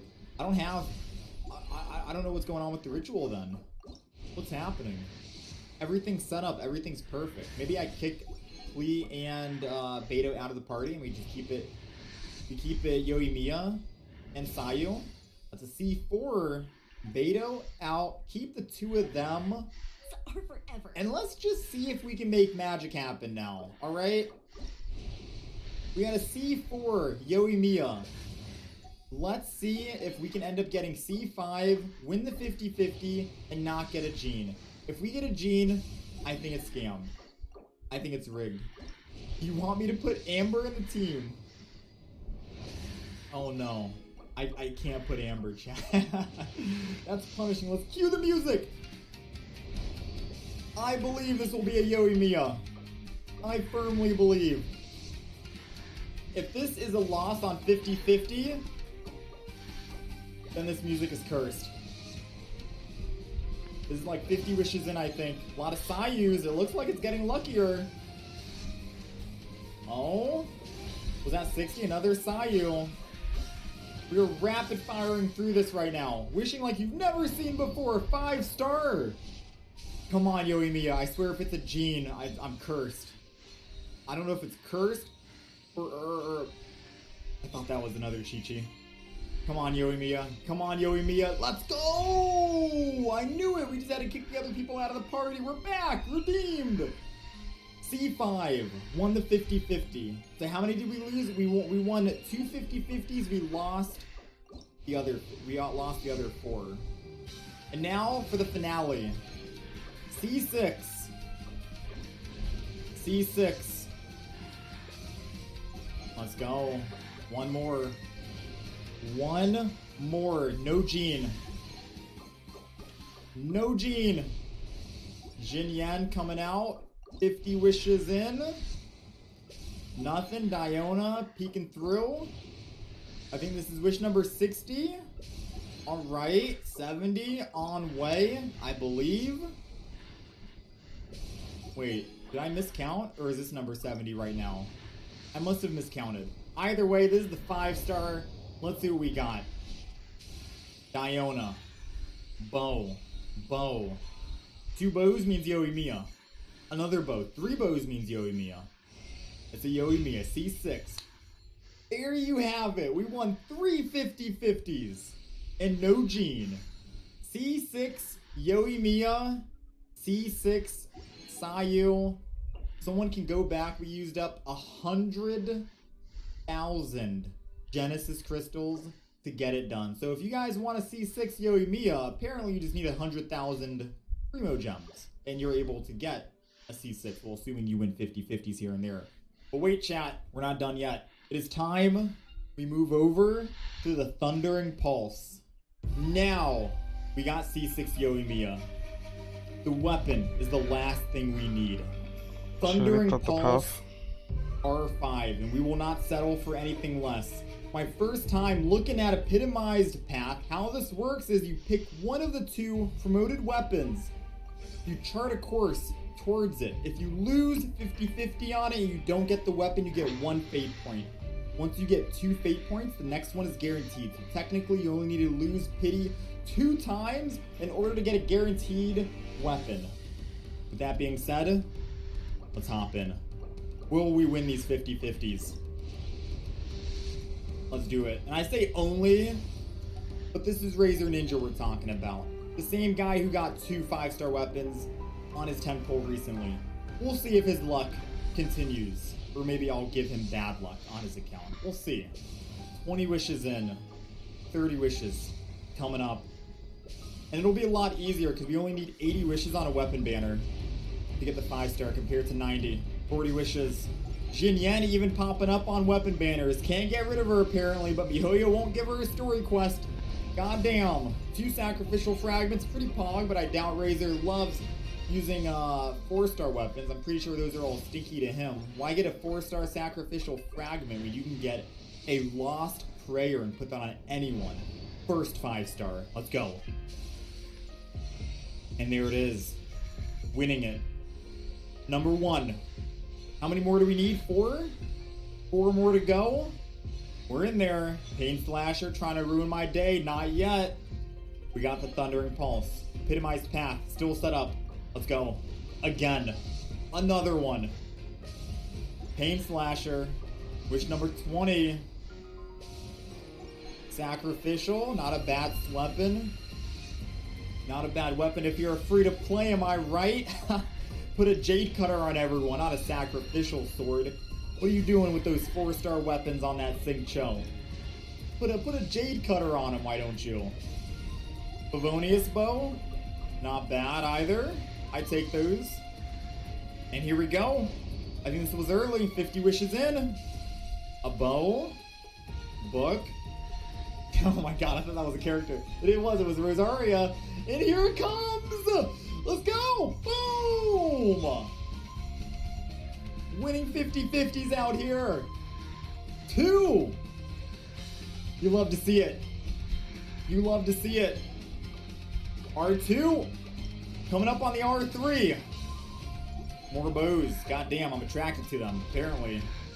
We're having a lot luckier time with the bow banner now compared to that Yoimiya, it seems. Let me knock on wood. Don't want to jinx anything just yet. Razor making a show. I think this is 40 wishes in. Sacrificial swords. 50 coming up. Okay, another sacrificial book. Not too bad. Ning Wong with the sacrificial. 2 4-stars and 1 10 pull. Another 5-star. Will it be Thundering Pulse? Favonius. Pain Slasher. Another one. A 3rd, baby.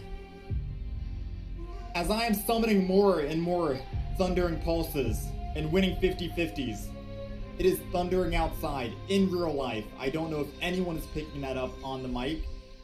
It is thundering. The storm. What the? We got 2. Damn. We got 2. Dear God, let's reset it. That's an R4. 2 in 1 tentpole. You love to see that. I can see why Razor Ninja asked me to do this. Harnessing some of the luck. We haven't lost any 50-50s yet. We're 1 away. Knock on wood. Let's seal the deal before this thunderstorm turns my power off. Another one. 10 more wishes, and we get another 5. This is it, boys. The R5 Thundering Pulse you've been waiting for. Sacrificial fragments. A book. Another bow. Another bow. Give it to me. Damn. Okay. Maybe I secretly wanted a Skyward Blade. Maybe I secretly wanted a Skyward Blade. But it's okay. This will have another 5-star weapon in the same temple. I believe not. Okay. It couldn't have been that easy, chat. You see, if we're wishing, we gotta throw our luck under the table every now and then. Imagine if we got an R5 and we won every 50-50. People would think, wow, Envy, I want to wish on Weapon Banner now. And that's not what I like to promote. That's not what I like to show you guys. I like to show you guys that you will also lose 50-50. And that you should not roll on Weapon Banner, because I think Weapon Banner is a scam. Alright? That's what I like to teach you guys. So this is normal. This is natural. I'm actually glad we got a Skyward Blade. I am. It is one of the best 5-star weapons out there in the Skyward series, and it was my very first 5-star weapon as well. And I'm sure that Razor will love to have a Skyward Blade to his collection. But he wants an R5, so let's get him it. Here you go. Voila. You know, Razor, you ever think about dual wielding in Genshin Impact? You ever think about that? Like, 2 Skyward Blades are pretty cool too. You know? Oh. You ever think, like, wait until MiHoYo adds a dual wielding class in Genshin Impact? That's sick. That's cool. You can use 2 Skyward Blades. Right? Well, we got epitomized paths set up. You see, chat? Let's pause the music. I just wanted to show you what the epitomized path looks like. You guys might not have seen this before. Look how sick that looks.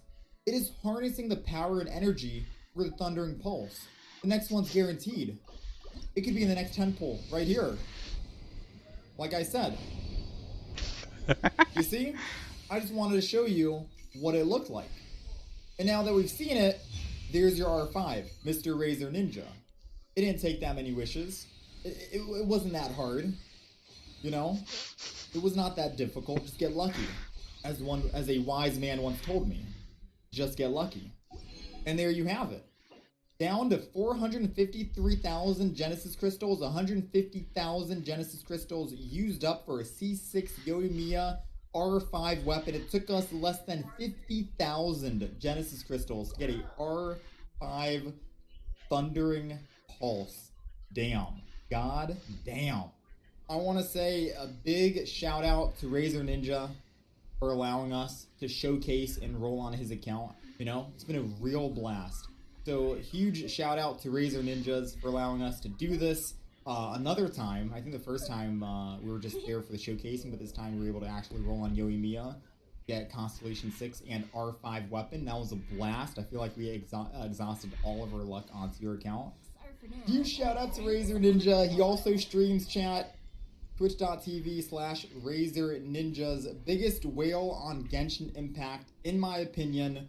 For the quick showcasing with all the level 90 characters that are friendship 10 each, with all their talents, I think at like around 999 and stuff like that, with R5 weapons to go around, and they're all level 90. Multiple, like 2 Jade Cutters R5 level 90, 2 Mist Splitters, Pumas. You guys have already seen it. Biggest whale, probably the person who spent the most money that I know of. Just a crazy account overall. Just a crazy account with so many resources and copium artifacts, which you got to work on. We'll hit you up in like, you know, half a year time. Maybe do it again. Do another recap. Here it is.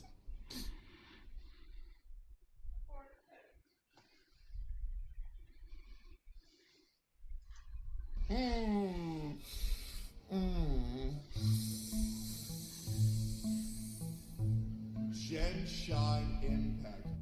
Woo!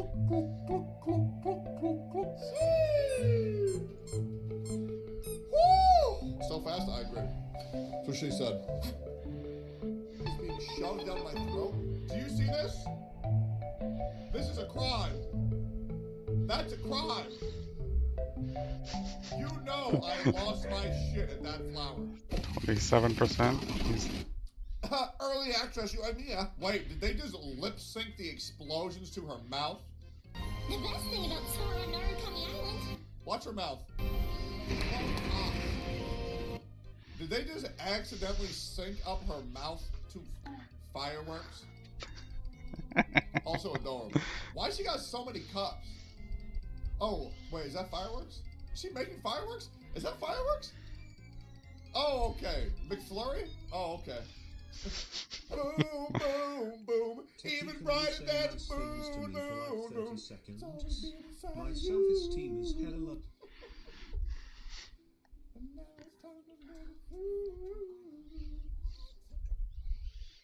Players of Genshin Impact, I'm going to blow your mind, okay?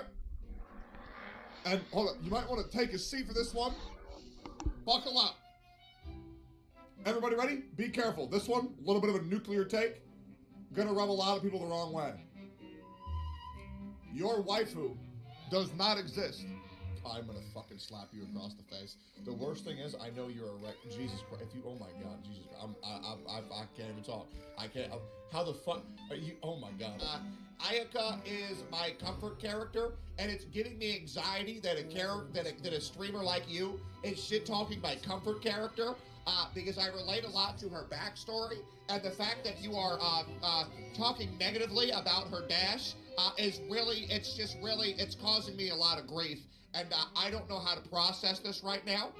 So I'll be taking to Twitter, and good day.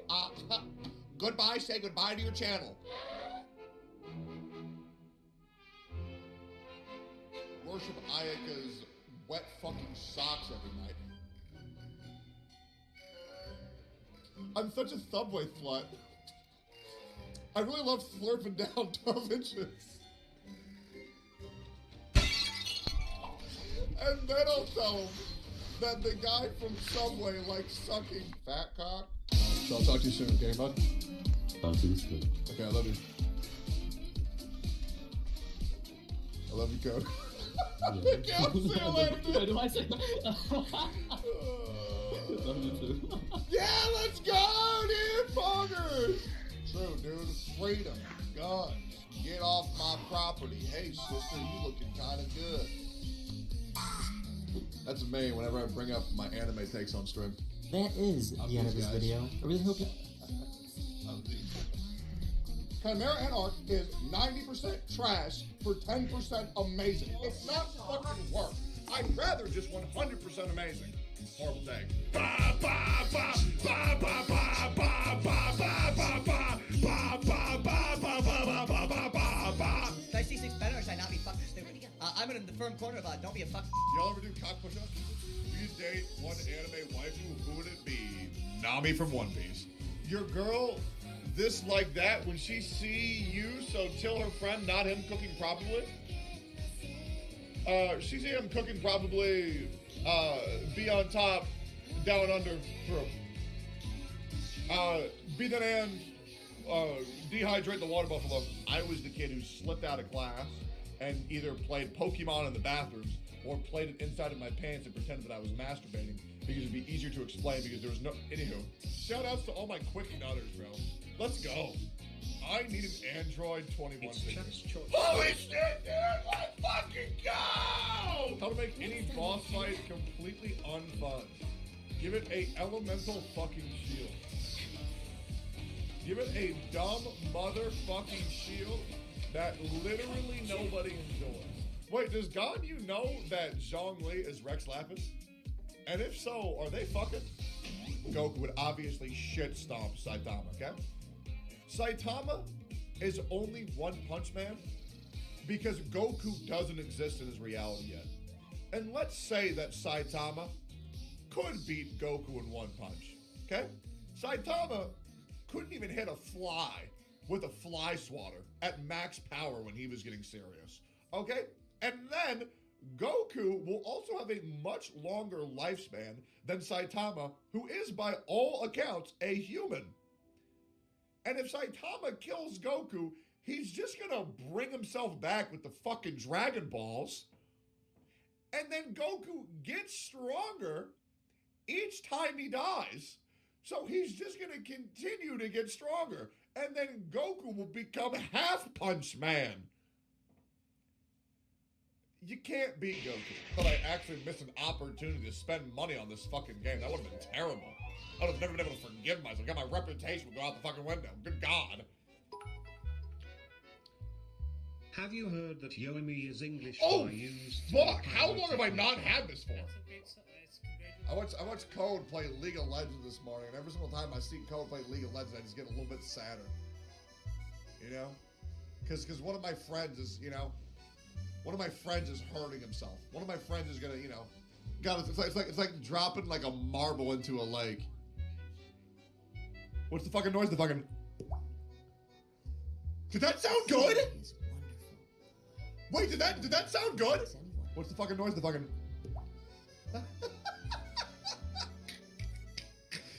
Dude, that's crazy. What the fuck? Do it again? I can try.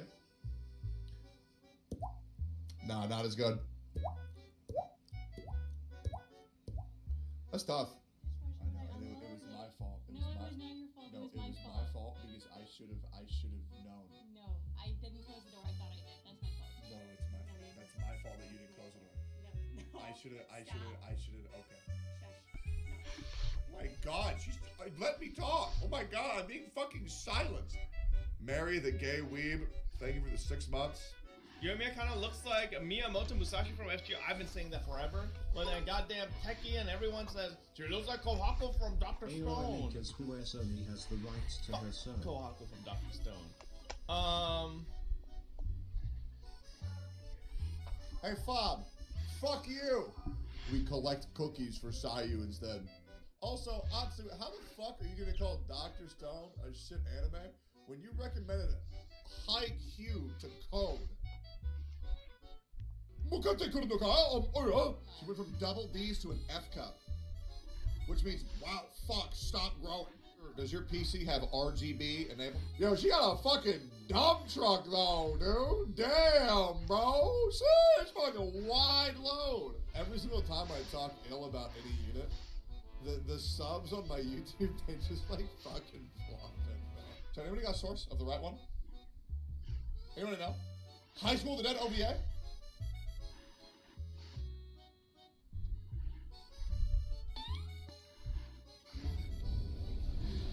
I hope everyone has an amazing...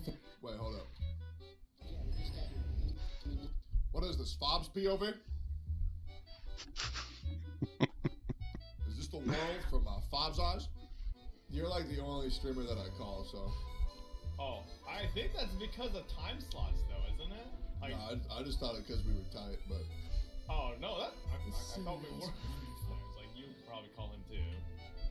Yeah, but I would choose to call you because I thought... Oh. Okay, well... Oh, wait, what? Oh. Is it because I'm white? No, what? No? Time to go. Oh, what? okay. I love white people. Do you know how much shit I've gotten into by saying words that I didn't fully understand? Shout outs to all my boys, the super small dick. Small dick gang. And, you know, what do you think about ASMR? I like Amaranth when she licks my ears and shows me her boobies. Woo! Woo! Oh, yeah, fat watermelon. Say hi. Hey, bud, say hi. Yeah, it's chat. They pay your rent. They pay your rent. Can you believe that, dude? Can you believe that? Yeah, fishy. Yeah, fishy. Yeah, 1.3 million damage.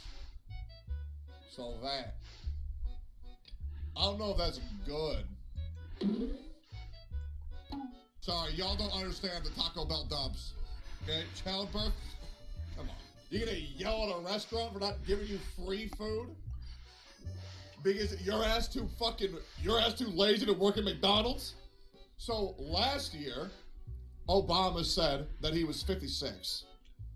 And then this year, he said that he was fucking 57. Well, which is it?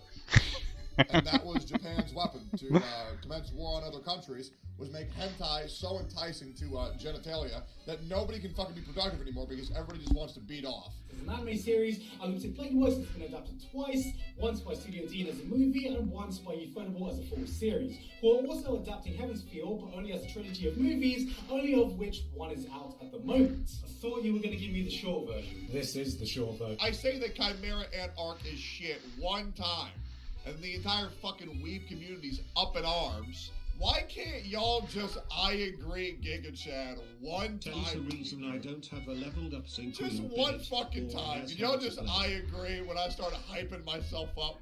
It would be great if I could at least remotely believe the own shit that comes out of my mouth. But y'all gotta fucking cap me. I can only give you my truth. Okay? This is just my truth. Whether you accept it or not, this is my truth. And I need you to understand that. Okay? So go to bed.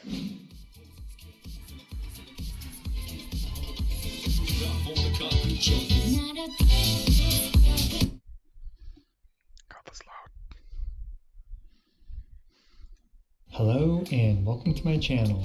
I Want to Lose Gaming. Sayu, the pint-sized Shumatsuban ninja, has rolled her way into Genshin Impact. In this video, I'll be showcasing some Sayu shenanigans and demonstrating what a low-investment Sayu build can do for you.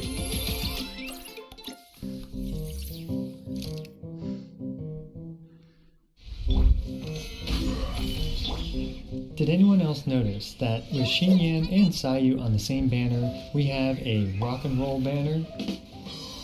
So really quick, before showcasing Sayu, you guys have been asking for it for quite a while, so I finally did it. With the help of the staff from the Gene Mains Discord, I've set up my very own I Want to Lose's Sleepy Discord. Although my Discord doesn't quite have a complete vision for what it wants to be when it grows up, right now I want it to be a fun, welcoming, wholesome, and helpful environment for people to share their Genshin Impact experiences. There is a theory crafting section, a meme section, and even a help section. So come on in, chat, and hang out with other sleepy travelers. Players of all paths are welcome. Whether you're a new player, an experienced player, or even a veteran speedrunner, you're welcome to join and hang out with me.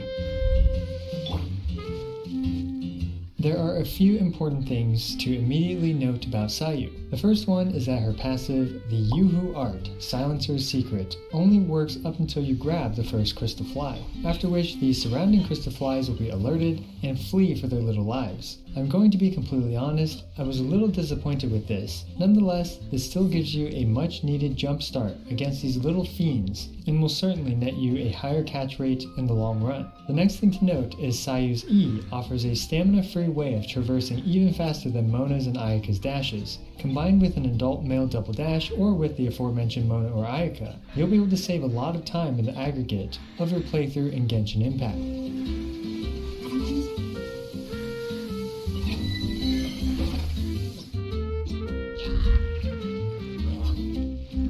So with those ridiculously high valued quality of life features out of the way, let's dive into her combat prowess. Let's take a look at my Sayu. She is at level 90 with the 3-star blood tainted great sword. You may be wondering why I chose this 3-star weapon over other alternatives. The blood tainted great sword currently has the highest elemental mastery substat out of all available great swords. I wanted to demonstrate just how effective a low investment elemental mastery build is on Sayu. For her artifacts, she has the 4-piece Viridescent Veneer, all with elemental mastery main stat when possible. Now this isn't the optimal combination for maximum damage, but it is great damage for how cheap this build is. You can even use 4-star Viridescent Veneer artifacts with elemental mastery as a main stat, and your performance will barely suffer. Throughout this video, my Sayu is at Constellation 0, and for her talents, I did level her burst up to level 6 to provide the party with a little more healing, but her other talents are still at level 1.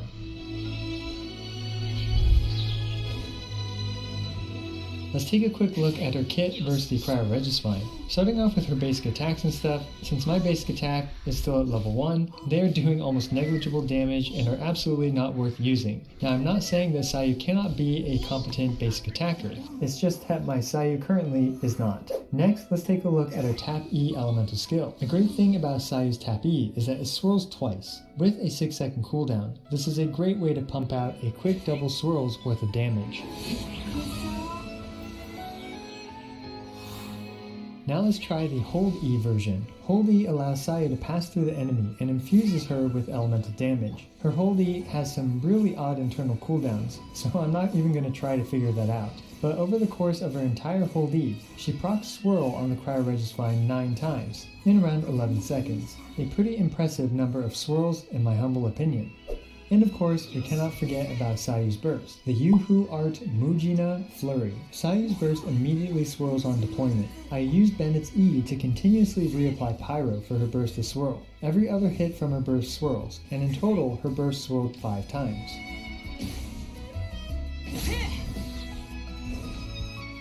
Let's try combining both her burst and her Hold E to see how many times we can swirl on the Cryovine. In this clip, somehow we only managed to swirl 12 times. I believe this has to do with some internal cooldown mechanics, but you guys can let me know in the comments below.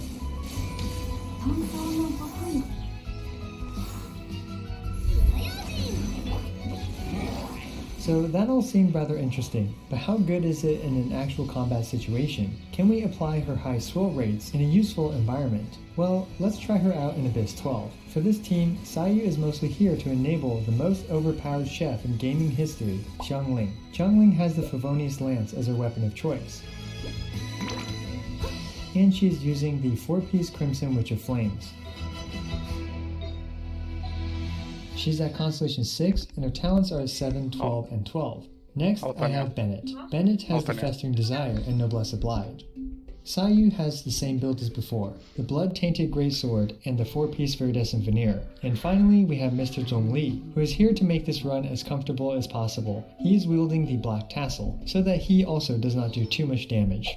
Now before you go rolling off building this team and thinking it's extremely powerful, let me just say that this current Abyss is tailored towards this team. The gazillion energy particles you generate every 2.5 seconds during energy high tide more than makes up for the energy low tide. And even a character like Xiangling with her 80 energy cost burst has almost no problems with uptime. We are seeing some hilarious efficacy to this strategy, as each of Sayu's swirls are doing around 7,000 to 14,000 damage to each of these samurai. On top of all this, Sayu is shredding pyro resistance by 40% for Xiangling's Pyronado. This performance being this effective is largely due to the multi-targeted nature of this Abyss, as well as the infinite energy, and finally, how overpowered Xiangling is, especially if she always has her burst up. Nonetheless, this is still a remarkably effective performance, and much more effective than I expected.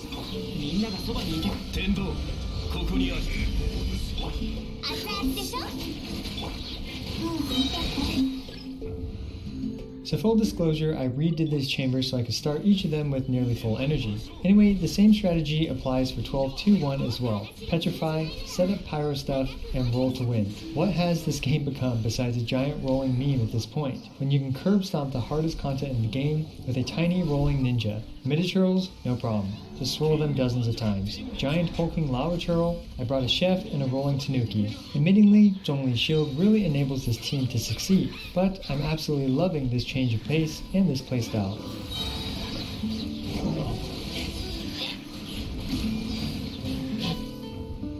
And finally, we have 12-3-1. 12-3-1 has one of this team's biggest weaknesses, and that is a single target. Bum bum bum. Nonetheless, Xiangling's Pyronado damage is still amazing even against a single target, so it wasn't all that long before this robot was taken for a spin.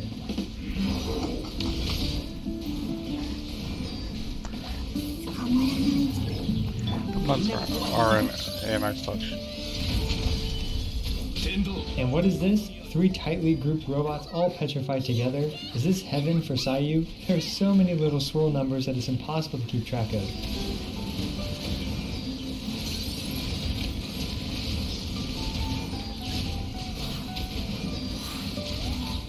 And to wrap up this run, we have a very satisfying Sky Meatball finishing the job.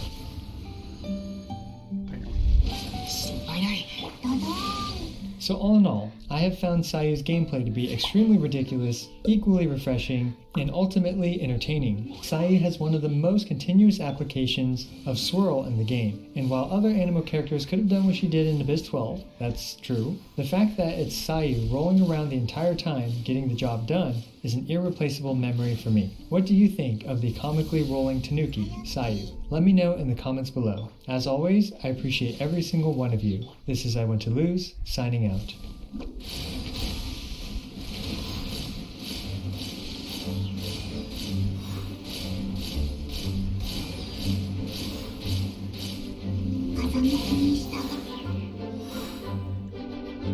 So I have 1400 healing. Damn.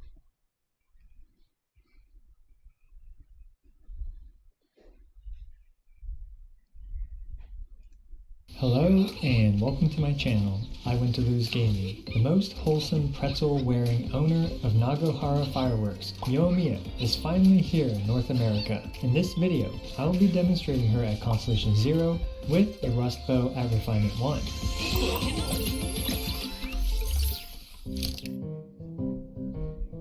Yoimiya has a lot to live up to, being the 5th main Pyro DPS character, or even the 8th if you include Xiangling, Bennett, and Amber. Can Yoimiya keep the Pyro DPS train alive and burn down the local fauna in Teyvat? But before we answer that burning question, here is what can barely be considered a segue into today's sponsors. Raid Shadow Legends. Raid Shadow Legends has millions of players and dozens of tough bosses. Click on the link in the description below or scan the QR code on your screen to get started with Raid. And there's an amazing new champion in game right now. It's Ninja. He's got a katana, a bow and arrow, and he controls both ice and fire. Ninja's an absolute beast in battle too. He's awesome against almost every boss in the game, especially the spider and clan boss. Everything he does is designed to take down long boss fights, and he gets stronger the longer a battle goes on. He also has an AoE freeze skill. Frees the entire enemy team. Doesn't that just sound broken? And did you know the fastest way to level up your champions is through farming the campaign? You can grind loads of EXP and silver all at the same time.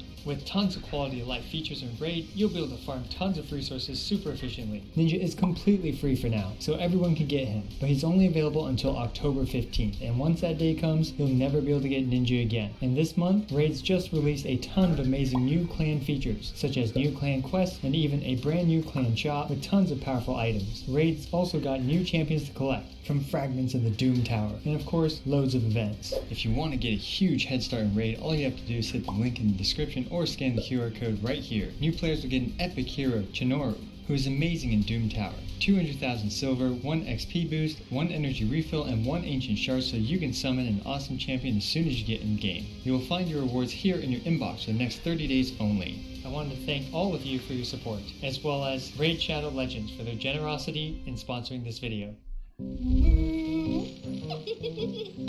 Now let's go over my Yoimiya's build. She is using a level 90, Refinement 1, Rust. She's at Constellation 0, and her talents are at 8, 8, and 8. Unfortunately, my luck was pretty abysmal when it came to farming the Shimenawa's Reminiscence. So instead of the Shimenawa's Reminiscence, she is instead using the 2-piece Crimson Witch plus 2-piece Gladiators. My Yoimiya's normal attacks are at a measly 58% damage potential when compared to a properly built Shimenawa's Reminiscence Yoimiya. For truly endgame builds, you want to target 70 to 80% of a character's damage potential, so my Yoimiya is a bit off of a truly endgame Yoimiya. Regardless, this should still demonstrate a fairly representative example of a well-built Constellation 0 Yoimiya. Anyway, let's start off by seeing how much damage her basic attacks are doing against the Cryo Regisvine.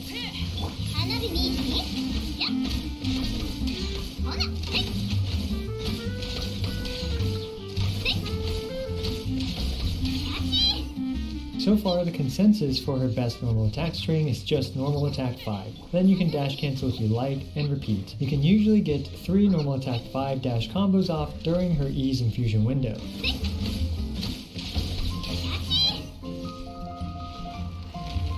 Just for fun, let's also see how her level 2 charge shots do against the Cryo Regisvine.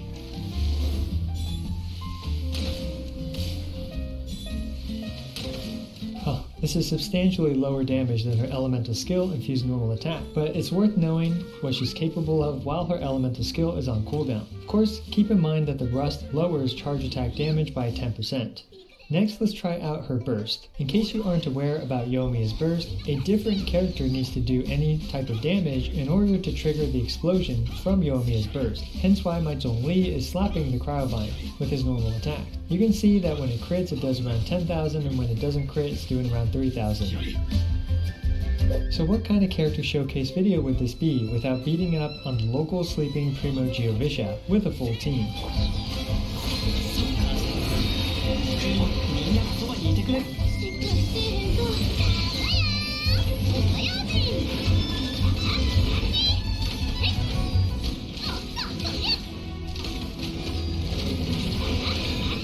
Although Yoimiya wasn't able to annihilate the Primo Geovishap as quickly as my Constellation Zero Ayaka did, this is still a perfectly reasonable performance. So far, I'm finding Mono Pyro Damage Yoimiya team to be fairly competent.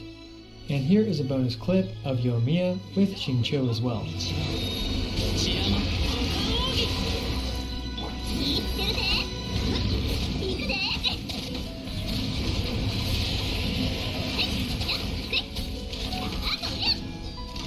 You can see that she definitely struggles to vape a lot of her damage, but is nonetheless still very powerful. And next, we're going to take our favorite pretzel wearer into Abyss 12. This new Abyss 12 has some pretty massive HP pools, so let's see if Yoimiya can handle it. Yoimiya's first teammate will be the standard Noblesse Oblige Aquila Favonia Bennett. Next is Sucrose, who is there for Viridescent Veneer, to shred pyro resistance and also to buff Yoimiya with the Thrilling Tales of Dragon Slayers. Her swirls also help provide some AoE damage as well. And finally, we have Zhongli. He is here for crowd control and survivability. Zhongli is using a Favonius Lance with the 4-piece tenacity of the Millelith. Keep in mind that my supports have a lot of constellations, but you should still get an idea of how Yoimiya performs at Constellation Zero.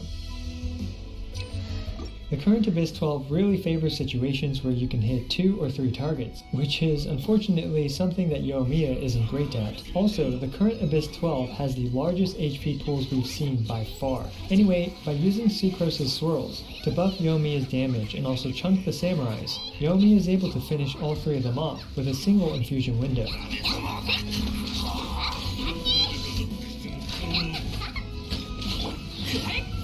Thanks to the energy ties, Bennett and Zhongli have their bursts back up again, and combined with Yoimiya's burst and Sucrose's burst, in combination, all that stuff does a lot of work against these 2 samurai. Afterwards, it was just a matter of using Yoimiya's E to finish off the low HP samurais.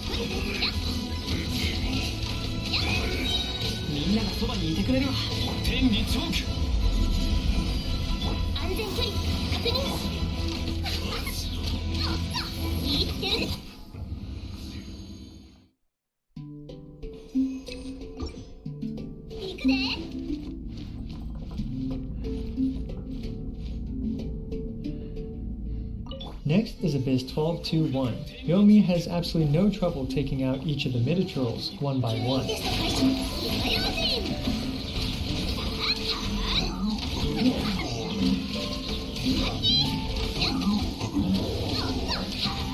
Afterwards, it's just a matter of grouping the Lava Churl with the Abyss Mage, so that way Sucrose's Elemental Burst will break the Abyss Mage's shield, and also allows Yoimiya to quickly take out both of these enemies.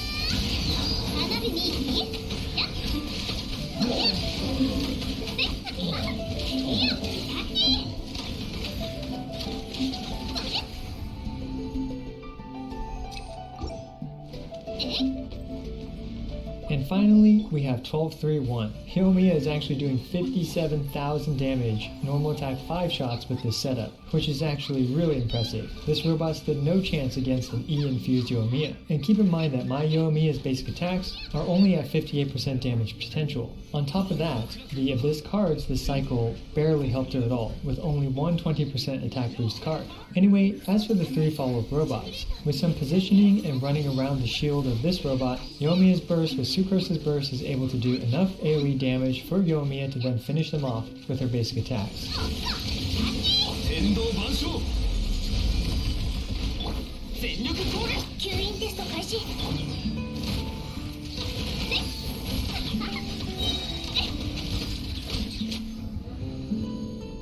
So in the end, the times I managed after a bit of retrying were 53 seconds for 12.11, 39 seconds for 12.21, and 49 seconds for 12.31. This is a very clean 9-star of the current Abyss 12 with a relatively free-to-play achievable Yoimiya. So after all this, what are my thoughts on Yoimiya? Well, she is certainly not the second coming of Ganyu. We pretty much had that in the form of Ayaka. Regardless, I do think Yoimiya is a reasonable and balanced character, but that in itself can be viewed as a problem. Looking at the past DPS characters released, they have all felt pretty broken in one way or another. Ganyu started this trend by being the most broken thing ever released in Genshin Impact, even up to this day. However, Yoimiya just doesn't feel broken. In comparison to characters like Ganyu, and even to older DPS characters like Klee, Diluc, and Childe, Yoimiya feels like a reasonably balanced character. All in all though, Yoimiya is still a solid main DPS pyro character with an easy and effective playstyle. Yoimiya's setup is actually very simple in comparison to more complex characters like Amber, where it feels like you're doing chemistry to get all the buffs to align. Now, if you want my honest opinion on whether you should pull for her compared to other overpowered characters like Ganyu or even Ayaka, for purely meta purposes and no other reasons, I can't say that I strongly recommend pulling for her. But if you like the quick and easy setup, smooth Unga Boonga Pew Pew playstyle, and if you're fully aware that she is largely a single target DPS character, then Yoimiya might be a great option for you. Anyway, you should rest assured knowing that you'll still be able to curb stomp the current content with Yoimiya. And also, before signing off, I have a big announcement for my channel, and that is the grand opening of my very own Discord. A huge thanks to the Gene Mains Discord staff for helping me set up this Discord. Although my Discord doesn't quite have a complete vision for what it wants to be when it grows up, right now I want it to be a fun, welcoming, wholesome, and helpful environment for people to share their Genshin Impact experiences. There is a theory crafting section, a meme section, and a help section, so come on in, chat, and hang out with other sleepy travelers. Players of all paths are welcomed, whether you're a new player or even a veteran speedrunner, you're welcome to join and hang out with me. And also, thanks again to Raid Shadow Legends for sponsoring this video, and thank you all for watching. My next video on Yoimiya will be a full and thorough guide covering artifact rankings, weapons, teams, and more, so be sure to smash that subscribe button so you don't miss out. As always, I appreciate every single one of you. This is I Want to Lose, signing out.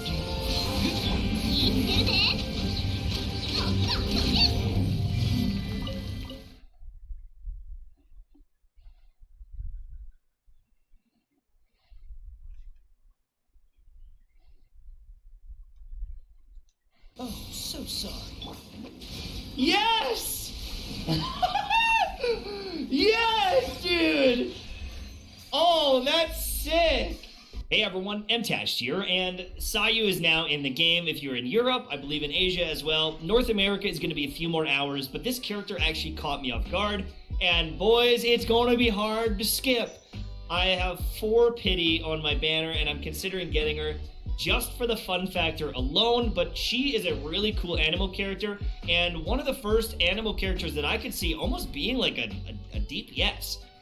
Now, more of a sub-DPS than anything, but between all of her abilities, the mobility, the fun factor, the healing, the damage, and some of the craziest constellations I've seen, if you do get a bunch of copies of Sayu, she can be a very, very strong character.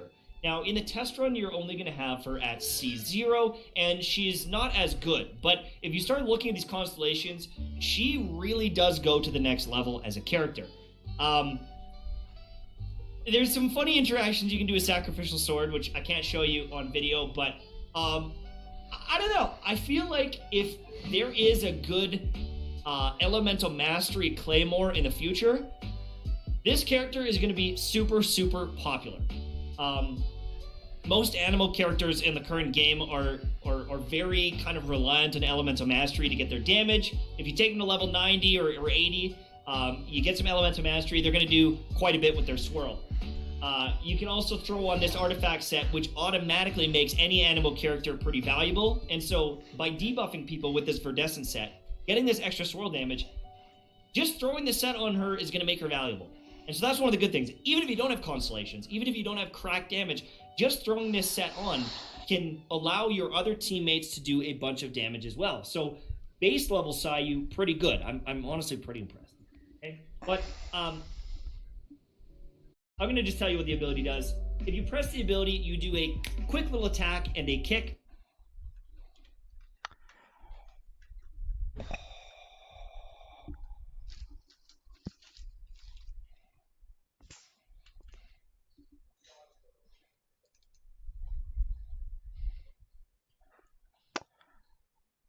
Why isn't that?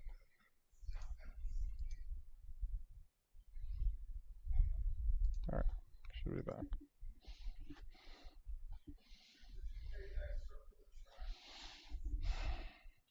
I'll show you that. But by holding the button down for like a second, you can roll around the map for a few seconds. So you can tap it, you do a little roll and a kick, which is cool. The kick will actually work with Sacrificial Sword and reset the cooldown. However, if you hold it for a couple seconds, you can now roll around. Okay? This will not reset the Sacrificial Sword. However, at the end of this, when you do the kick, that can, which is pretty cool. So you want to make sure that you're in the thick of it with the enemies to proc the Sacrificial Sword. Okay? So, pretty cool ability overall. The entire time you're rolling around, though, you are doing damage. And that's pretty sweet. Now, the ultimate ability, this one is a little bit more complex. Okay? You're going to place down the Muji. And at specific intervals, the Daruma will take one of several actions. Think of it like kind of Bennett, okay? If the HP of nearby characters is above 70%, it will attack nearby opponents, dealing anemo damage. However, if your HP is below that, you're going to be healing instead, right? If there are no opponents nearby, it will just heal you regardless. And it will actually go above 70%, which is kind of cool. So if you need to just use it for healing, you can do that, which is honestly kind of nice, and I wish Bennett would do that. Like, I feel like that would be a really nice buff. Now, for this talent here, or passive, when Sayu triggers a swirl, she will also heal your characters and nearby allies for 300 HP. She'll also heal an additional 1.2 for every point of Elemental Mastery. And so if you are stacking Elemental Mastery, which if you get Constellations you should be, that's quite a bit of healing. That is quite a bit of healing every time you swirl. I don't know how you would die while using Sayu. If you put 5, 6, 7, 800 Elemental Mastery on, you're just gonna get swirl after swirl every 2 seconds of like 2,000 healing, 1,000 healing. And that is awesome. That is really, really cool. This one here, no work today. The Daruma gains the following effect. When healing a character, it will also heal characters near that healed character by 20% of the amount of HP. So you're getting some, other healing there. I'm guessing because it says nearby characters, this will work for co-op. So, you can roll around in co-op, and that's pretty cool. But the Constellations, this is where she starts getting nutty, okay? The first one, if you're getting Sayu, I hope you get C1, because C1 is very, very nice. The ultimate ability will ignore the HP limits and will attack and heal at the same time, which is very, very nice. You're going to get both those things at the same time. You can use this 24/7 PogChamp. We like that. Okay? Now, the Egress Prep. This one is pretty cool. Your dash ability, your E ability, gains the following effect. Damage of the Fufu Whirlwind in press mode will be increased by 3.3%, but it increases every 0.5 seconds. So as you are rolling around on the map there, you're actually going to get more and more damage. It's going to stack. And this almost gives you the opportunity to be like a sub DPS, even maybe main DPS. You could leave her on the field swirling and doing damage. That's pretty sweet, getting that extra damage. This one obviously giving you more damage. C4, I'm not gonna lie, C4 is a little bit overwhelming. Every time you do a swirl, you're getting some energy, and this can occur every 2 seconds. It's better than nothing. It's better than nothing. This one's not amazing though, in my opinion, but energy is energy. It allows you to get into your ultimate. It allows you to have your Daruma out more often, or whatever the hell that little guy is called, and that's a win. And on top of the heals, every time you're swirling, you're going to be getting some nice value for your team. The dash is getting leveled up there, but this one here, holy cow, this is a C6, everybody. This is a really good C6. Your Daruma, I'm just call it Daruma, now gets the benefit of Elemental Mastery. Each point of Sayu's Elemental Mastery will give you attack percentage, but it will also heal you 3 extra per point, up to 6,000 additional HP can be restored in this manner. So if you were to stack like 800 Elemental Mastery, I think 800 Elemental Mastery, a lot of players can get to. A little bit tougher on Sayu because there's no Elemental Mastery Claymore other than Rain Slasher, I believe. But getting this attack percentage is pretty nuts. And if they ever add a 5-star Claymore with Elemental Mastery, you're going to be able to get a lot of attack percentage there. You know, approaching 150 to 200 attack percentage. That's crazy. That's actually crazy. I think, you know, right now at a 0.2 ratio, you can get into the 100 and 150 realm. Jesus Christ, I can't talk right now. 100 to 150% attack percentage bonus. Unfortunately, it's not for all of your abilities. You're not going to get this on your attacks, but your ultimate is going to get that, and it's going to hit pretty damn hard. You're also going to heal like a truck. And so, you know, if you've got C6, right, that means you have C1 and you're always going to be healing. And between the other passive giving you healing and this one, I don't know how you would die. Like, I don't think it's possible to die. If you paired her with someone like Bennett as well, it would be impossible to die to most enemies in the game. You will just heal too much. So that is... It's honestly awesome. Is this the best C4 character? I don't know. Is she as good as Xingqiu? Maybe not. Maybe not. But the fun factor is there, rolling around. Like, I don't know. There's something about this, guys, that is very, very satisfying. And you can imagine if I have Sacrificial Sword, when I do my little kick here, I have a chance of hitting all those enemies and resetting it, which is really, really cool. Okay? And now we've got this ultimate out. It's doing damage, right? Because I'm above 70%, it's just repeatedly doing that. And obviously, if I was taking some damage, it would then heal me. So I can show that off too. If I take some damage from these little idiots, apparently they don't know how to attack me. But it heals a pretty good amount, even at C0. And even with a, you know, like if you look at my Elemental Mastery here, I've got 736. So like this is about where you'd want to be, right? But that's not with an Elemental Mastery weapon. This is Energy Recharge weapon. So you'd be able to push that even further. And so the damage I'm getting on swirls, the damage I'm gonna be healing, it's pretty aggressive. It's kind of nice. Check this out. Okay, let's place that down. Okay, so we got that heal on the swirl. And we're just getting that passive healing. And now we're going into the damage. That's nice. That's really nice. I'm a big fan of this character. And I think it's going to be really fun.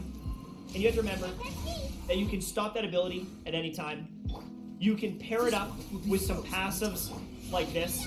I would highly recommend using some of these kind of passive damage dealers. You can just roll around with a tornado. It's pretty nice.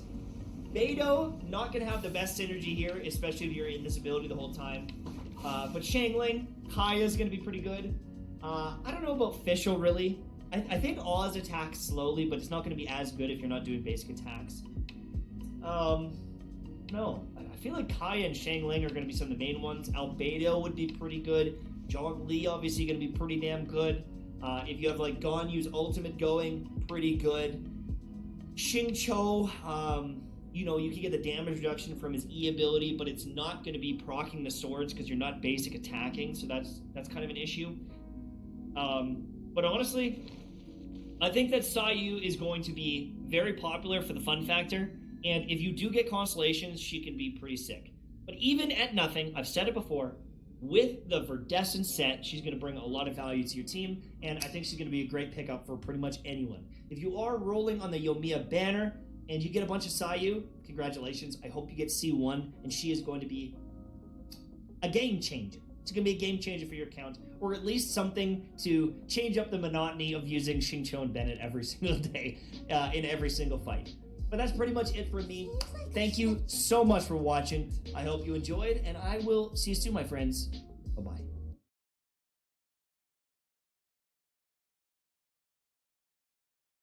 What's going on, guys? Asian Guy here, bringing you my very first impression of Yoimiya, the latest 5-star character in Genshin Impact. My Yoimiya is Constellation 0. She has access to some 5-star bows as well as some 4-star bows as well, namely the Rust. And of course, she has Constellation 0, talent level 666 as well. And I kind of wanted to talk about the division that's going on right now. A lot of people think she's completely garbage. Some people think she's fantastic. I personally think, to give you the conclusion straight away, that she is a solid character. I don't think she's meta-defining if you want to compare her to the likes of Hu Tao or Ganyu or even Xiao. For damage per second, not damage per screenshot, she's definitely going to fall short. I do, however, think that people should not be looking at her as a main DPS character, but rather a rotational character. Someone like Hu Tao, someone like Child, potentially an enabler as well. Again, I want to talk about that later down the line because I do think there are hidden potentials for her that she may or may not have, subject to change, reliant on what's coming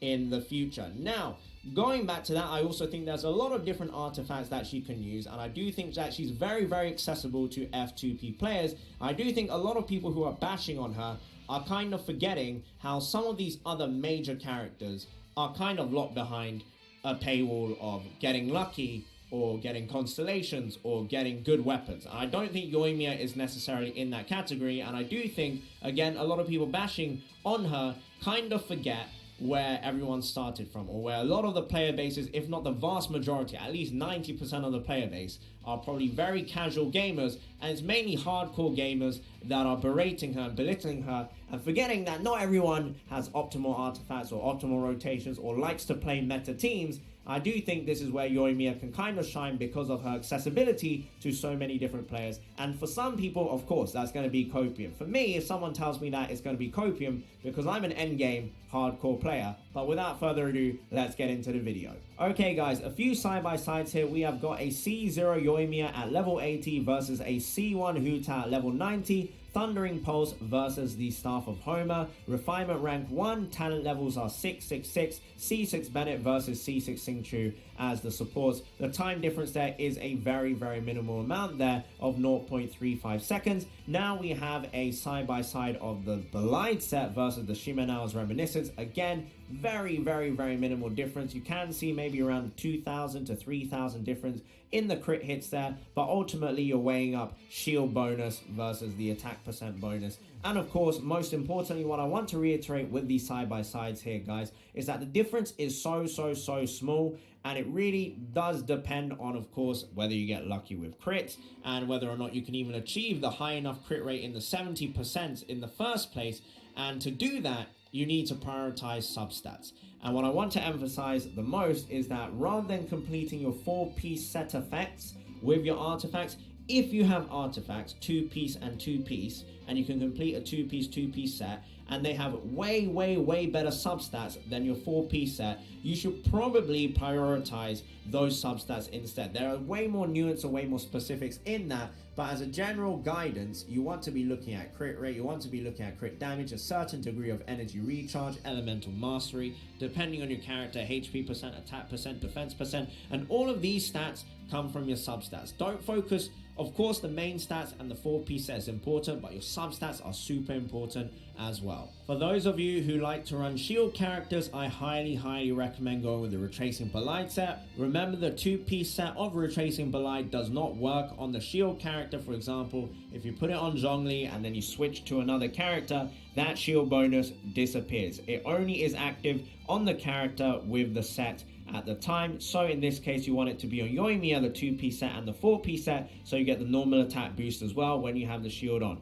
If you have Zhongli, then I have to say, and you're running Zhongli with Yoimiya, absolutely, Retracing Belied is freaking gorgeous. And the reason why, every time you're dodging, you're losing damage. If you're breaking your combo string as well with Yoimiya, you're losing damage, because the more Yoimiya attacks, the further she gets into a chain, the more damage each of her arrows starts doing. Especially if you're using Vaporize, you want to go for fast, third, and fifth shots, they're the ones that are going to vaporize, and you don't want to break your combo string and mess that up. If you're not running a shield character with Yoimiya, then go for the Shimenawa's Reminiscence, and if you don't have that, then you can go with 2-piece Crimson Witch and 2-piece Gladiators, or 2-piece Shimenawas. Doesn't really matter because both of them give plus 18% attack bonus. Some people would even recommend going with 2-piece Gladiators, 2-piece Shimenawas. I think that is viable if you have, for example, the Thundering Pulse. And then on top of that, you can also go for the full-on Crimson Witch if you're going for Overloaded, even if you're going for Vaporize.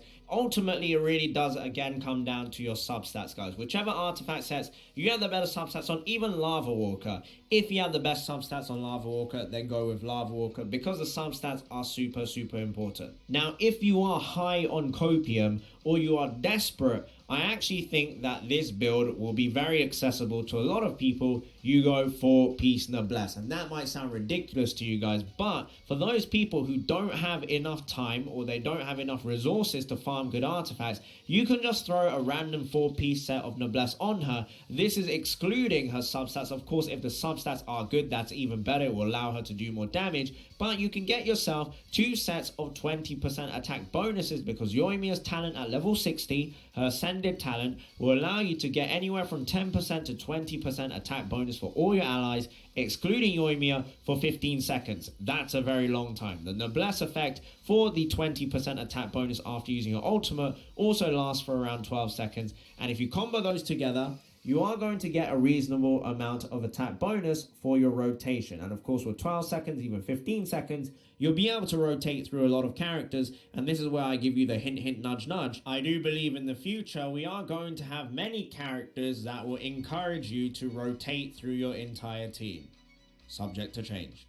If we're going to take a look at weapons, look no further than the Thundering Pulse. It's a no-brainer. It's a best in slot. If you have refinements on it, you are a lucky son of a gun because this bow is a complete and utter beast. If you're looking at 5-star weapons though, Amos bow, it's an option. It's viable, but it's definitely not great. It's the worst of the 5-star bows to be running, specifically on Yoimiya. Of course, it's great on Ganyu, but for Yoimiya specifically, no bueno. We've got the Skyward Harp as well. Amazing bow to round out your stats for attack, for crit rate, crit damage. It's just a fantastic bow overall and aesthetically very, very pleasing in my opinion. But this Refinement Rank 1 and even the Refinement Rank 2 Skyward Harp was inferior, at least for normal attack damage, for the R5 Rust. So if you do have Rust, 1, it looks amazing. 2, if you have refinements on it, Refinement Rank 3, 4, 5, I actually think the Rust bow is a superb, superb option for a 4-star bow. You can also go, again, likewise to the Skyward Harp, if you want to round out your stats, the Viridescent Hunt is not a bad shout. The passive here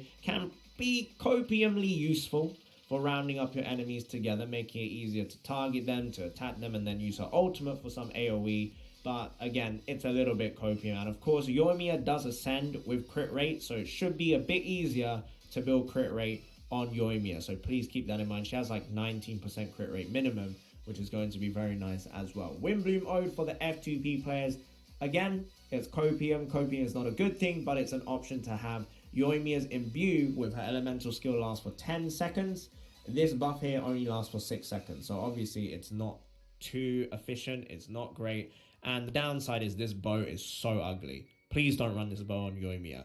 The other option, if you are in Inazuma, Inazuma is Adventure Rank lock. For those of you who are still under Adventure Rank 30 or not in Inazuma yet, they have a new Inazuma bow called the Hamayumi bow, which is superb. It's actually a bit counterproductive to run with the Shimenawa's Reminiscence because you want, with that bow, to be at 100% energy. So Retracing Belied is your best friend if you're using a shield character, or 2-piece Gladiators / 2-piece Shimenawas plus 2-piece Crimson Witch of Flames as well. The details of the Hamayumi bow should be on screen for you right now. The nice thing with Yoimiya, guys, is she has so many viable bow options, which is superb for her, and I love that about her. She's very, very accessible with what you can run with her in terms of a weapon, in terms of her artifacts, and even in terms of partners in crime, in terms of her teams. Super, super flexible. And this is what I meant earlier with, I think people are forgetting that loads of different players have different preferences. They have different tools at their disposal. Some people might have a Bennett. Some people might have a Xingqiu, but they might not actually want to play with them. I can name my wife as someone who has a Bennett who refuses to invest, and the meta slave in me, that kills me. I'm always telling her, if you just unleash your Bennett, you will have so much of an easier time in Spiral Abyss. But she just doesn't want to. And there's plenty of players like that. And this is where Yoimiya really shines. She's super flexible and she can work with so many different characters, so many different weapons, so many different artifacts. And I do think that makes her way, way, way more accessible. Now, the question everyone has been waiting for. Hu Tao versus Yoimiya. Wrong. That is not the question you should be asking yourself. I want to encourage more people to start asking themselves, should I pull for this character because I like the character and I enjoy their playstyle? That is the #1 priority, and for some people that might be an excuse because they're meta slaves. But realistically speaking, guys, I want more and more people to encourage the behavior of having fun while playing a game, because most characters are very much viable and more than good enough to deal with Spiral Abyss as long as you invest and build into them. Now, on the flip side though, guys, her playstyle is very basic. It's Unga Bunga. You throw in a reaction here and there, but she is very Unga Bunga. You press E or your elemental skill and you just click, click, click, pew, pew, pew. Now for the question that I know people have been waiting for. Hu Tao versus Yoimiya. And to that, I have to say, why not both? It's like when Kazuha and Venti came out, why not both? You can put them on different teams, you can put them on the same team, and you have a good time. With Yoimiya and Hu Tao though, I would have to say, obviously I'm not going to be out of touch and say that everyone can pull every single character. Look at the team I'm using right now, it's whale characters. But some people might have this. If you have this, the team is actually very, very enjoyable and very clean to play, but you do need to have a Constellation 2 minimum on Xingqiu. And the reason why is that Constellation 2 on Xingqiu, his ultimate lasts for 18 seconds. If you have an ultimate that's lasting 18 seconds to help you vaporize with Hu Tao, as you can see on the screen there, she ran out of pyro. What are you going to do when she runs out of pyro? What are you going to do when the character or the enemy is too far away? You switch to Yoimiya and you start vaporizing with Yoimiya instead. And then when you're done with Yoimiya, you can ultimate with Yoimiya, give your Zhongli, give your Xingqiu, give your Hu Tao more bonus damage by increasing their attack percent. And you can even put Noblesse on the Yoimiya as well. And I really do think people are sleeping on all these different possibilities, all these different capabilities that are available to different kinds of players, and then just going off what they own themselves and closing their mind and being like, yes, every single person is represented by the box, by the characters, by the weapons, by the artifacts I have, and completely forgetting that everyone has different preferences and you can run these characters together. It doesn't have to be a competition. If you want a competition, there is no competition, because then you just pull for Venti, you pull for Zhongli, you pull for Xingqiu, you pull for Xiangling, you pull for Bennett, you pull for Ganyu. Those are the meta characters. You pull for Kazuha as well. All of these characters are really what define the meta. DPS characters will eventually be power crept. We're in a game where power creep is inevitable. Every character is going to get better and better and better. At least for DPS, the numbers are going to get higher and higher and higher, and trying to get you to spend that dollar. Power creep is inevitable. Your DPS characters in a year's time are probably going to be irrelevant. The only characters that will most likely remain relevant are the characters which have the potential to be supports, which I believe Yoimiya actually does have. Not in the extent of like Zhongli or Venti or Kazuha or Xingqiu or Bennett, but she still has it. It has that potential there.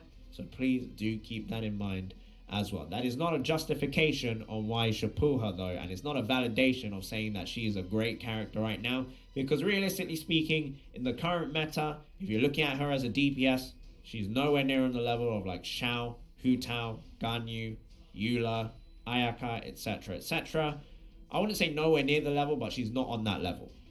Single target DPS, still fantastic. AoE DPS, non-existent, but she's way more flexible with weapons, way more flexible with artifacts, really flexible with who you can run with her. You can run Beidou, Fischl, Xingqiu, Bennett, Xiangling, Sucrose, Kazuha, Zhongli.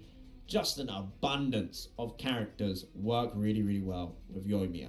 And ultimately, guys, again, I'm going to reiterate this one last time. I do think she is a rotational character, a rotational support DPS that has the potential to shine in the future, depending on the content, depending on how the meta changes. Remember when people criticized Eula, then Eula suddenly became very meta for Spiral Abyss, suddenly became very meta for some difficult content and difficult events. that came around with like the Magu Kenki and the Primo Geovishat with like 2 million HP. The meta is always changing. Remember when Venti fell out of the meta? Venti, people considered as the best character, and then suddenly we got characters which were huge that couldn't be crowd controlled, and then everyone was like, oh, Venti's actually not that useful in Spiral Abyss anymore.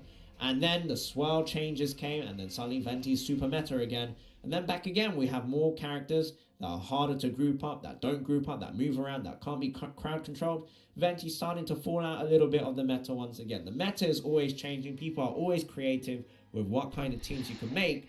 And I believe that Yoimiya has a place to be considered as a solid, good character. And that's my opinion, guys. I hope that was insightful. I'm a little bit tired now. It's 6:38 a.m. right now. I'm exhausted. The Yoimiya release, the Sayu release has got me, it's got me overworking right now. But I hope you guys enjoyed the video regardless. I will be talking about Sayu later as well. She is a fantastic character, guys. In terms of having fun, she is really, really up there. Fantastic in terms of the meta. I mean, she's a healer, guys. And healers are not super meta unless you're like really bad and you take a lot of damage. Which again, I would say a lot of the player base is. But I'm not here to flame you guys. That's for a future video. Thank you so much for watching. And have a wonderful, wonderful day. Bye-bye.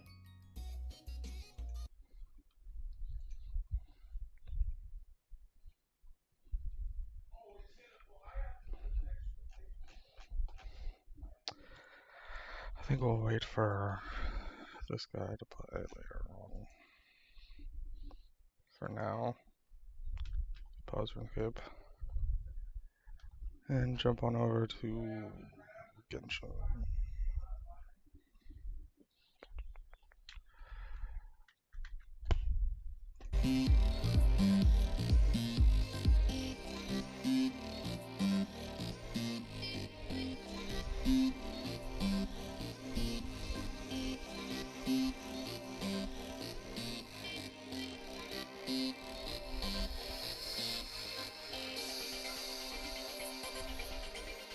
But before I do that, I have to use the bathroom, so I'll be back.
the tragedies and set our spirits free.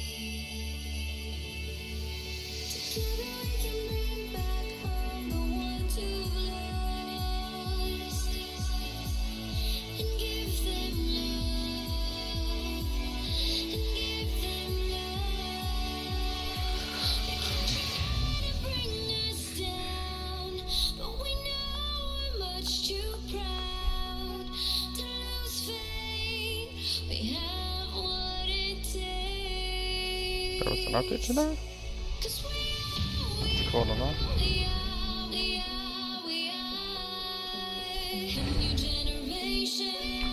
See what it is.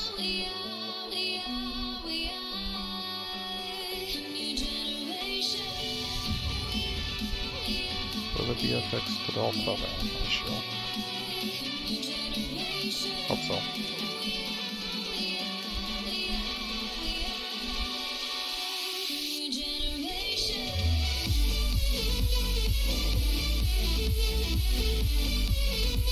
Nope. Need for mechanicals. Ad Astra Abyssal. Welcome to the Adventurers Guild.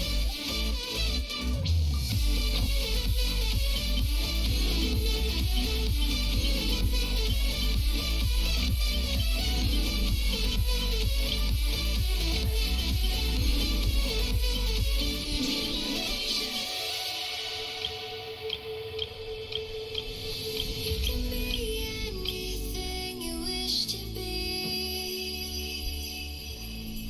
Don't let anybody tell you differently.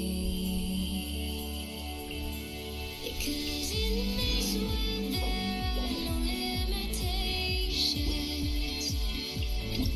We can make our names live on through time and space.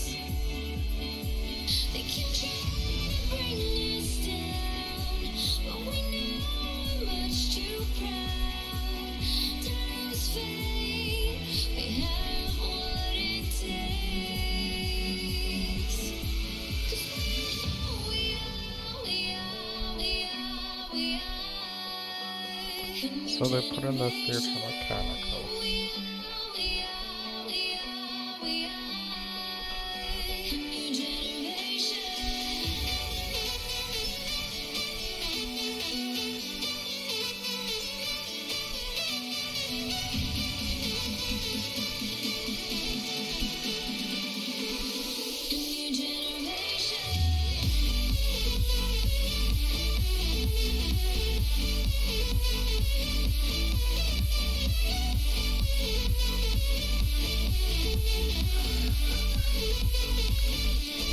I'm not sure I like the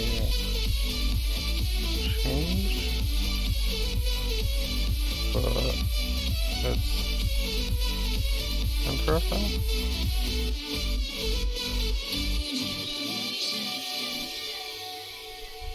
That's for sure. Advisors, enhancements, grants the player with special buffs, with incoming opponents, but defeating them will give you more points.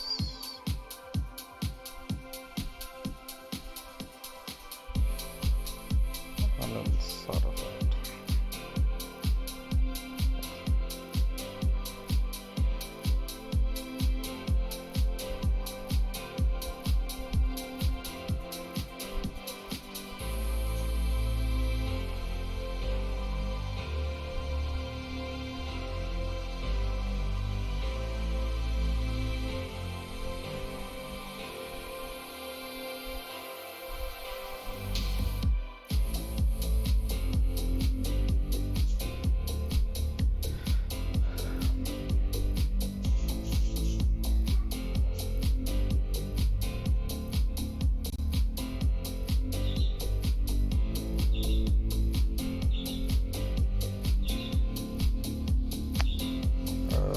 What was that for?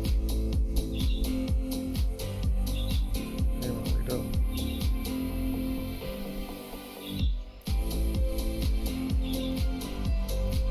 Oh, last know it still breaks. Fantastic.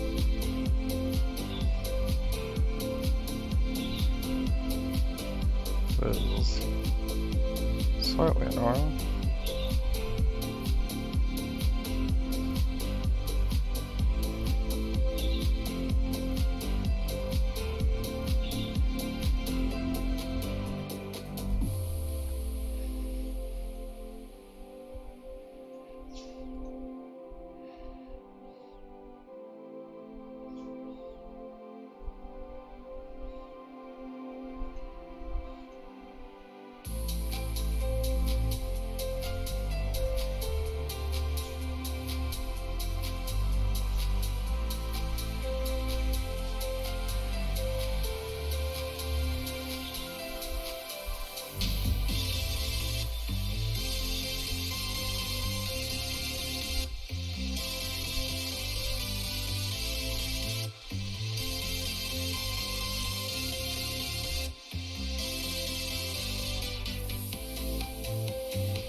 Oh, nice. At least I haven't fixed that.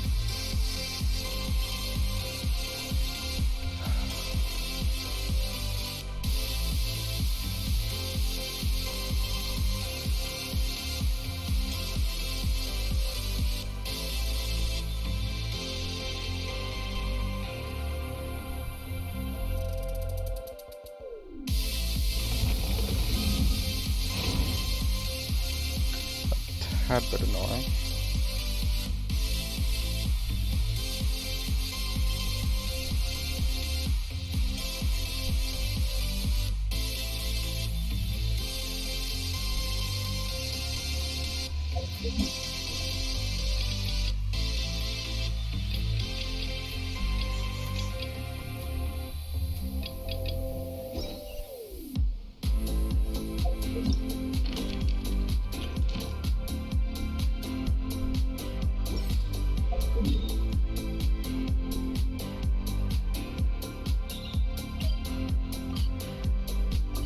Maybe I should go to the Lost Riches so I can get the ceiling.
Another test subject. I have the wrong team. God damn it.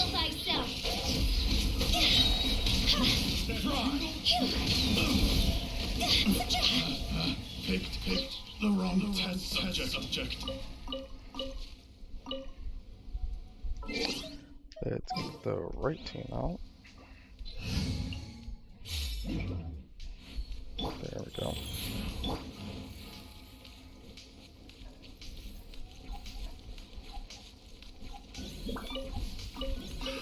Another test subject. Time to go.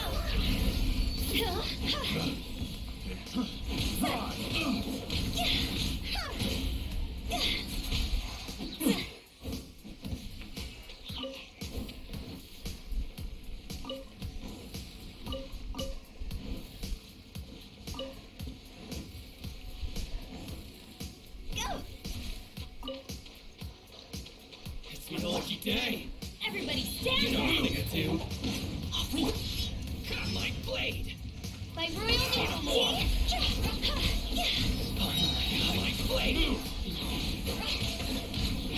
To the Higher, higher, hands on fire.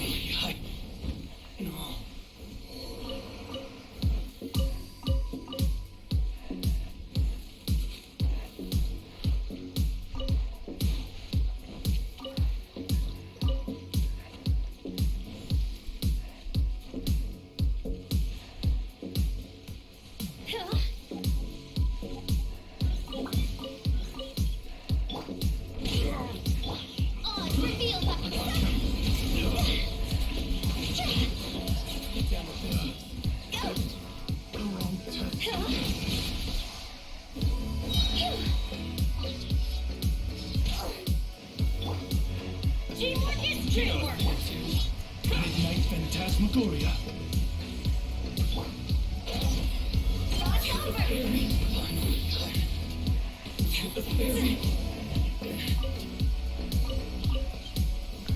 So many enemies at once.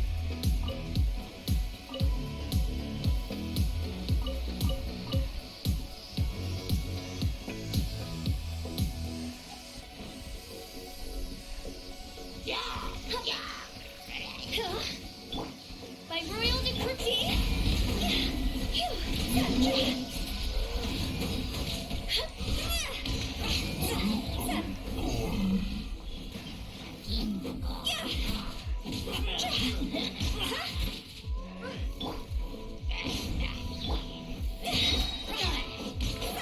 Time to go.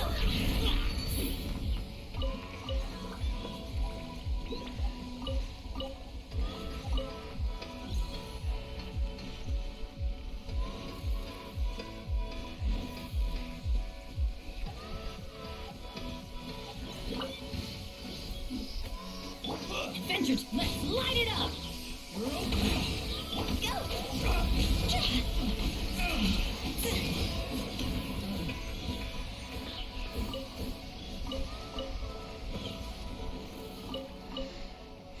Go!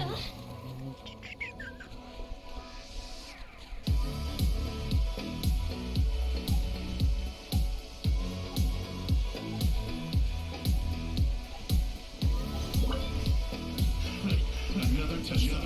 That tingle? Reveal thyself! Let's light it up! Why do they never miss?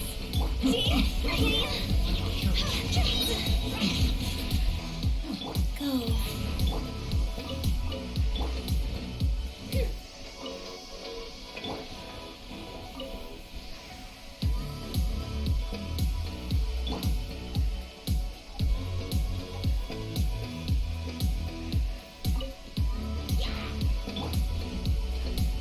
Let's light it up! Everybody stand up!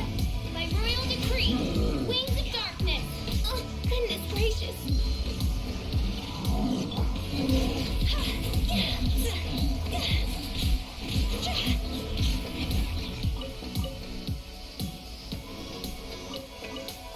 Go!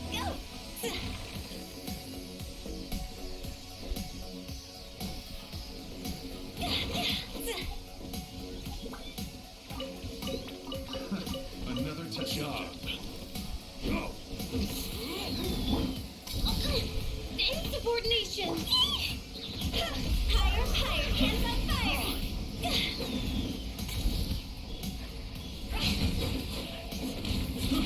I got careless.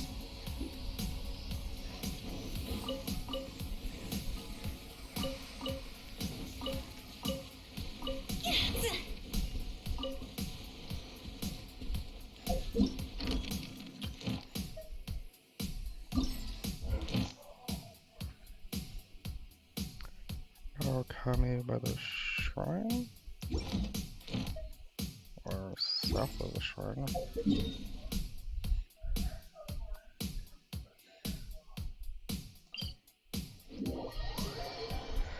Might be faster to go through the village. Rise.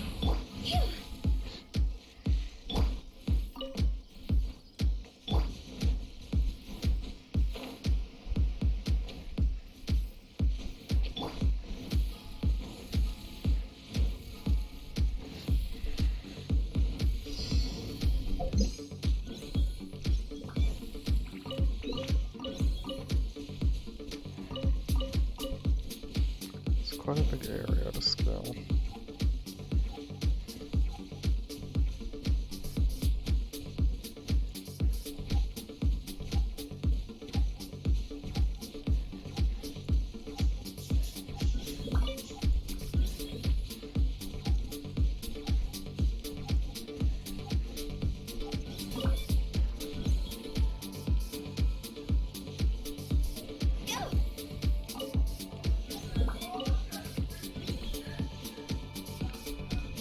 They all seem to be at the perimeter for some reason.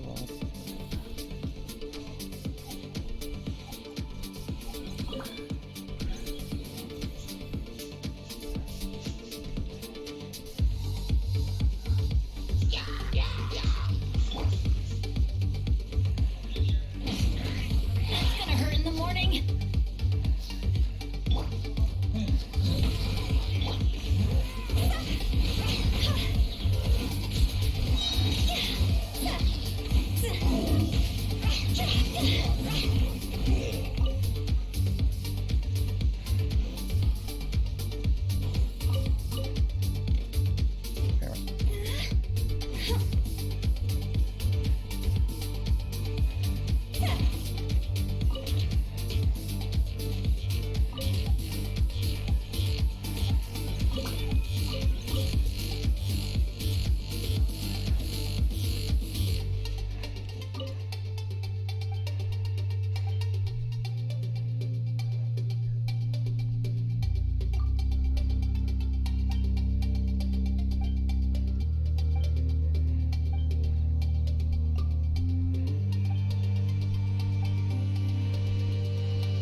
Really? She wants to use...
days and 7 hours to go.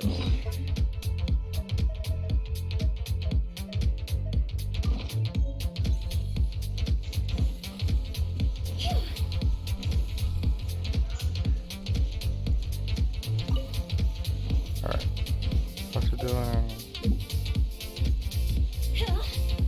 Is this Selena? How did I miss you?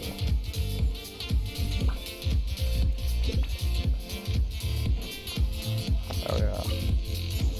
This thing moves stupidly fast.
Lion Balloon do anything?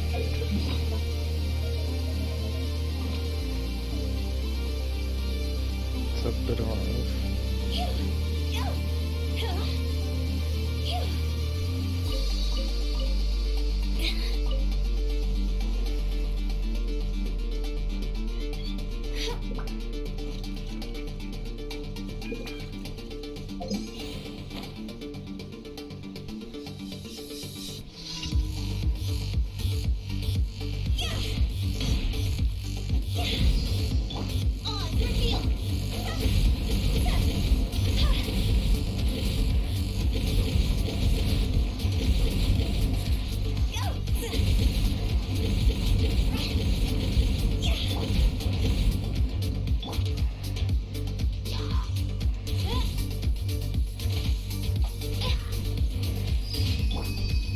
Life goes on.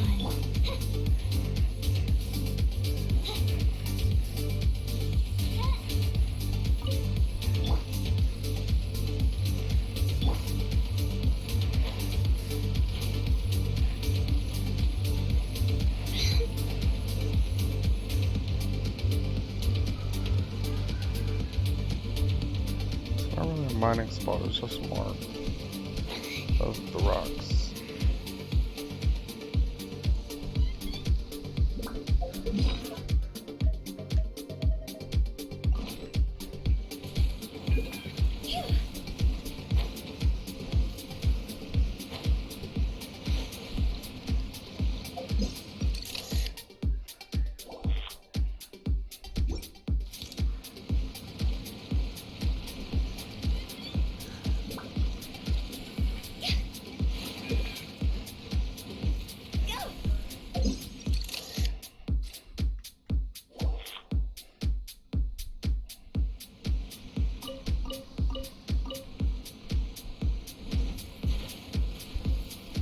I don't think it opened anything I didn't see before.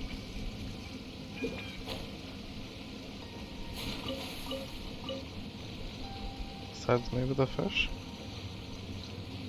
Did it spawn the fish?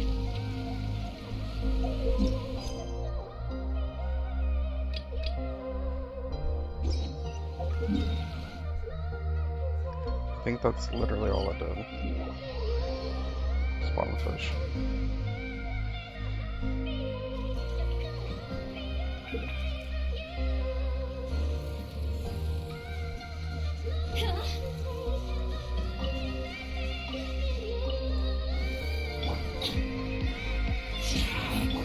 By royal decree.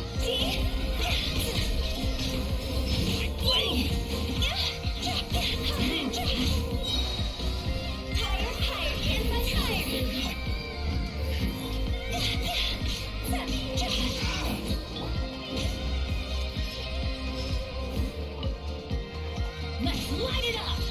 Off we go.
Oh my god. Wheel of life.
think this is another mining spot, but we'll mark it just in case. Wait, what was that scenery change?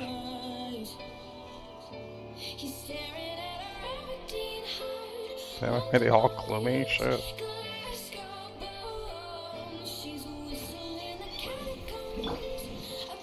That's weird. Another test subject. Everybody stand back! On, reveal!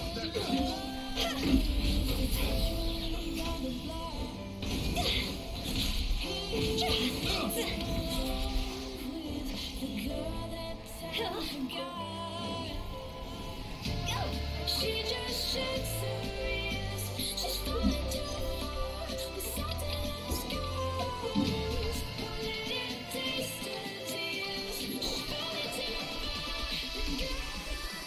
The girl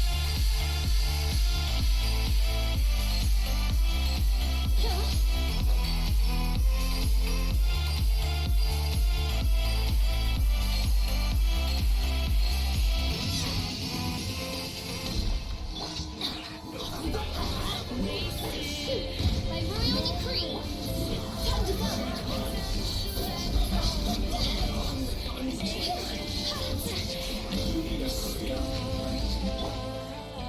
See what's coming for life.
by royal decree.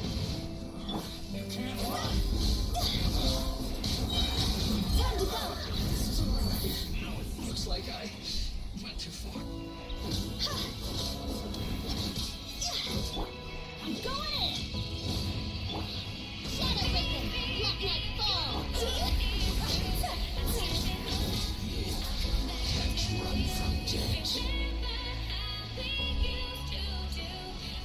Probably a bit overkill even the Bennett's ultimate, but whatever.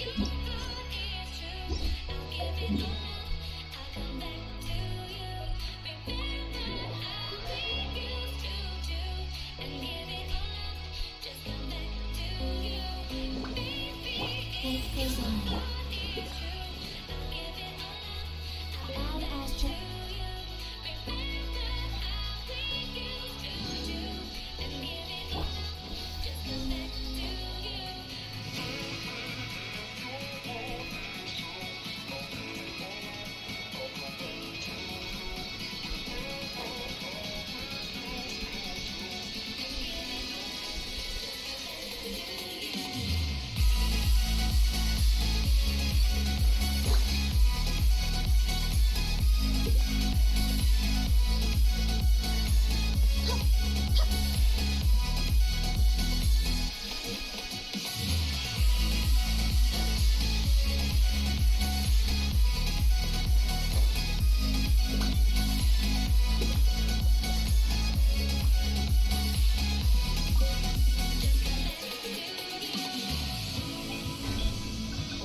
If I remember correctly, we just need one more.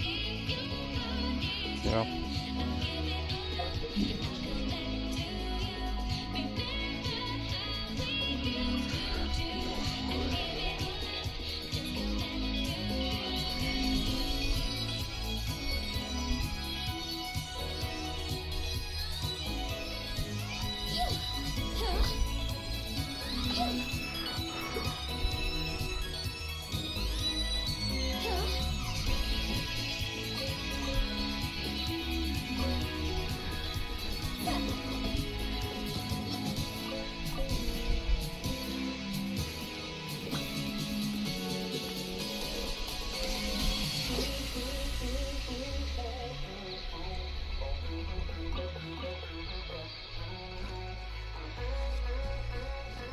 With the wind.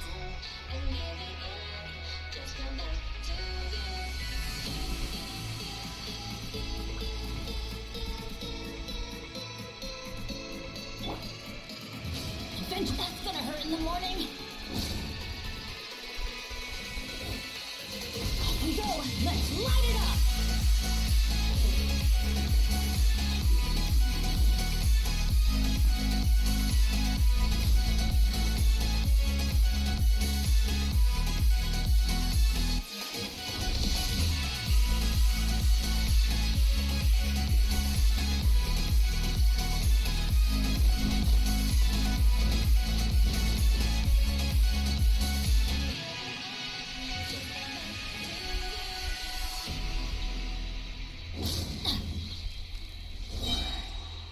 Teamwork is dreamwork. Odds reveal. John's over.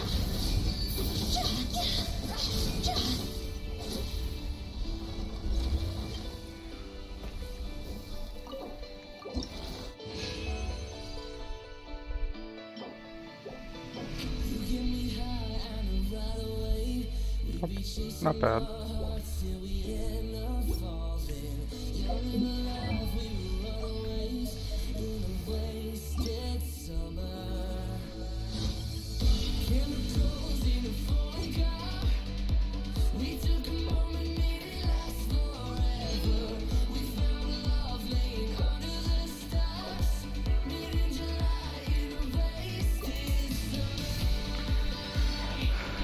Now I just need a lot more in books.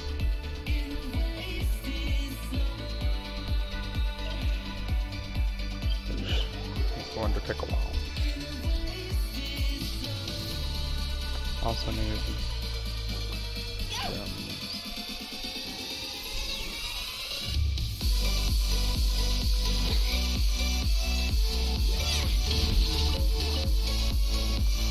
there's the head of it on.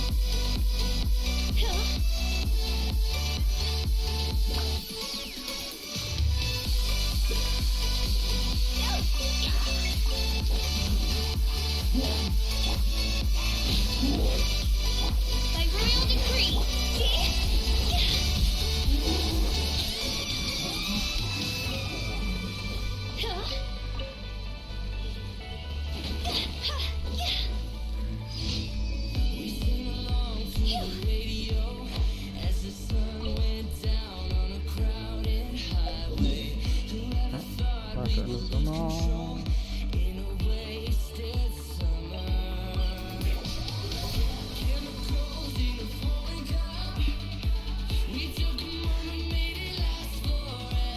To be honest, probably better to farm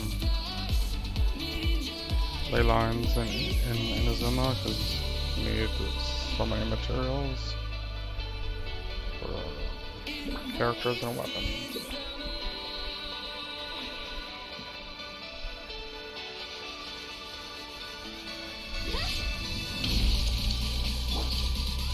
Everybody stand back. Odds reveal.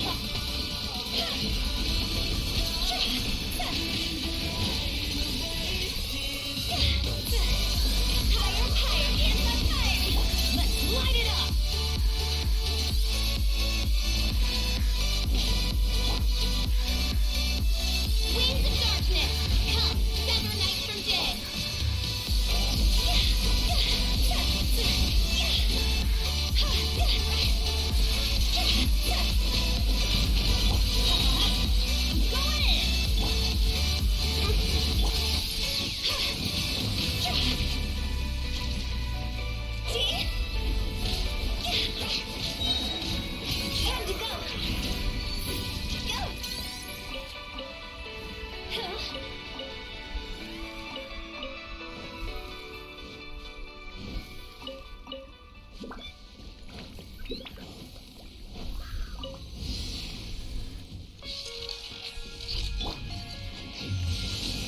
spinning bugs of the Death Matrix.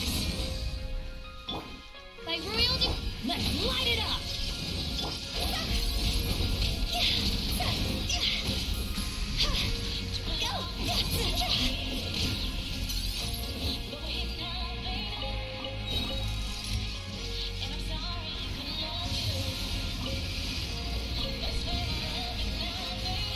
Adventure Odds revealed by itself. Teamwork is dreamwork. Higher, higher, hands on fire.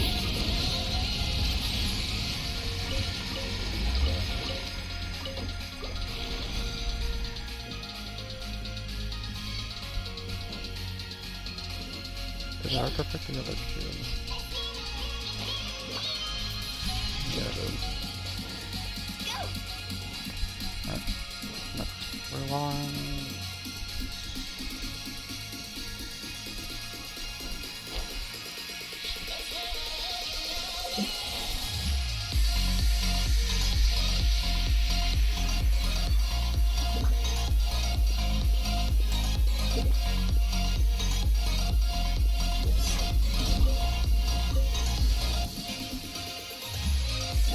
Oh, this is the one.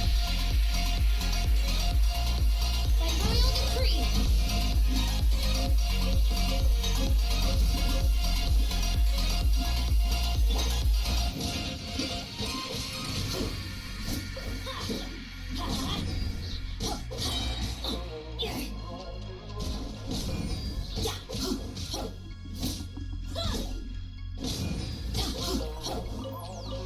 Adventure time.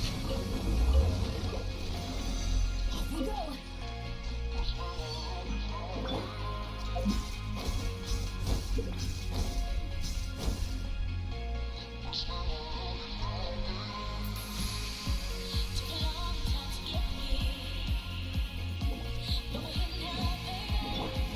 Odds revealed by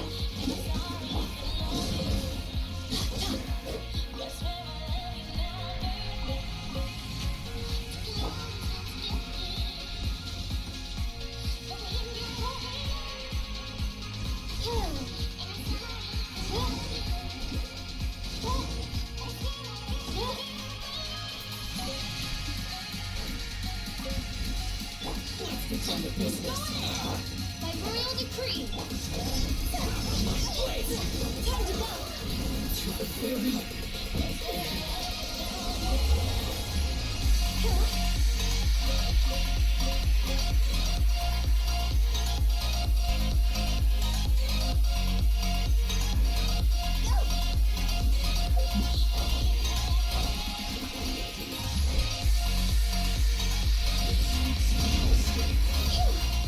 Let's light it up.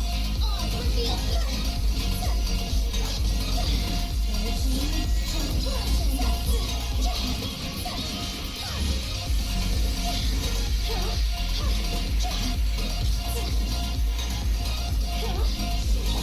We go.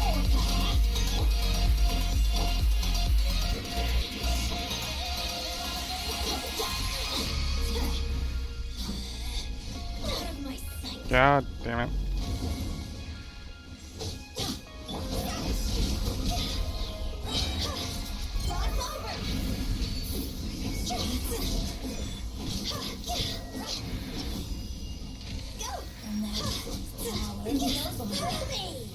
Guys.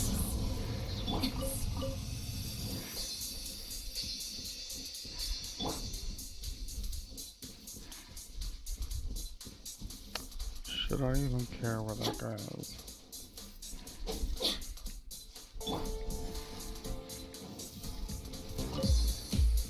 Probably not.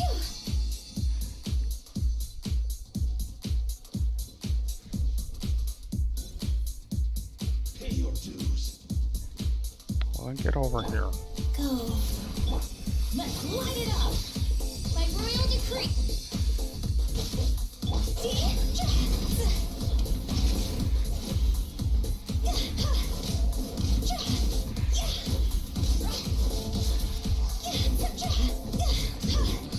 Can't run from death.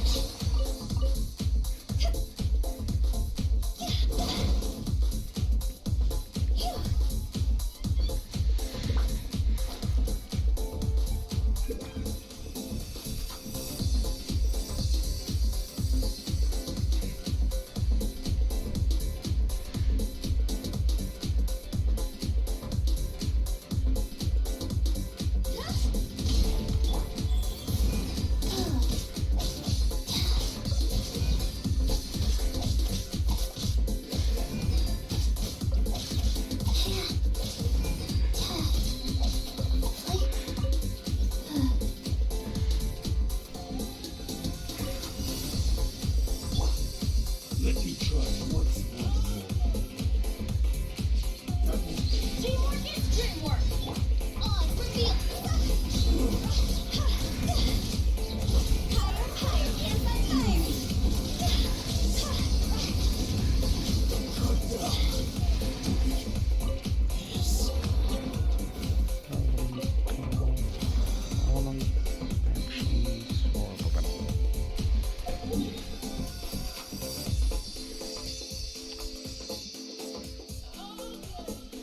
All the way over there? Oh, that's enough.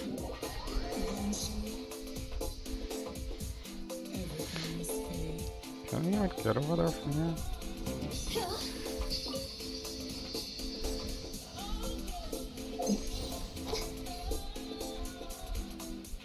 I get the feeling I can.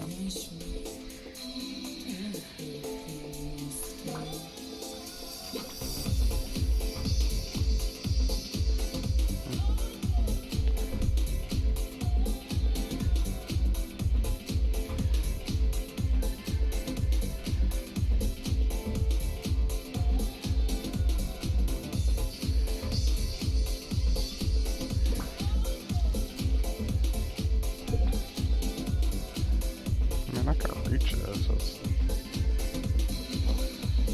a little too far. Let's light it up.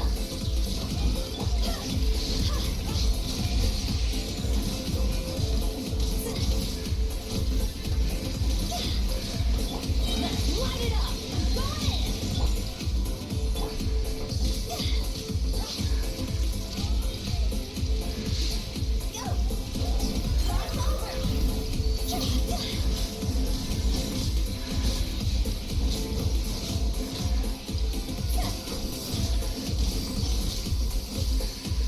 My royal decree.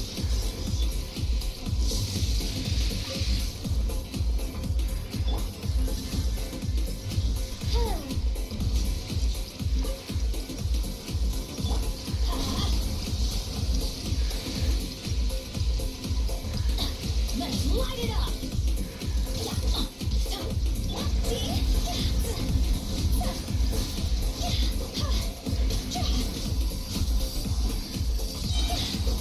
This isn't good.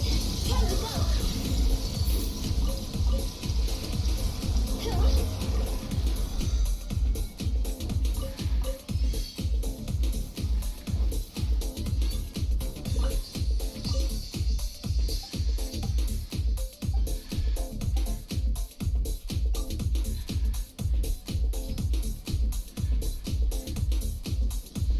I don't know if there's an achievement for placing flowers at the tombs many times, but I feel like there might be another update. Could change it.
use Mechanicus Master to unlock new Mechanicae Wonder Sticks. All available Mechanicae Wonder Sticks can be viewed from the Armory menu.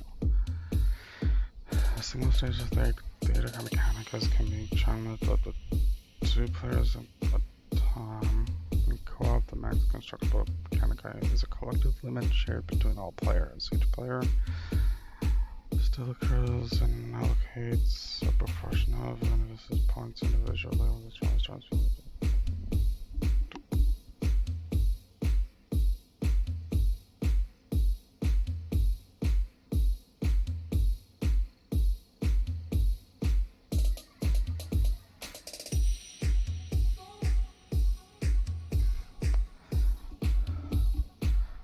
Earn more points by activating various monsters during the stage. And Mechanicae will also refund initiative points to the player when removed. So Mechanicae can be rotated.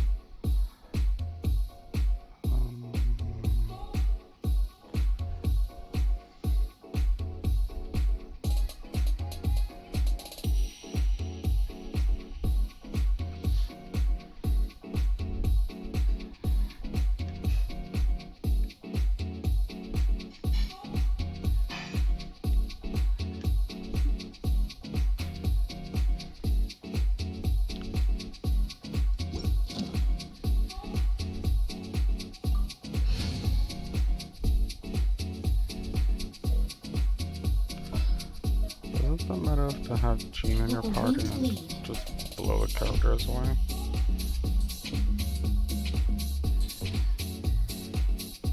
Wasn't that the meta of the last one?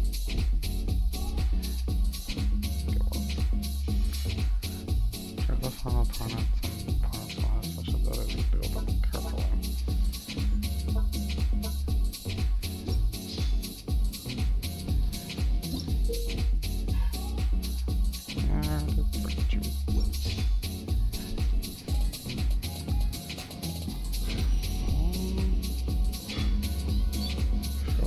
Do the same thing I did last time.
little disappointed in that.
It's time to move on. We shouldn't stay here.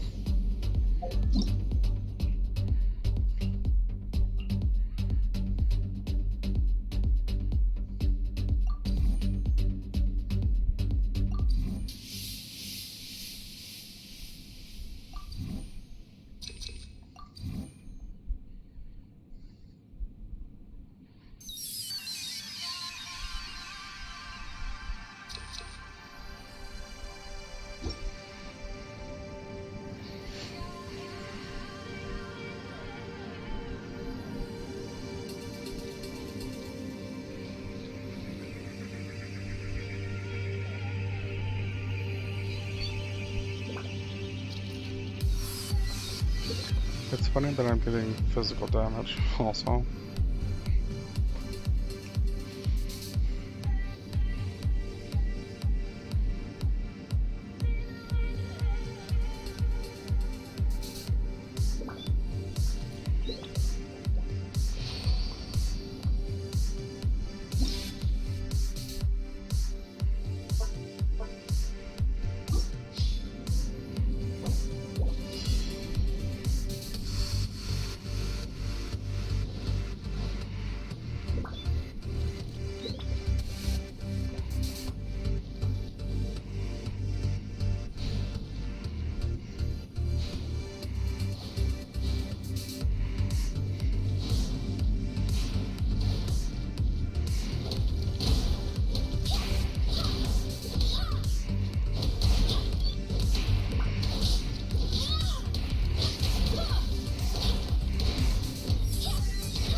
Yeah, I need to make sure I have a Claymore user.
Yeah, I didn't look at this at all. Oh well.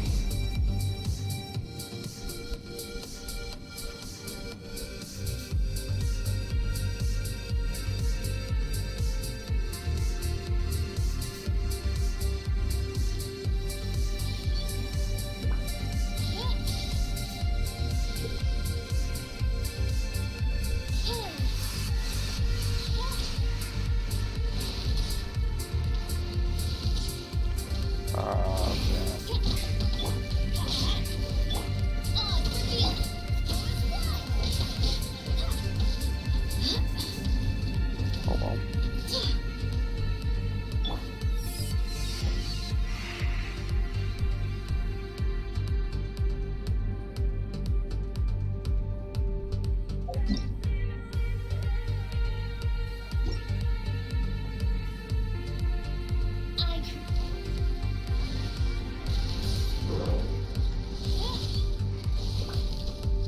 Oh, come on, why don't you hit? Bastard.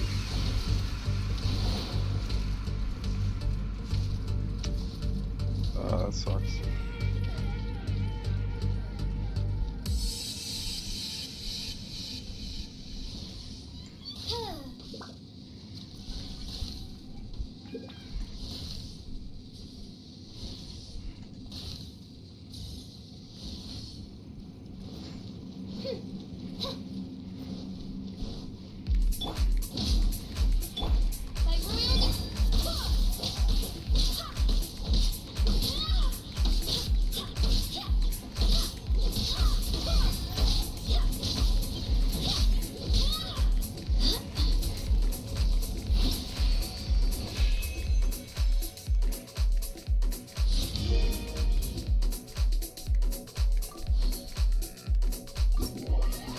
Sweet. Level 2.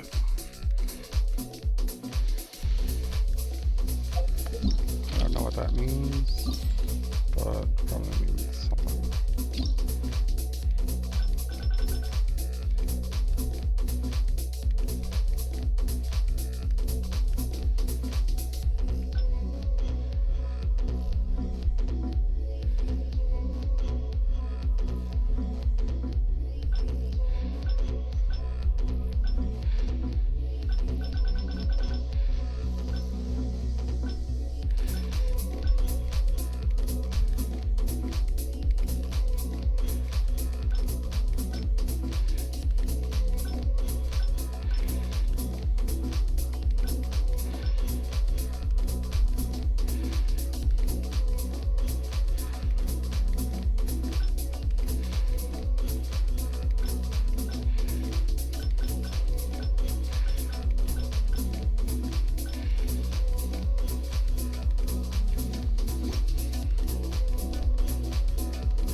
Why does this keep on saying that I need to go to this?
at any time.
Yeah, it hits anyone. Alright.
Thank you for the follow, 4 gatherers.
Damn it.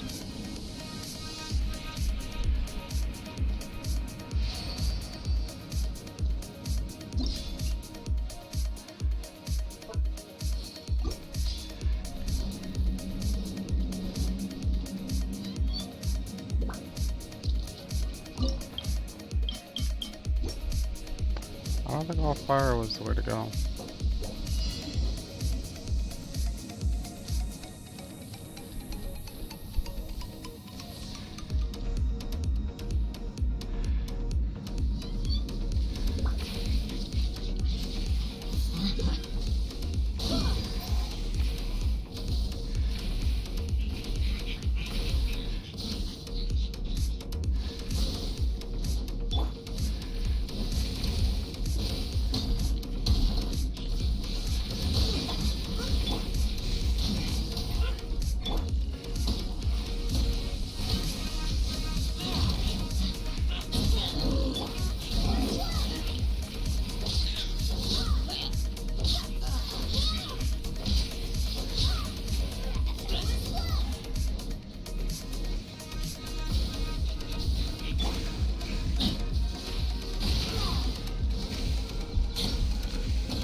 Yeah, fire wasn't the way to go.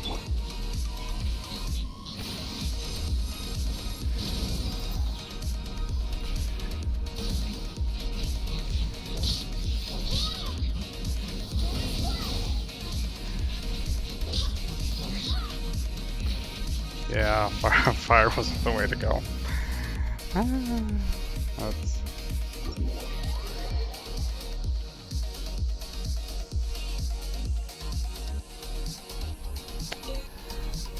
Fire is not the way to go, oh my god.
I do hope the Knights of Favonius are all working hard.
Oh, I got so lucky on the draws.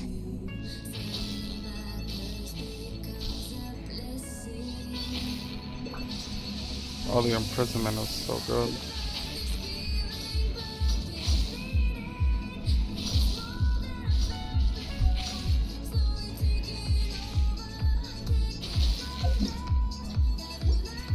Oh, this feels like cheating, I swear. Oh. Yeah, Electra was so overpowered in this game. Especially with all the buffs. It's time to move on. We shouldn't stay here.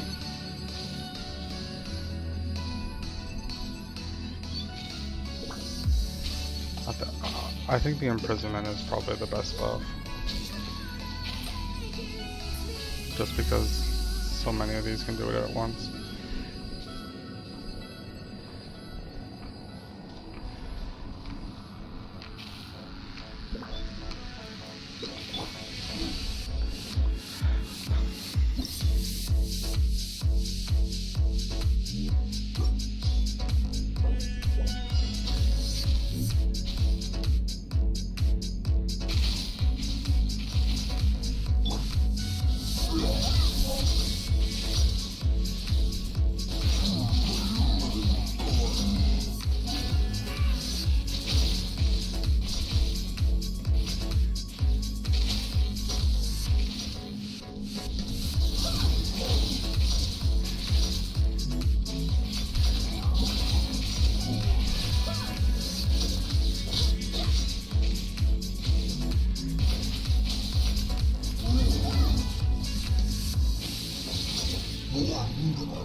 Oh, I just realized you can't draw Electro. God damn it.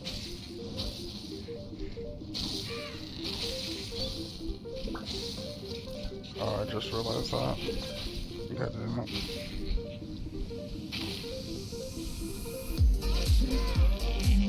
I wouldn't be surprised if I lost this.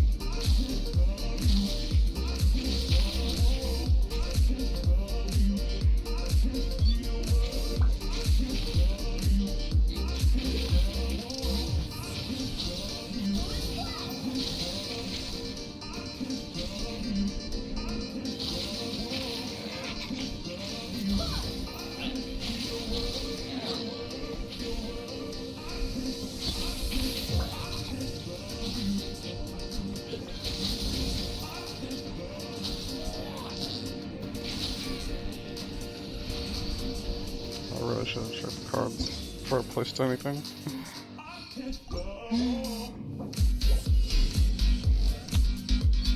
Oh well.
She just shakes her ears. She's falling too far with salt in her skies. Won't let it taste her tears. She's falling too far.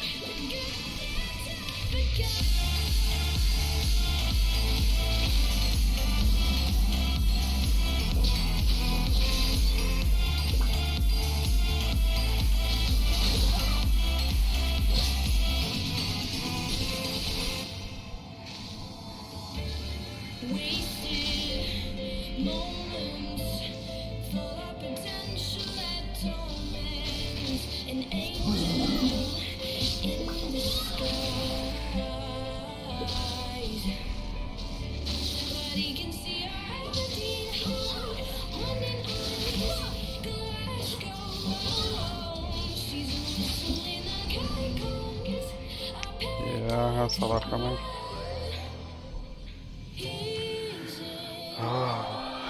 Need to read which one can but get the boost and not. He's in love with the girl that time forgot.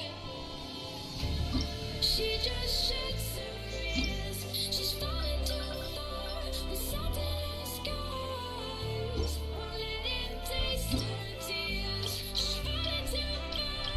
The girl that time forgot.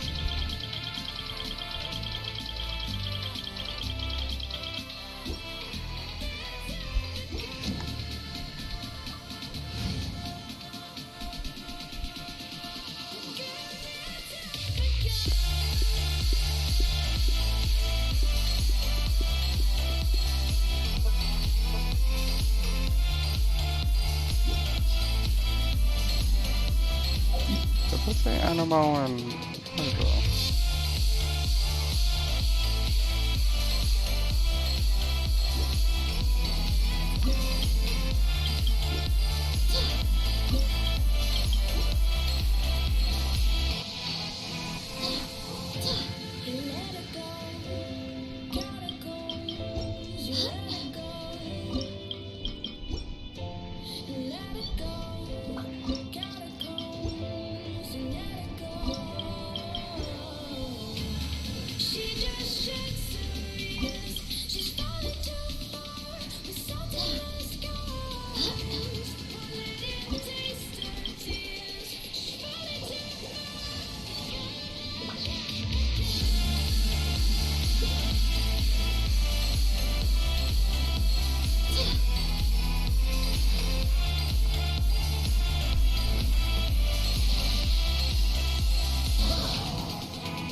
Oh, they're all going down.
Get that card.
Can I stop getting fickle?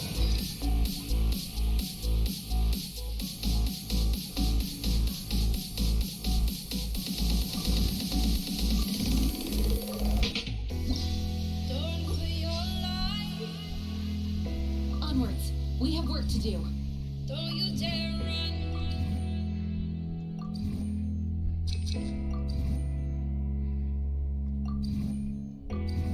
All of our words were left undone.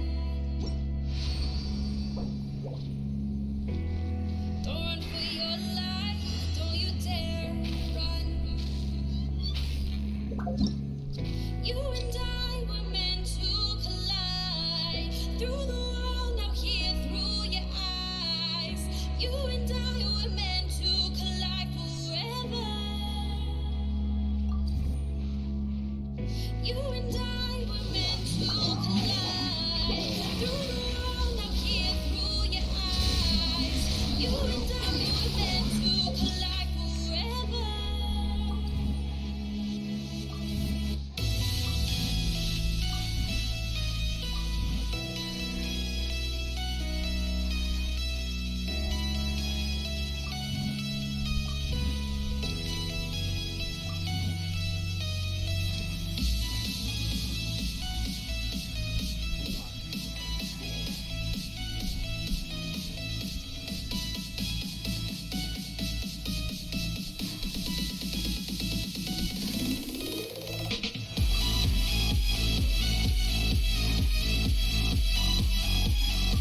of annoying gambling going on.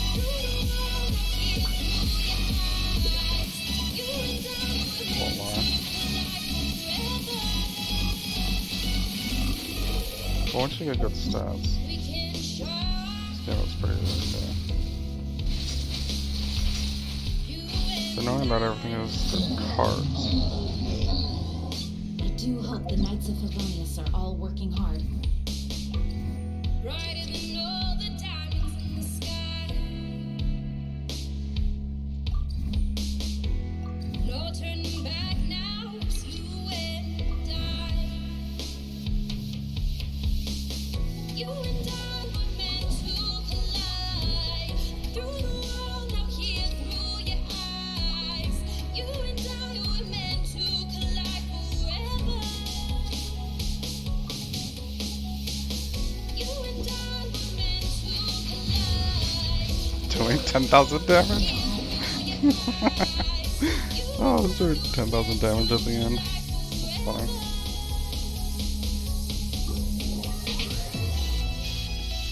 Oh, that's literally what the game is. Place all your targets.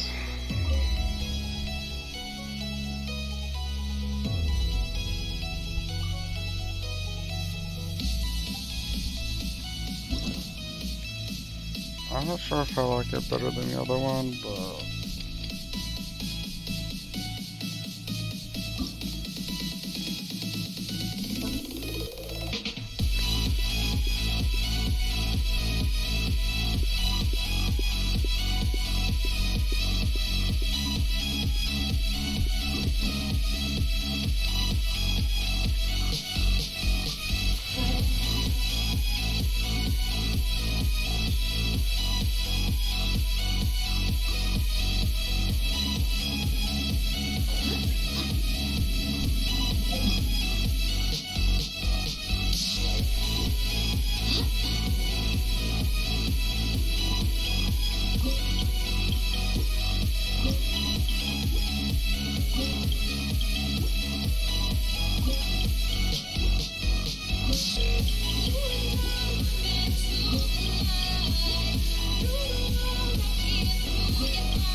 It's time to move on. We shouldn't stay here.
their universe and found its truth.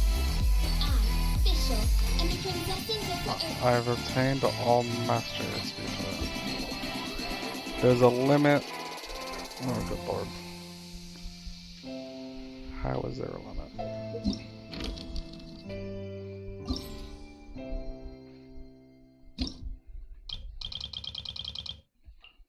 I can't believe there's a limit to this.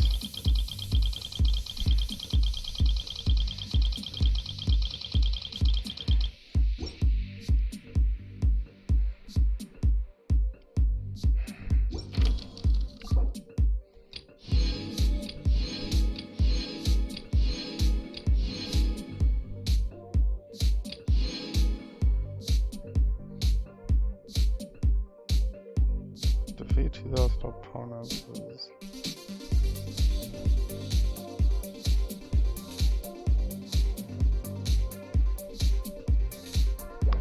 So I was doing that without even realizing. That's funny.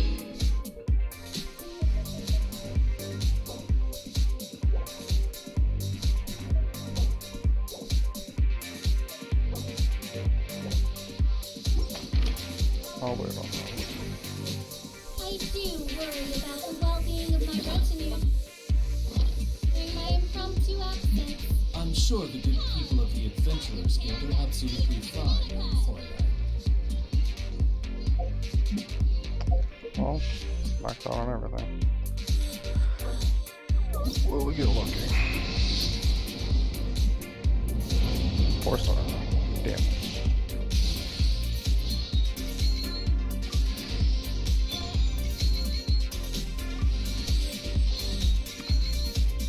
Sacrifice a sword is good.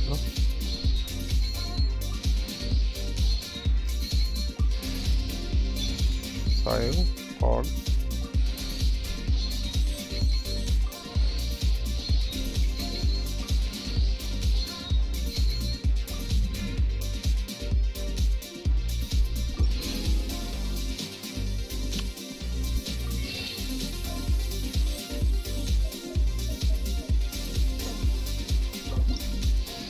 Data Constellation, Hog.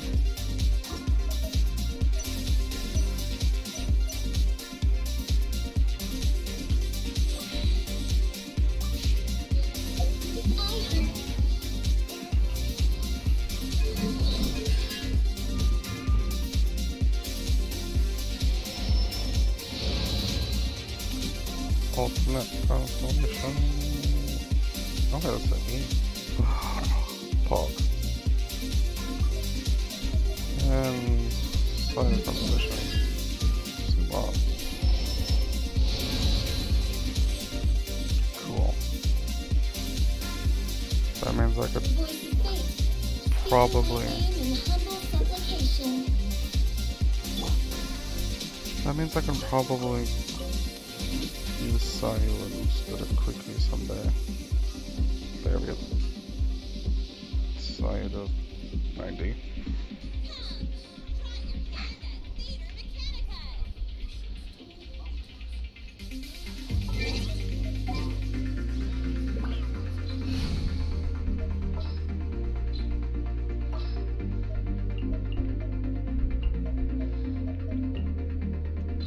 You want me on your team?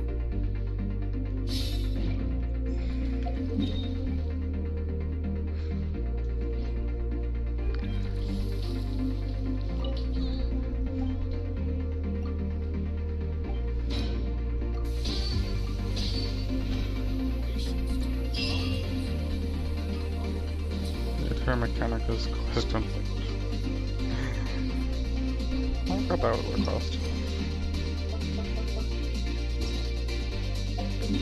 Alright. So for more Bolt Runner.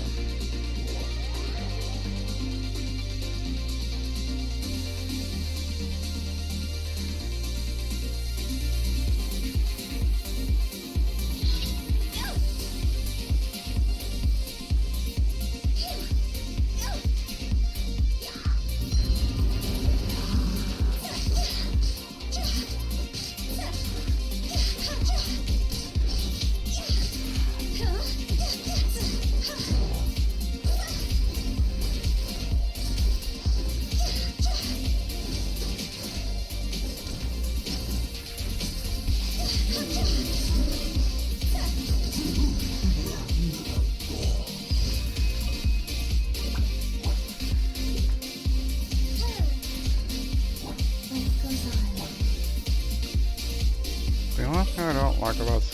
is the fact that you just stay in place. Just like Bennett. We have to stay in a bubble in order to heal.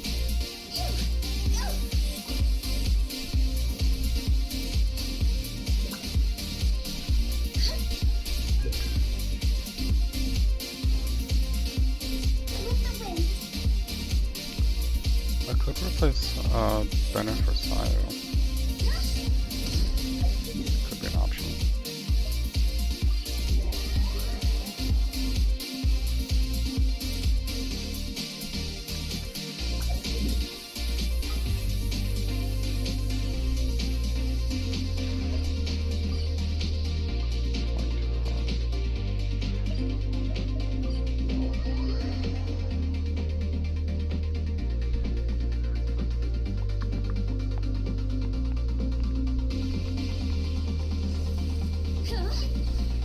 This realm is truly beginning to thrive.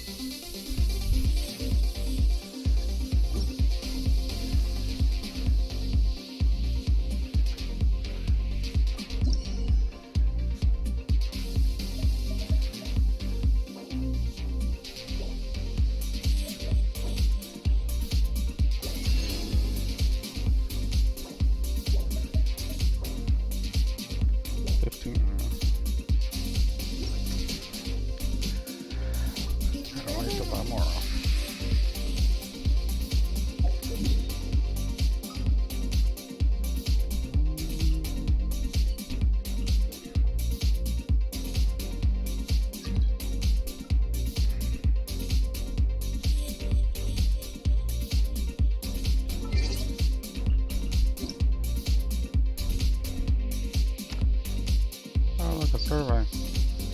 Buggers.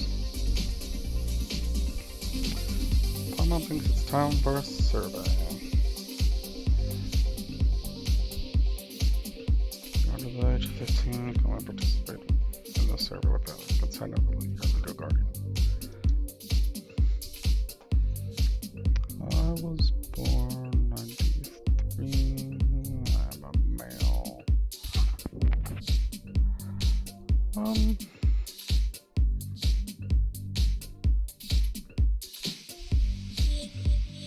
No. Thunder Sergeant. Multiple times. Fairy.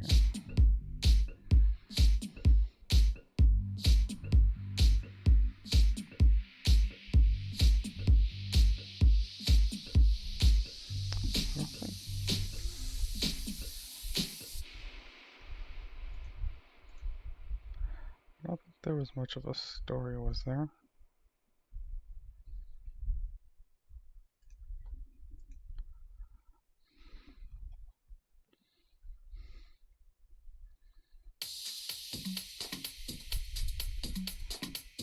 The bolt splits. I like the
I don't think they're that far from, but it's the only one I can think of.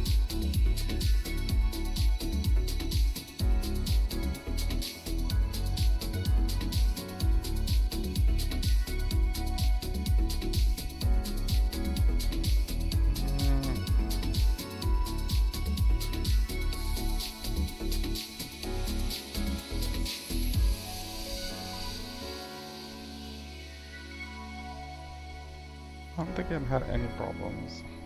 Maybe the electrocharged in the first area, but about it.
Still didn't respawn.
Still running.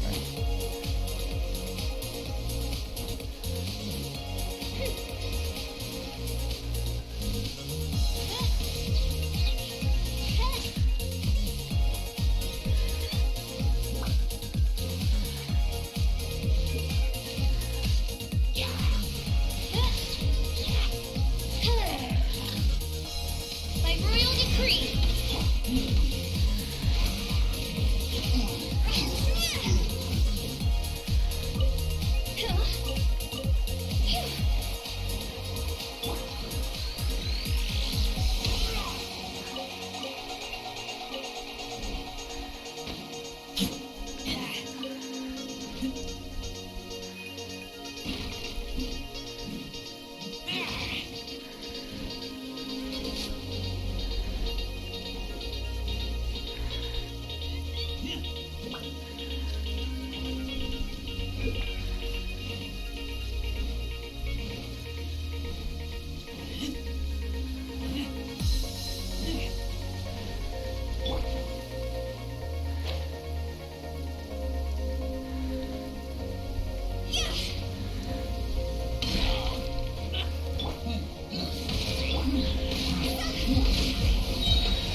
Transformation is most splendid, like a felicitous twist of fate in the face of certain doom.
get hit by that.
almost killed it. Town because of the damn Dendro.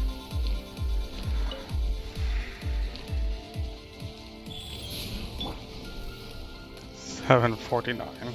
Jesus Christ.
That was weird.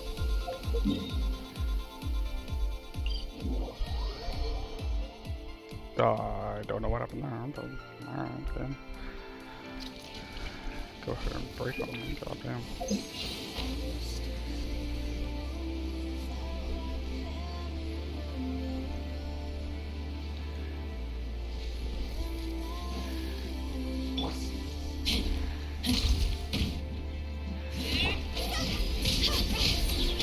By royal decree.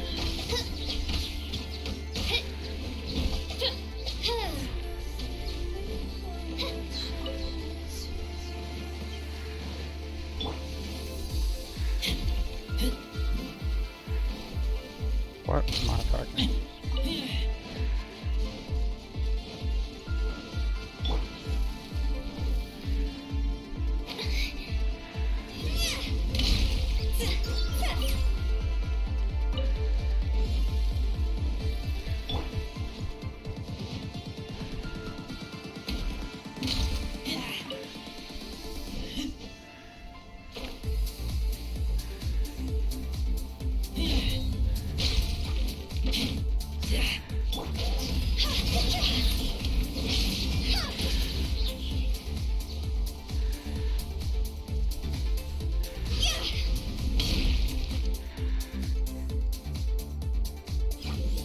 Win it! Oh my... My time. Really?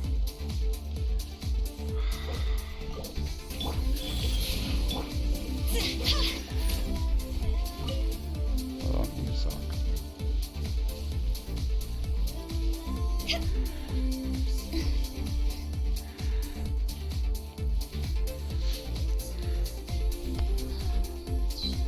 What a world.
Life goes on.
With the wind.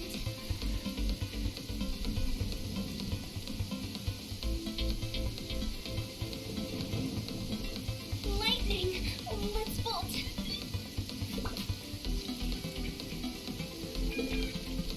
Yeah.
opened.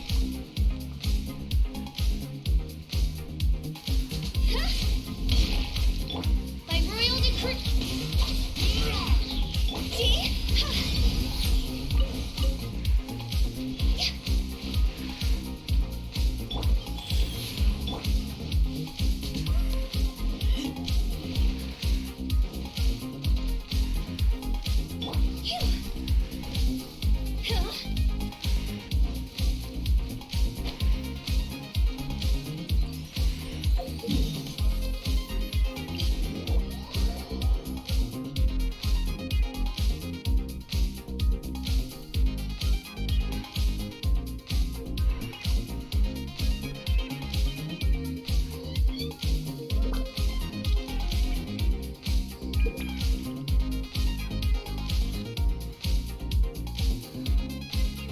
Wanna come over for tea?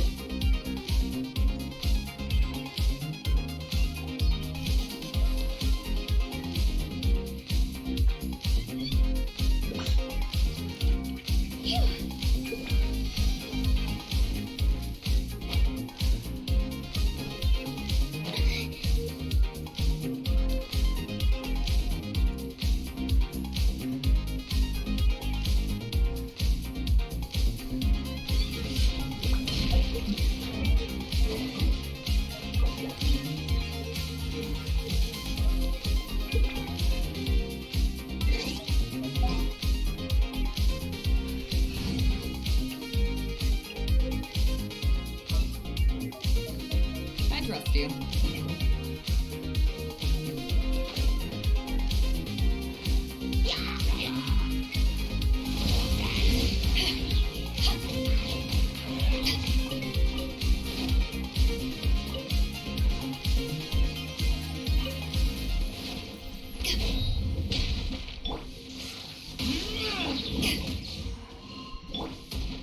Oz, reveal! Back off!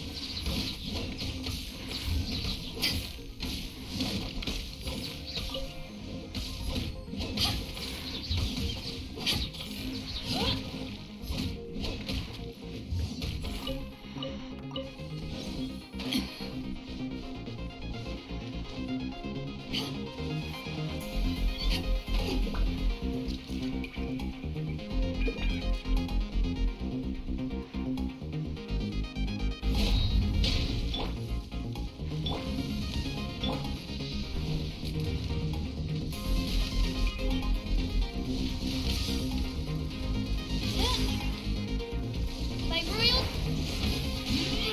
to ashes.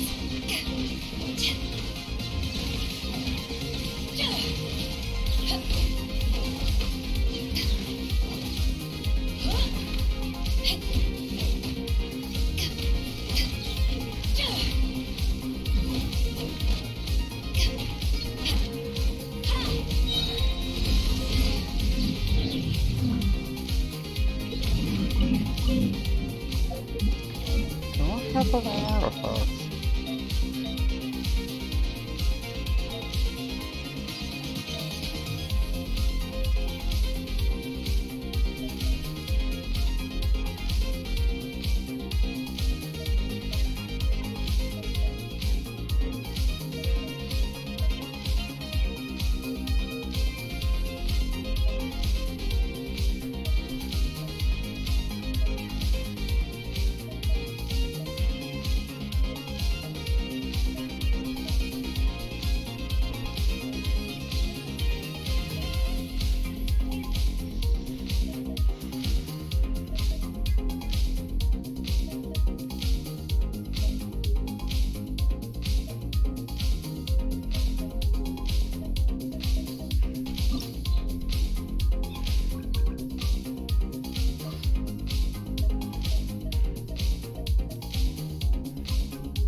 Killjoy, we've only just begun.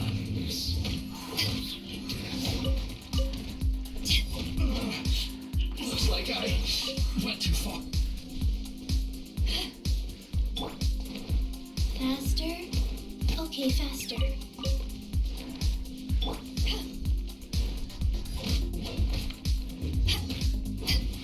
Back off! You can't run! Well, neither can I.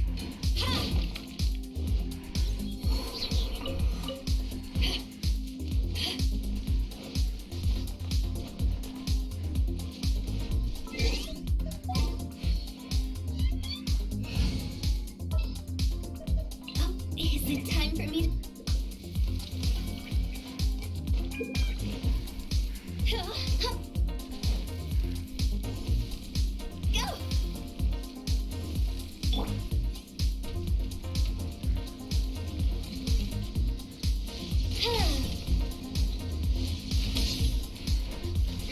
Oh, it's for me.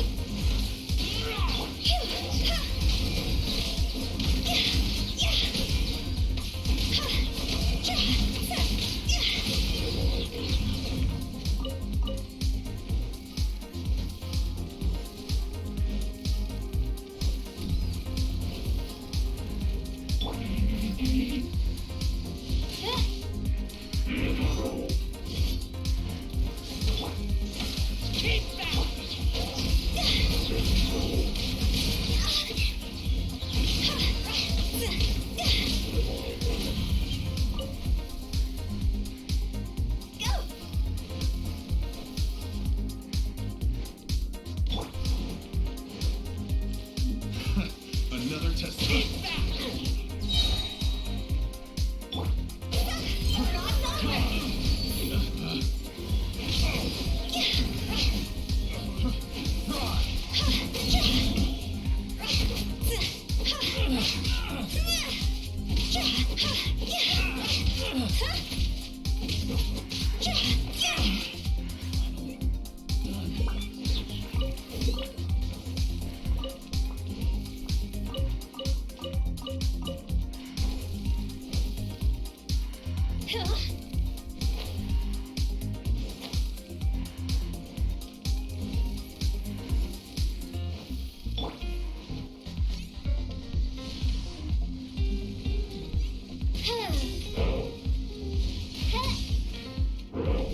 My royal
with the wind.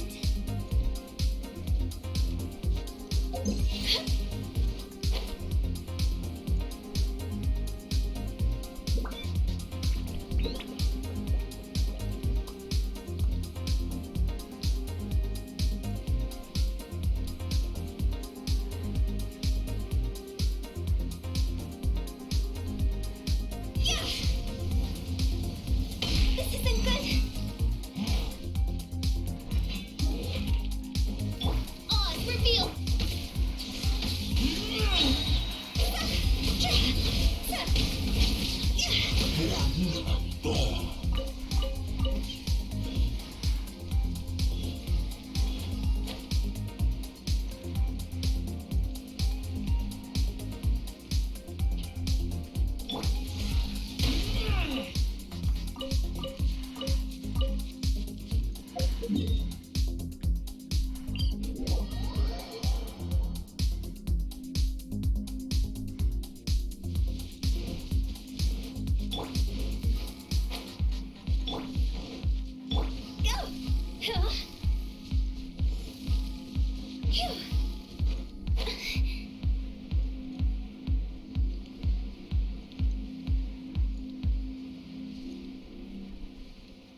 By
royal decree.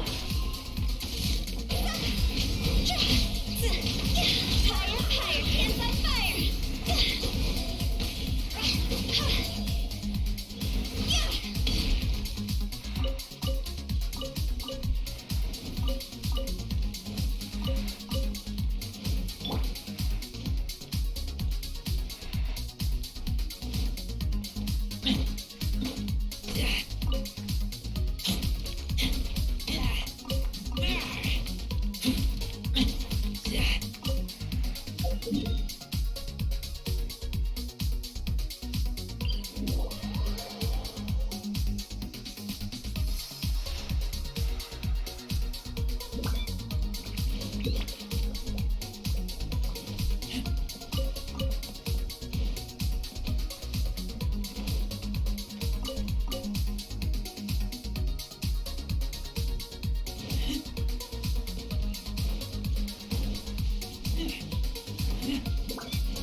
With the wind.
Damn, I missed.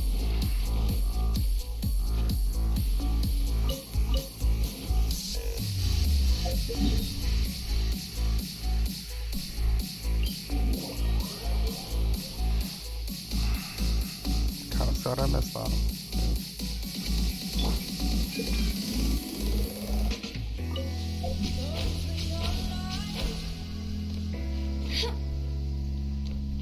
Don't you dare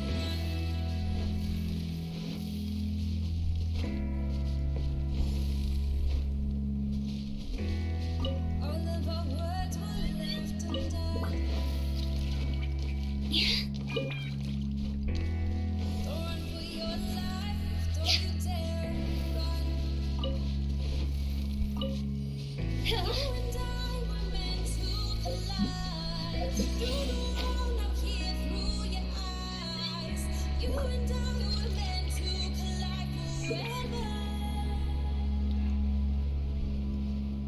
You and I were meant to collide. Through the wall, now here through your eyes.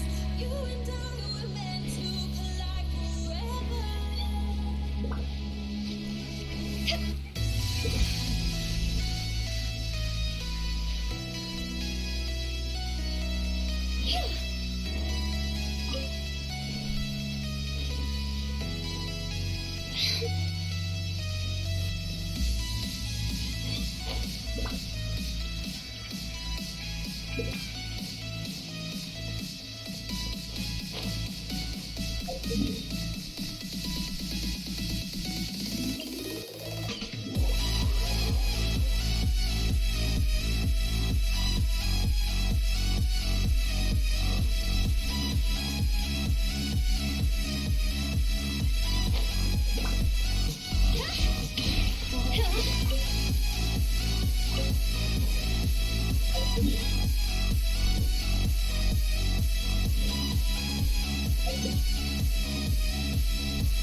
What's happening?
with the wind.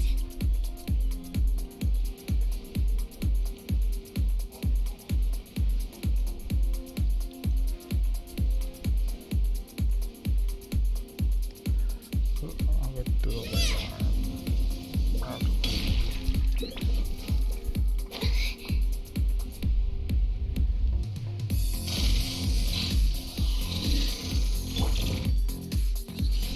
Teamwork is dreamwork. On reveal. Higher, higher, hands on fire.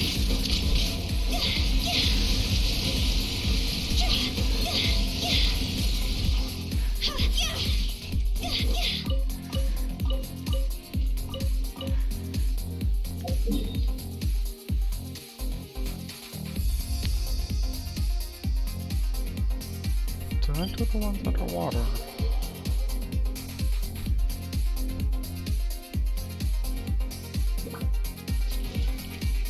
Nope. Must have missed those.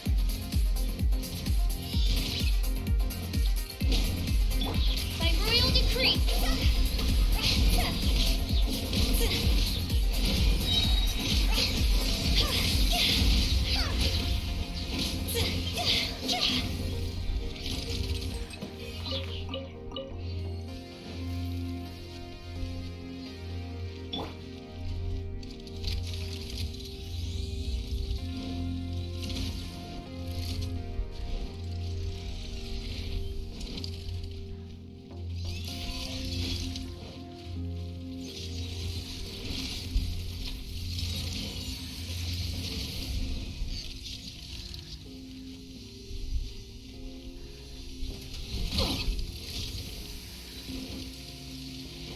Everybody stand back! Midnight Phantasmagoria! See? Time to go!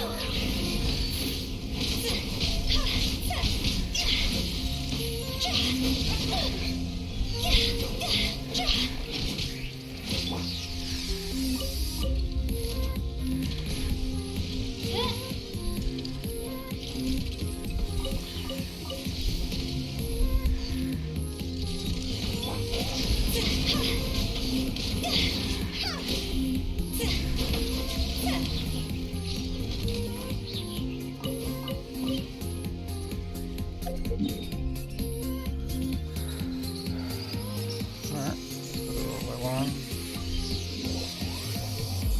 I think we'll call it a day there.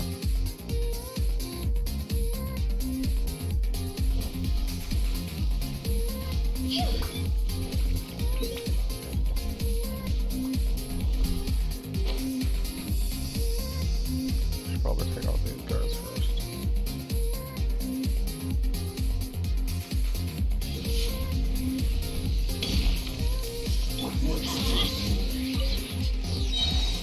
Going in! Like blade!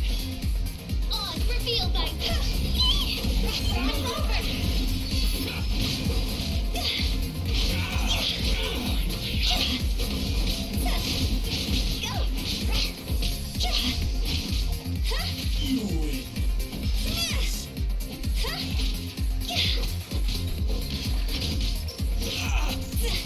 There's more! Fairy!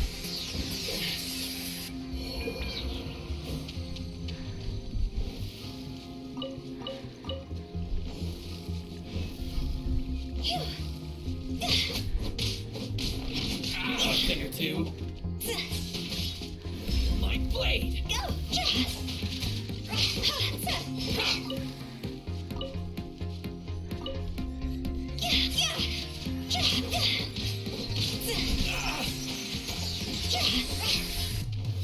Like blade.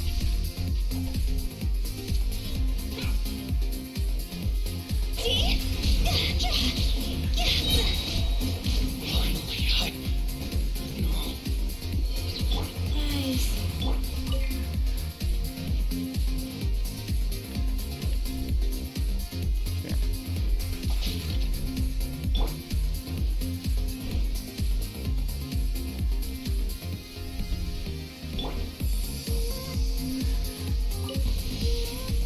It's a lucky day.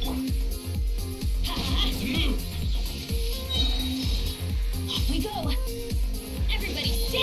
thing or two. By royal decree. My blade. Higher, higher, hands on fire.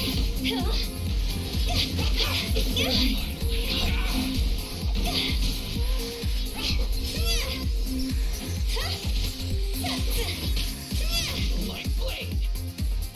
Why do you keep surging away from me? It's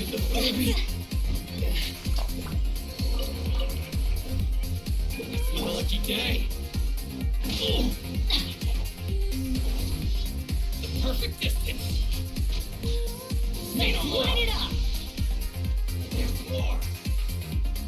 Let's light it up. Thing or two. Go in. Insubordination. On, Ricky T. Boom.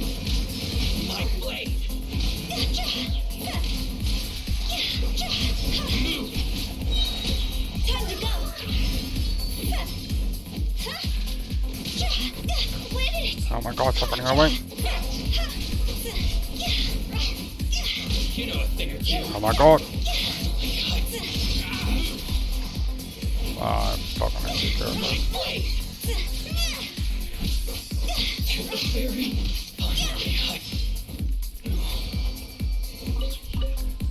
What is the point of them running away from me?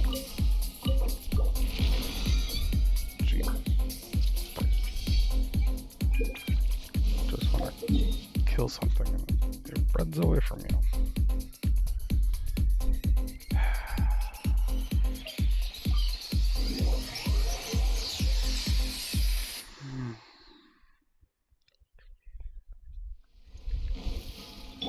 Wheel of light.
Can't even destroy them.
April.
With the wind.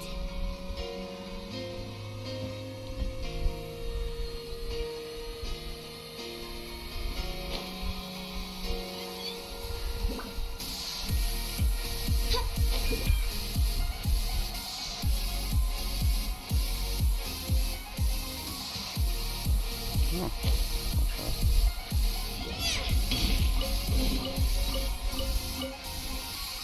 141.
Harbinger of Dawn.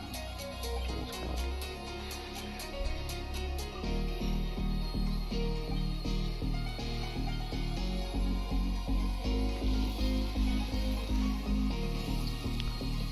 Yay, 3 hits, 3 stars.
I created another universe and found inheritance. I, Fischl, am the princess of for Earth.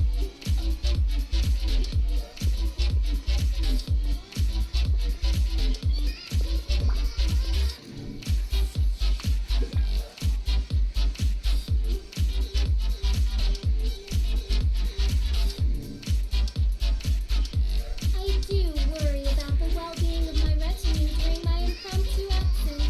I'm sure the good people of the Adventurers Guild are absolutely fine in Florida.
Oh, I wasn't supposed to give.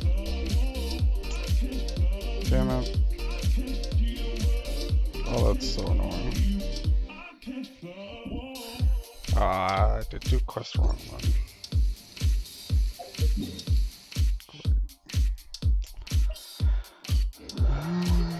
God damn it. Oh well. Oh well.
So we guys are trying to stream.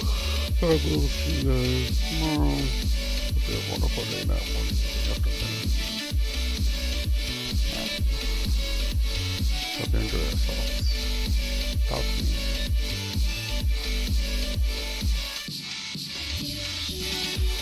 And until tomorrow, hope you give me a follow.